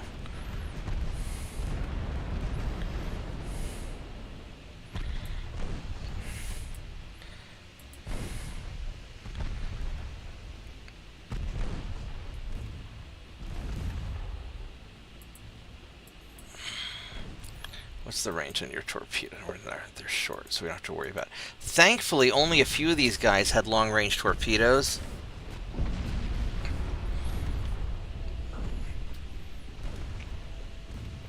Because I think I'm shooting up a bunch of older ships. You know what's really unfortunate is, after this huge battle where I'm going to just wreck the enemy navy, or wreck this huge, you know, fleet of ships, I probably won't get any more experience than if I just sank one ship, you know, each.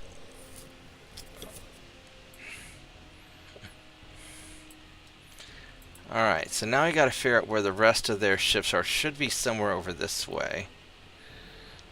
Right. Well, the one benefit would be as many ships as you got, the more targets, you know, the better the odds that all of your ships get some increase in experience there. Yeah, hopefully.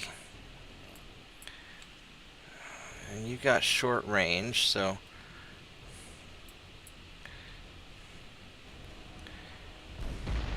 Oh, wow, he just got hit by a main gun. Alright, so these guys are all short range, so we don't have to worry about that. Yeah, what I'm going to start doing now that I'm whittling these down, I'm going to have my marauders go around the other side and do kind of a pincer. Because I've managed to pretty much knock out most of their ships.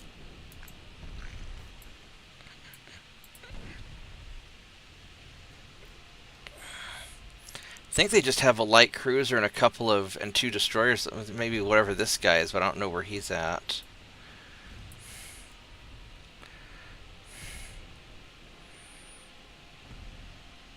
I am almost out of ammunition.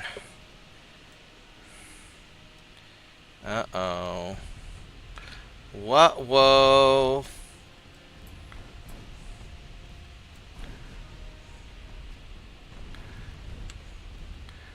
Alright.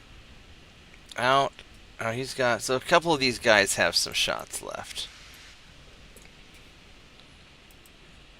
And he's short range.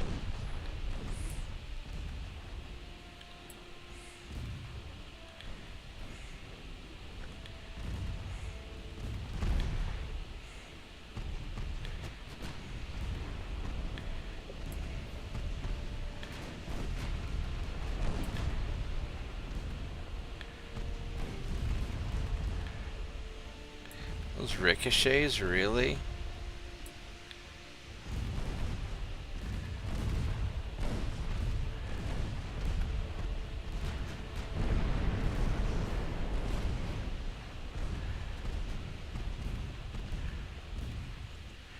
Alright, so at this point, I think my destroyers are mostly out of ammo, so I'm just going to let them sail off into the sunset. And I don't know about this last guy.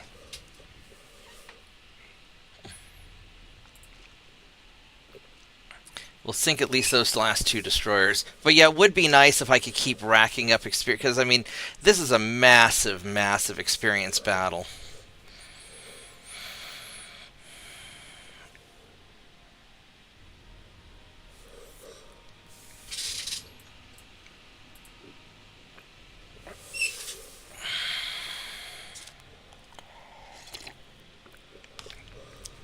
My only concern is that every time we had... So back in the 90s when we had the government shutdown, there were two things that were different. One, the Democrats were willing to talk to Republicans, and the Republicans back then weren't a bunch of pussies. You know, I don't think right now the Democrats are willing to talk, because if they do, you know, their base has become so polarized that they're going to get, you know, any Democrat that crosses party lines, because they need 7 Democrats to defect to pass the budget. You know, they're lying and saying, oh, the Republicans control everything. No, if you don't have 60 votes in the Senate, you don't control shit. At least as far as continuing resolutions go, yeah. All right, so where is that it? That's it. You know, you can't pass a clean budget without it. The continuing resolutions, you can do some things with a majority vote, with just a 51 majority vote, but for any of the important stuff, you need 60. And the Republicans don't have that, which means the Democrats have to talk to the Republicans, which they won't, because any Democrat that does is not getting reelected. And any Republican that... You know, the Republicans can afford to talk to the Democrats because the Republican voters are going to be like, well, you know, it's the least bad option. Whereas the Democrats, you know, the Democrat voters, they want what they want. And if the Democrats don't give it to them, they're going to be like, screw you, we're going to get somebody else. Whereas the Republican voters are not as hardcore as the Democrat voters are, in my opinion. And so the Republican voters are very or the Republican politicians are very cowardly. They're not going to stick to their guns because they know that their voters aren't going to make them stick to their guns. Which isn't actually good for compromise. I mean, ideally, you want both parties to stick to their guns until both of their voter bases say, you know, get to the point where they're like, okay, we did our best, and then they can have some conversation and compromise. But I don't see that happening. I think the Republicans will eventually cave, because historically that's what they do. And then it'll just end up being when they cave, then both sides will get a giant turd sandwich that neither one of them wants. The only thing that'll be consistent is they'll end up spending a lot of money that we can't afford to spend. You know, whereas in the 90s, you had the Democrats and Republicans come together and say, these are our priorities, these are your priorities, here's where we can find the middle ground, where we get some of our priorities, you get some of your priorities, and we can balance the budget. That was a really good fight. I just don't see that being possible right now. I'm gonna try and get that. But I mean, my big thing is I don't want to see pointless foreign wars. I don't want to. I mean, because with all the money we've spent on pointless foreign wars, you know, we could get rid of 2/3 of our national debt if we didn't have all these foreign wars over the last 20 years, 20, 30 years, or 25 years, I guess. You know, I want to see us not go bankrupt because that's kind of important.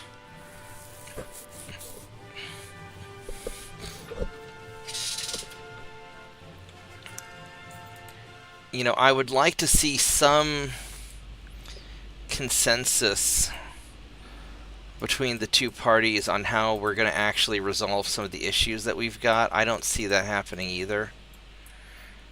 You know, because really I think both parties, the politicians at least, are mostly just concerned with getting money for their districts and getting money from their donors. I remember, what was it, like 15 years ago, I heard, you know, one guy make a comment that, you know, pretty well sums up what the problem is with Congress. Said, one party's corrupt and the other party's stupid, and I'll let you decide which one's which. The guy said, everybody thinks everybody else's congressman is crooked, but theirs is okay Yeah. because he's bringing money into the district.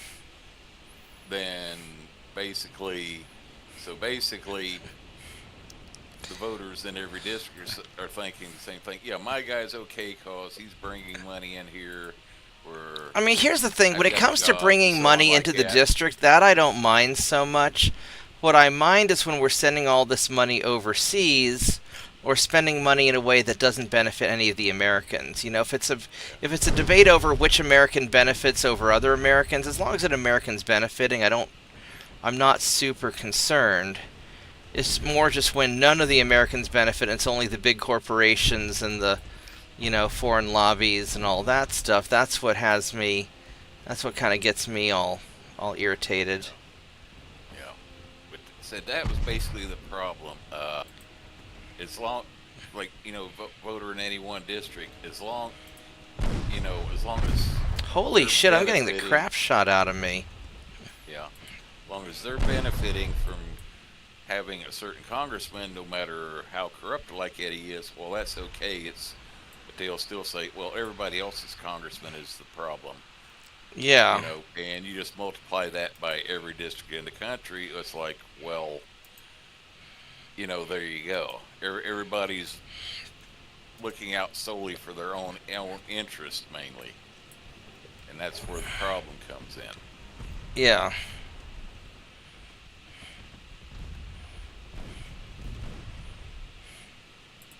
I remember seeing one roadside sign one time when I was like,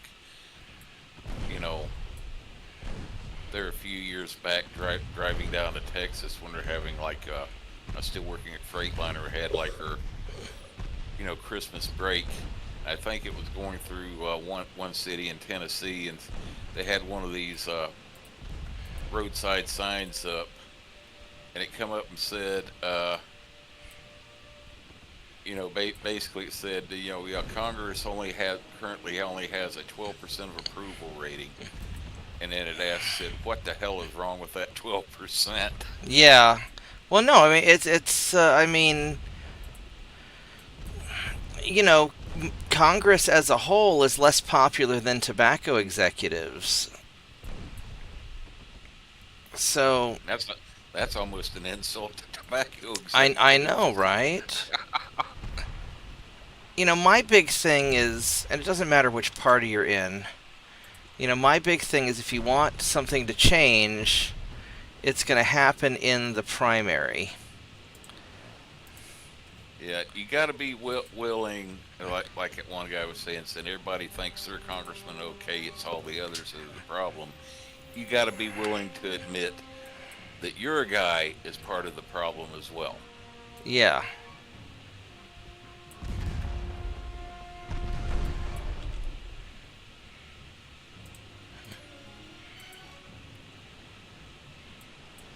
I remember this was back, I think, like it was like shortly after retired Navy, like the late 90s. Back when still C-SPAN was still a thing and still had cable service. And who was the senator that read like all of the Dr. Seuss stuff for like 12 hours on the Senate floor to filibuster something? That almost sounds like old, what was it, Richard or John Byrd, the one that was in, like, the, is that the KKK guy? Yeah. Like the Grand Ninja of the KKK or whatever the hell they... That sounds like something he would pull, but... I don't think it was him. Yeah. Can't remember who it was, but I remember there, what was it, late 90s, there was this one congressman from Ohio, James Trafficant, and they had some kind of debate over legislation going on the House floor, and basically, everybody, once both sides were trying to screw the other one as far as legislation, and nothing was getting done, and Trafficant got so irritated at all the bullshit going on. When he got his turn to speak, he got up there and said that the entire House House of Representatives was nothing but a bunch of political prostitutes. I mean, that's kind of true. And then stepped down, and both sides started screaming at him. Just walked out of the chamber, and they were screaming at him, and like the Speaker of the House was trying to get security to bring him back into the chambers and force him to apologize. And he just kept on going. He was leaving the Capitol building, and some of the reporters, caught him as he was leaving and Congressman said, all members from both houses or both sides of the aisle and the Speaker of the House are demanding that you come back and apologize. Said, are you going to go back and give an apology? And he sat there for a few seconds just kind of thinking. He said, well, as a matter of fact, I would like to issue an apology. He apologized to prostitutes? I would like to offer an apology to all the ladies of the evening in this country for daring to compare them to the United States Congress. Oh, that's great. Alright, so we got all those guys done. Let's see if I can... Are there any more guys for me to refit? I could actually refit the rest of these Guardians, the last 4... I might as well, actually. Even though it's just a small change, just so I can get those out of the queue, because it's only 2 months. Apparently Mr. Trafficant pissed off the wrong people with those remarks, because not long afterwards they cooked up some racketeering charges against him and threw him out of Congress. Well... if I look, here's the thing. If I were to ever get elected, I wouldn't mind running for Congress just to get the free health care for the rest of my life and like the lifelong pension. And then I'd probably just live stream from the Congress floor just to show the American people just how shitty everything is. But no, I mean it's a money game. The whole thing's about the money. We all know it. Yep. And you've got one side or the other arguing different things.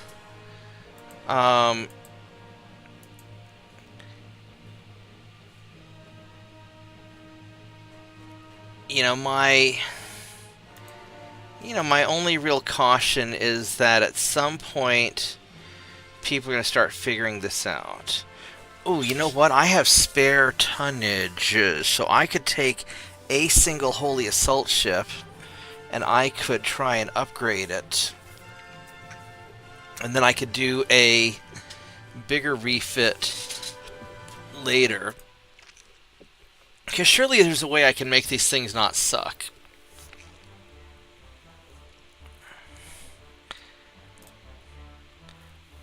I'm gonna be right back, and then we'll try and make these things not suck. So give me just a minute, and I'll be right back. And then after I make them not suck, then I'll probably call it a night, because I've been going for 4.5 hours. I didn't mean to go this long, but it's fun. All right.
circles doesn't help anything, okay? I don't know what the hell spinning in circles means.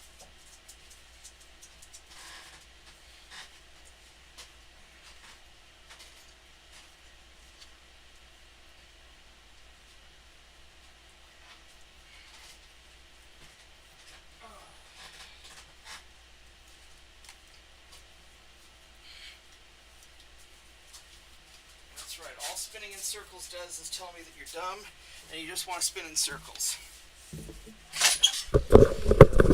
Are we talking about Congress again? No, I was talking to my dog. Dog's almost as dumb as Congress. All right. Don't insult that poor dog like that. Said almost. All right, so we are going to go to semi-oil, shaft, turbines, Krupp, big barbettes, anti-torp, because that gives it some more floatability, yeah. More Citadel, because you need all the help you can get. Go TNT, Quinson's 3, Advanced Radio, go Capped 1.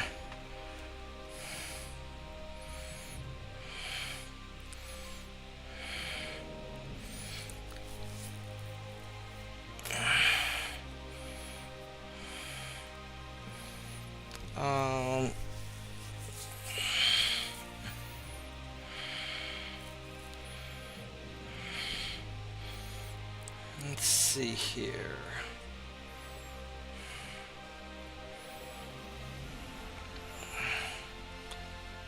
Oh, it's 50. We're gonna go cap ballistic on you also. We're gonna make you very armor penetrating. Alright, so we got that. It's a 3-month.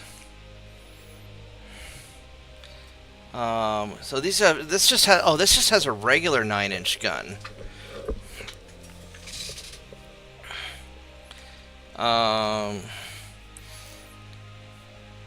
So I think on all these secondary turrets, I'm taking off anything smaller than a 5-inch gun.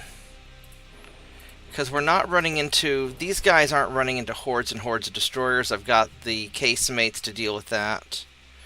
I mean, these guys up top I'm not worried about so much. I could upgrade these to 6-inch guns.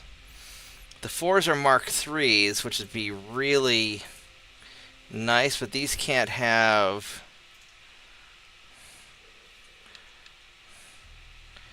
These can't have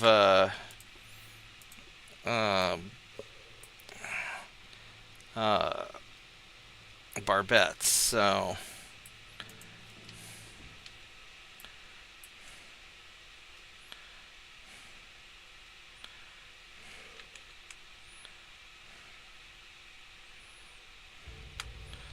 Oh wait, we're gonna do... Go make these longer. There we go.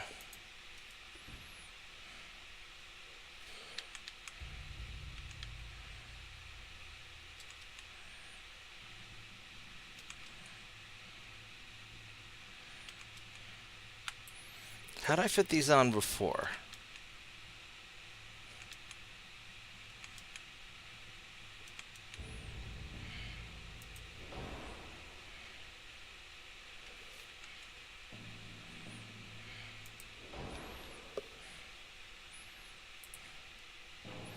There we go. So that's my little cluster right there.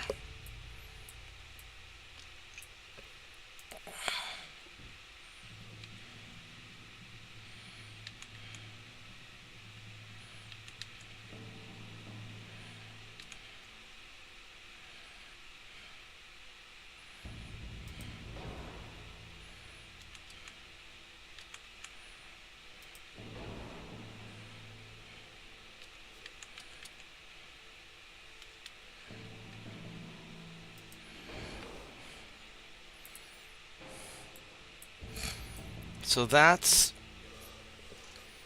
that. Now what I could do is I could upgrade maybe these rear guns and make them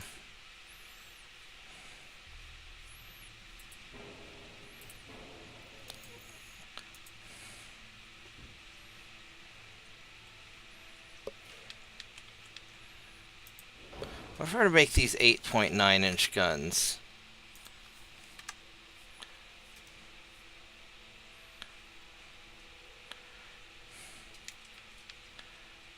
So that won't stack, but I can put these, I could embed them in like this.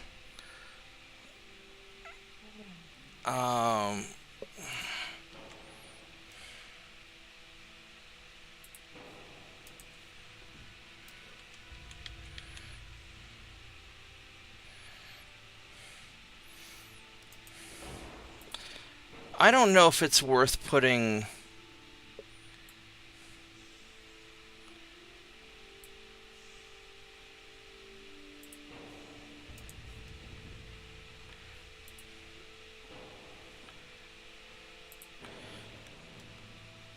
I wonder if I ought to just stick it with, stick with the 5.9s.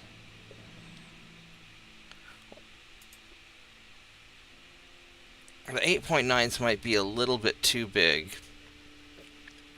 I'm tempted to use different sizes just so I can preserve ammo if it gets hit.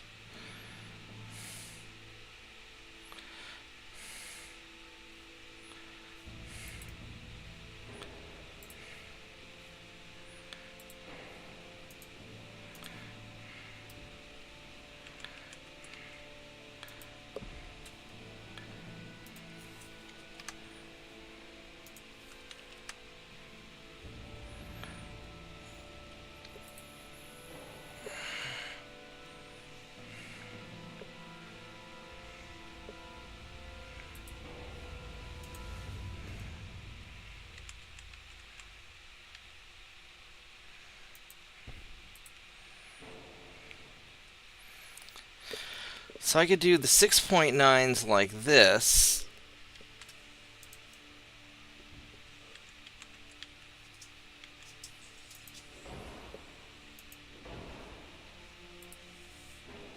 The 6.9s and 5.9s.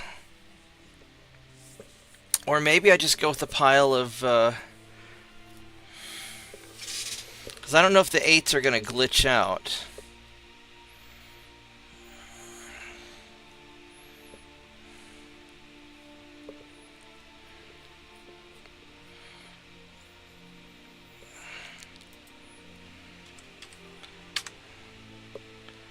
$24, $25.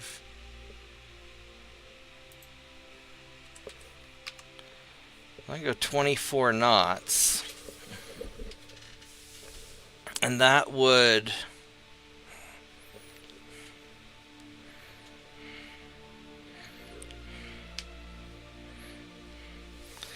not be awful. I almost wonder if I need to put a big-ass gun up front, just so I have something to shoot big ships with. A big-ass gun is always the way to go.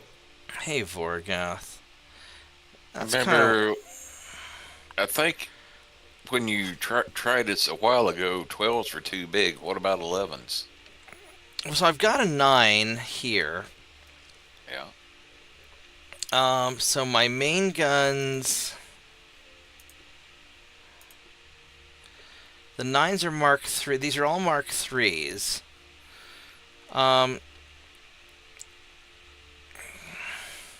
I could just upgrade it to a 9 point. I want to be able to... I'd like to have something big that if I come across a battleship that I can at least threaten it if I have... Because these guys are operating in mass. If I went with a... What's your largest Mark III there? I've got a 13. I mean, as far as like already up to like the 13. Yeah, the was only 13 is a Mark III. The 14 is only Mark II. Yeah. So I could do the 11. I could do an 11.9, but if I'm going to go, that's too big. So if I'm going to do a, but I think a 12 would fit. But the long barrel doesn't. Now I could go with a short barrel 12. Because the short barrel 12 has a 25 kilometer range. 0.7. If I go with the long barrel, it's a 33 kilometer range, and it's got a lot more accuracy, but it won't fit. I could go with a lesser gun. I could go with like an 11-inch. Basically, do I want a bigger gun that has a... Well, I'm not going to necessarily be dancing around shooting things from a great distance either.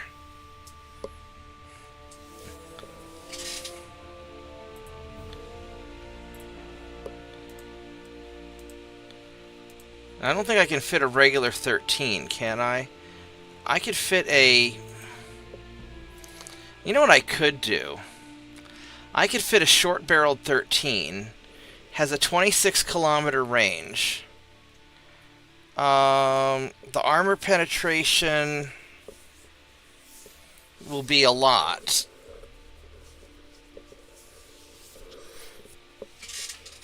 I could just not go with the long barrel 13. And then as far as armor goes, I can...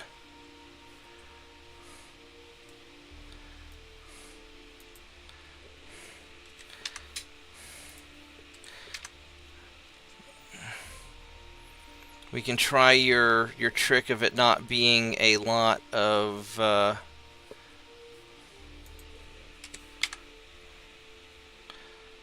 Oh, that balances it out pretty quick, doesn't it? Man, the pitch and roll on this thing is awful. So I've got it going 24 knots. I'd like it to go faster, but that's probably not... I mean, I could take off torpedo protection, but I think I need all the strength I can get on this thing.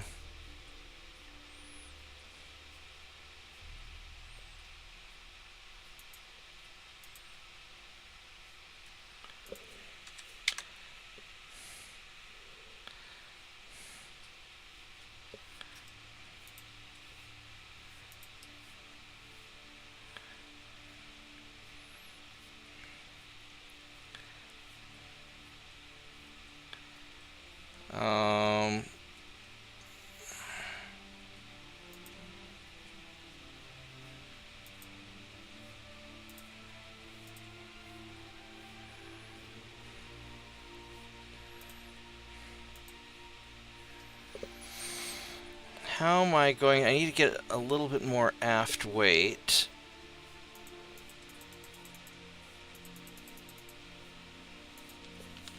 We want as much barbette as we can.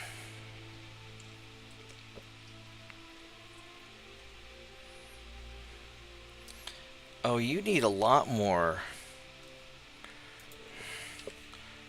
That's gonna... Oh, well, that's gonna hurt my stability.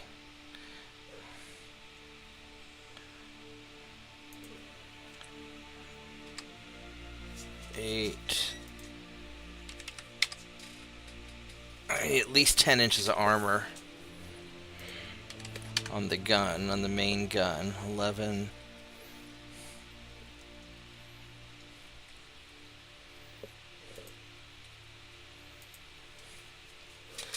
Alright, how do I...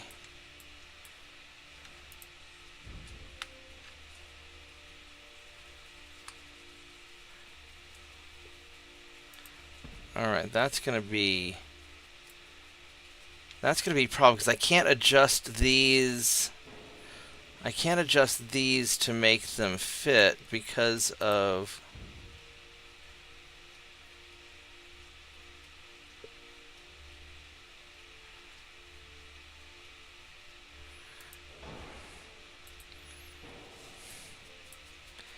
Unless I can scooch...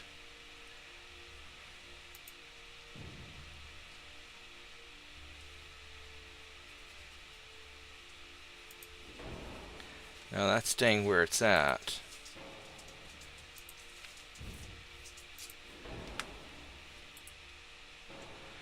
Alright, so I need to figure out... And you can't scooch any further back.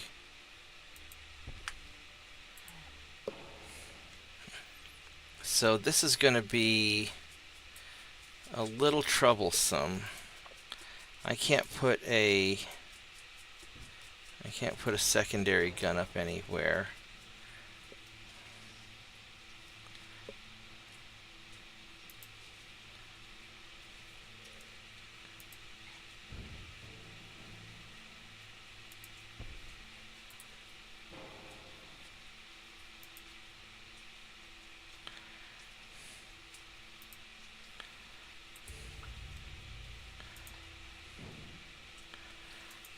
I don't know if I can balance this better than what I've got right now.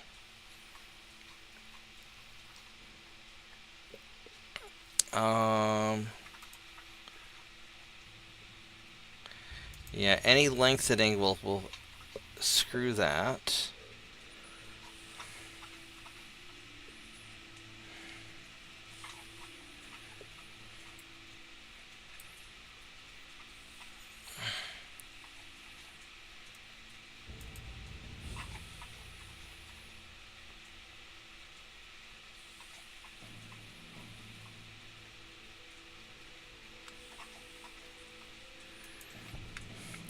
I may not be able to change anything.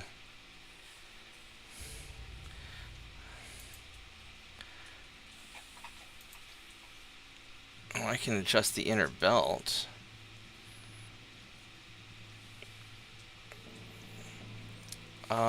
Is there anything else I can do?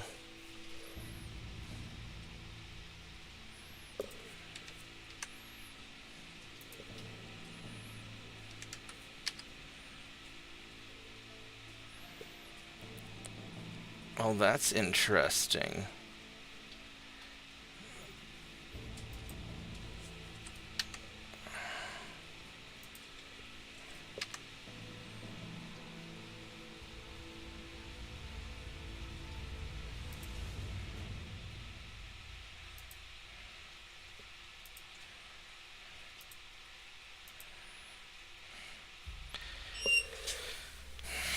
I guess we're going to find out if this foredeck thing actually is real or not.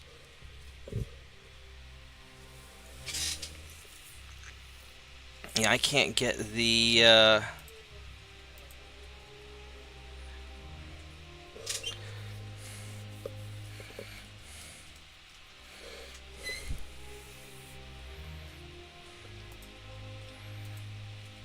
I'm not going to worry about inner deck, I think. Because I don't think inner deck,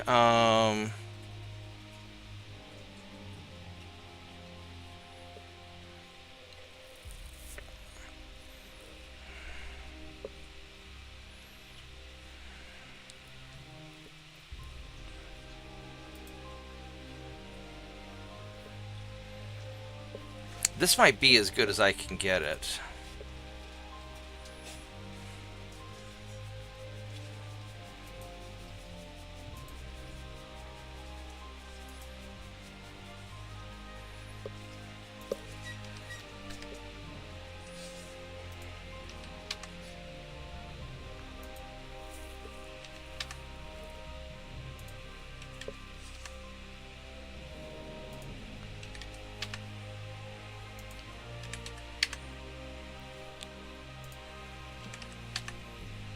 There we go. So I can do that to balance it.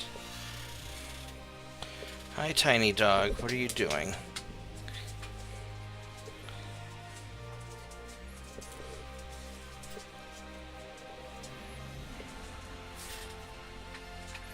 What are you doing, tiny dog?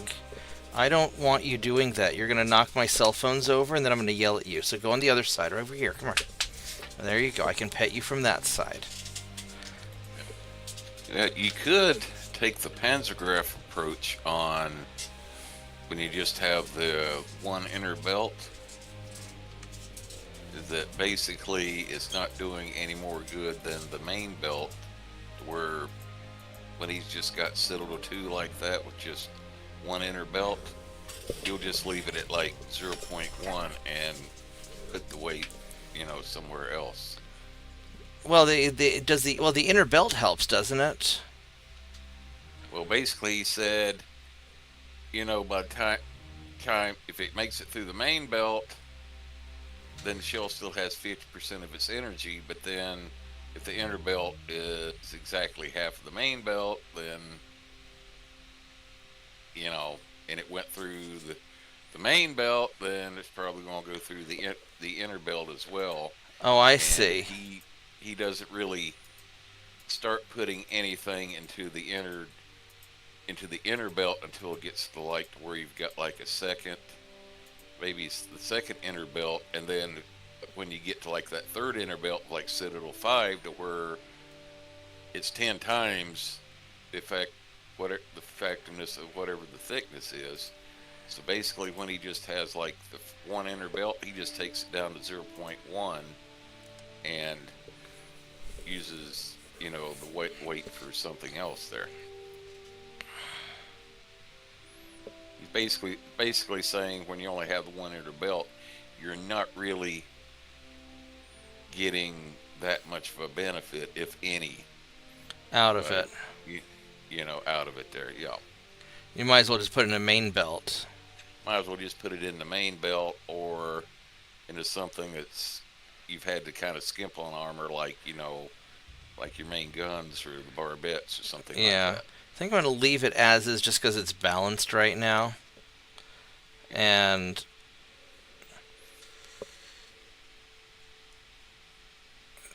because I'm going to end up doing a further upgrade later. And as far as like the same thing like on the armor on the tops of the turrets, he actually goes to the extreme of taking them down to like 0.1. Yeah, that's just because he's confirmed that there's no deck hits. Deck hits.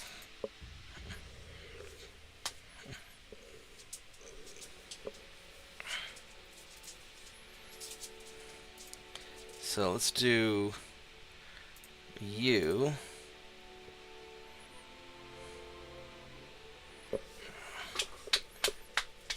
Squish the dog. Good dog. Alright, so on the research, it'll be another 5 more months till I get the better engines. Yeah, so we'll just leave it like this. Is this an invade? It is an invasion turn. So let's.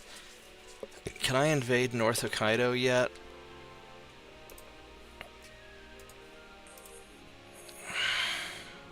I can. 61,000 tons. There we go. We're gonna invade North Hokkaido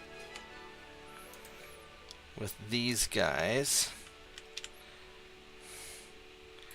And we're just going to have you just hang out there. Alright, so this has me super solid. I'm going to probably wrap it up because I've been streaming for 5 hours and I do have to work early in the morning. But I wanted to make up for not getting to stream yesterday. At some point I'm going to start doing like casual World of Warcraft again. I just have to find some time that I can do it. Because I want to play a little bit of WoW again.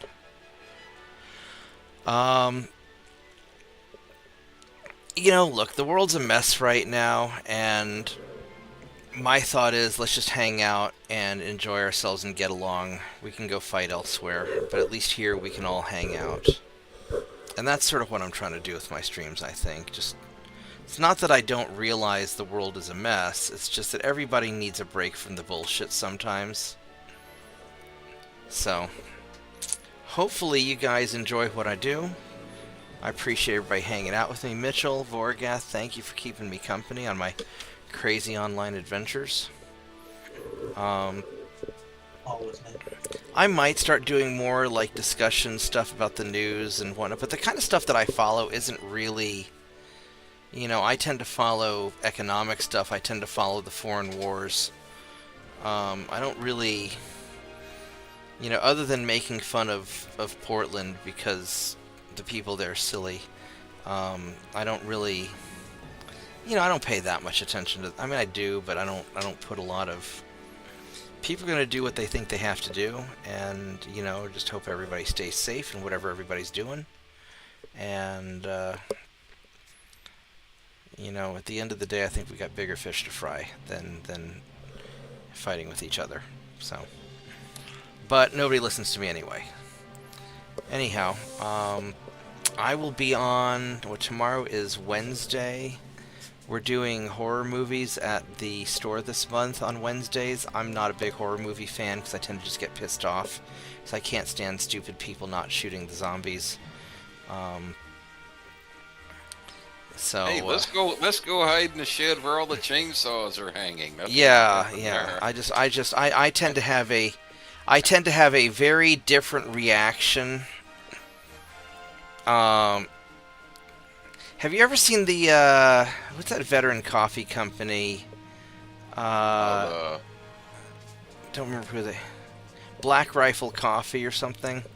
Yeah, they've done like Black Rifle Coffee if veterans were in a horror movie, and they just start like, shooting all the bad guys. There's if hillbillies were in a horror movie, and the guy with the machete comes on, Jason comes on, and the hillbillies, they're watching The Price is Right, or Wheel of Fortune, just pulls out a shotgun.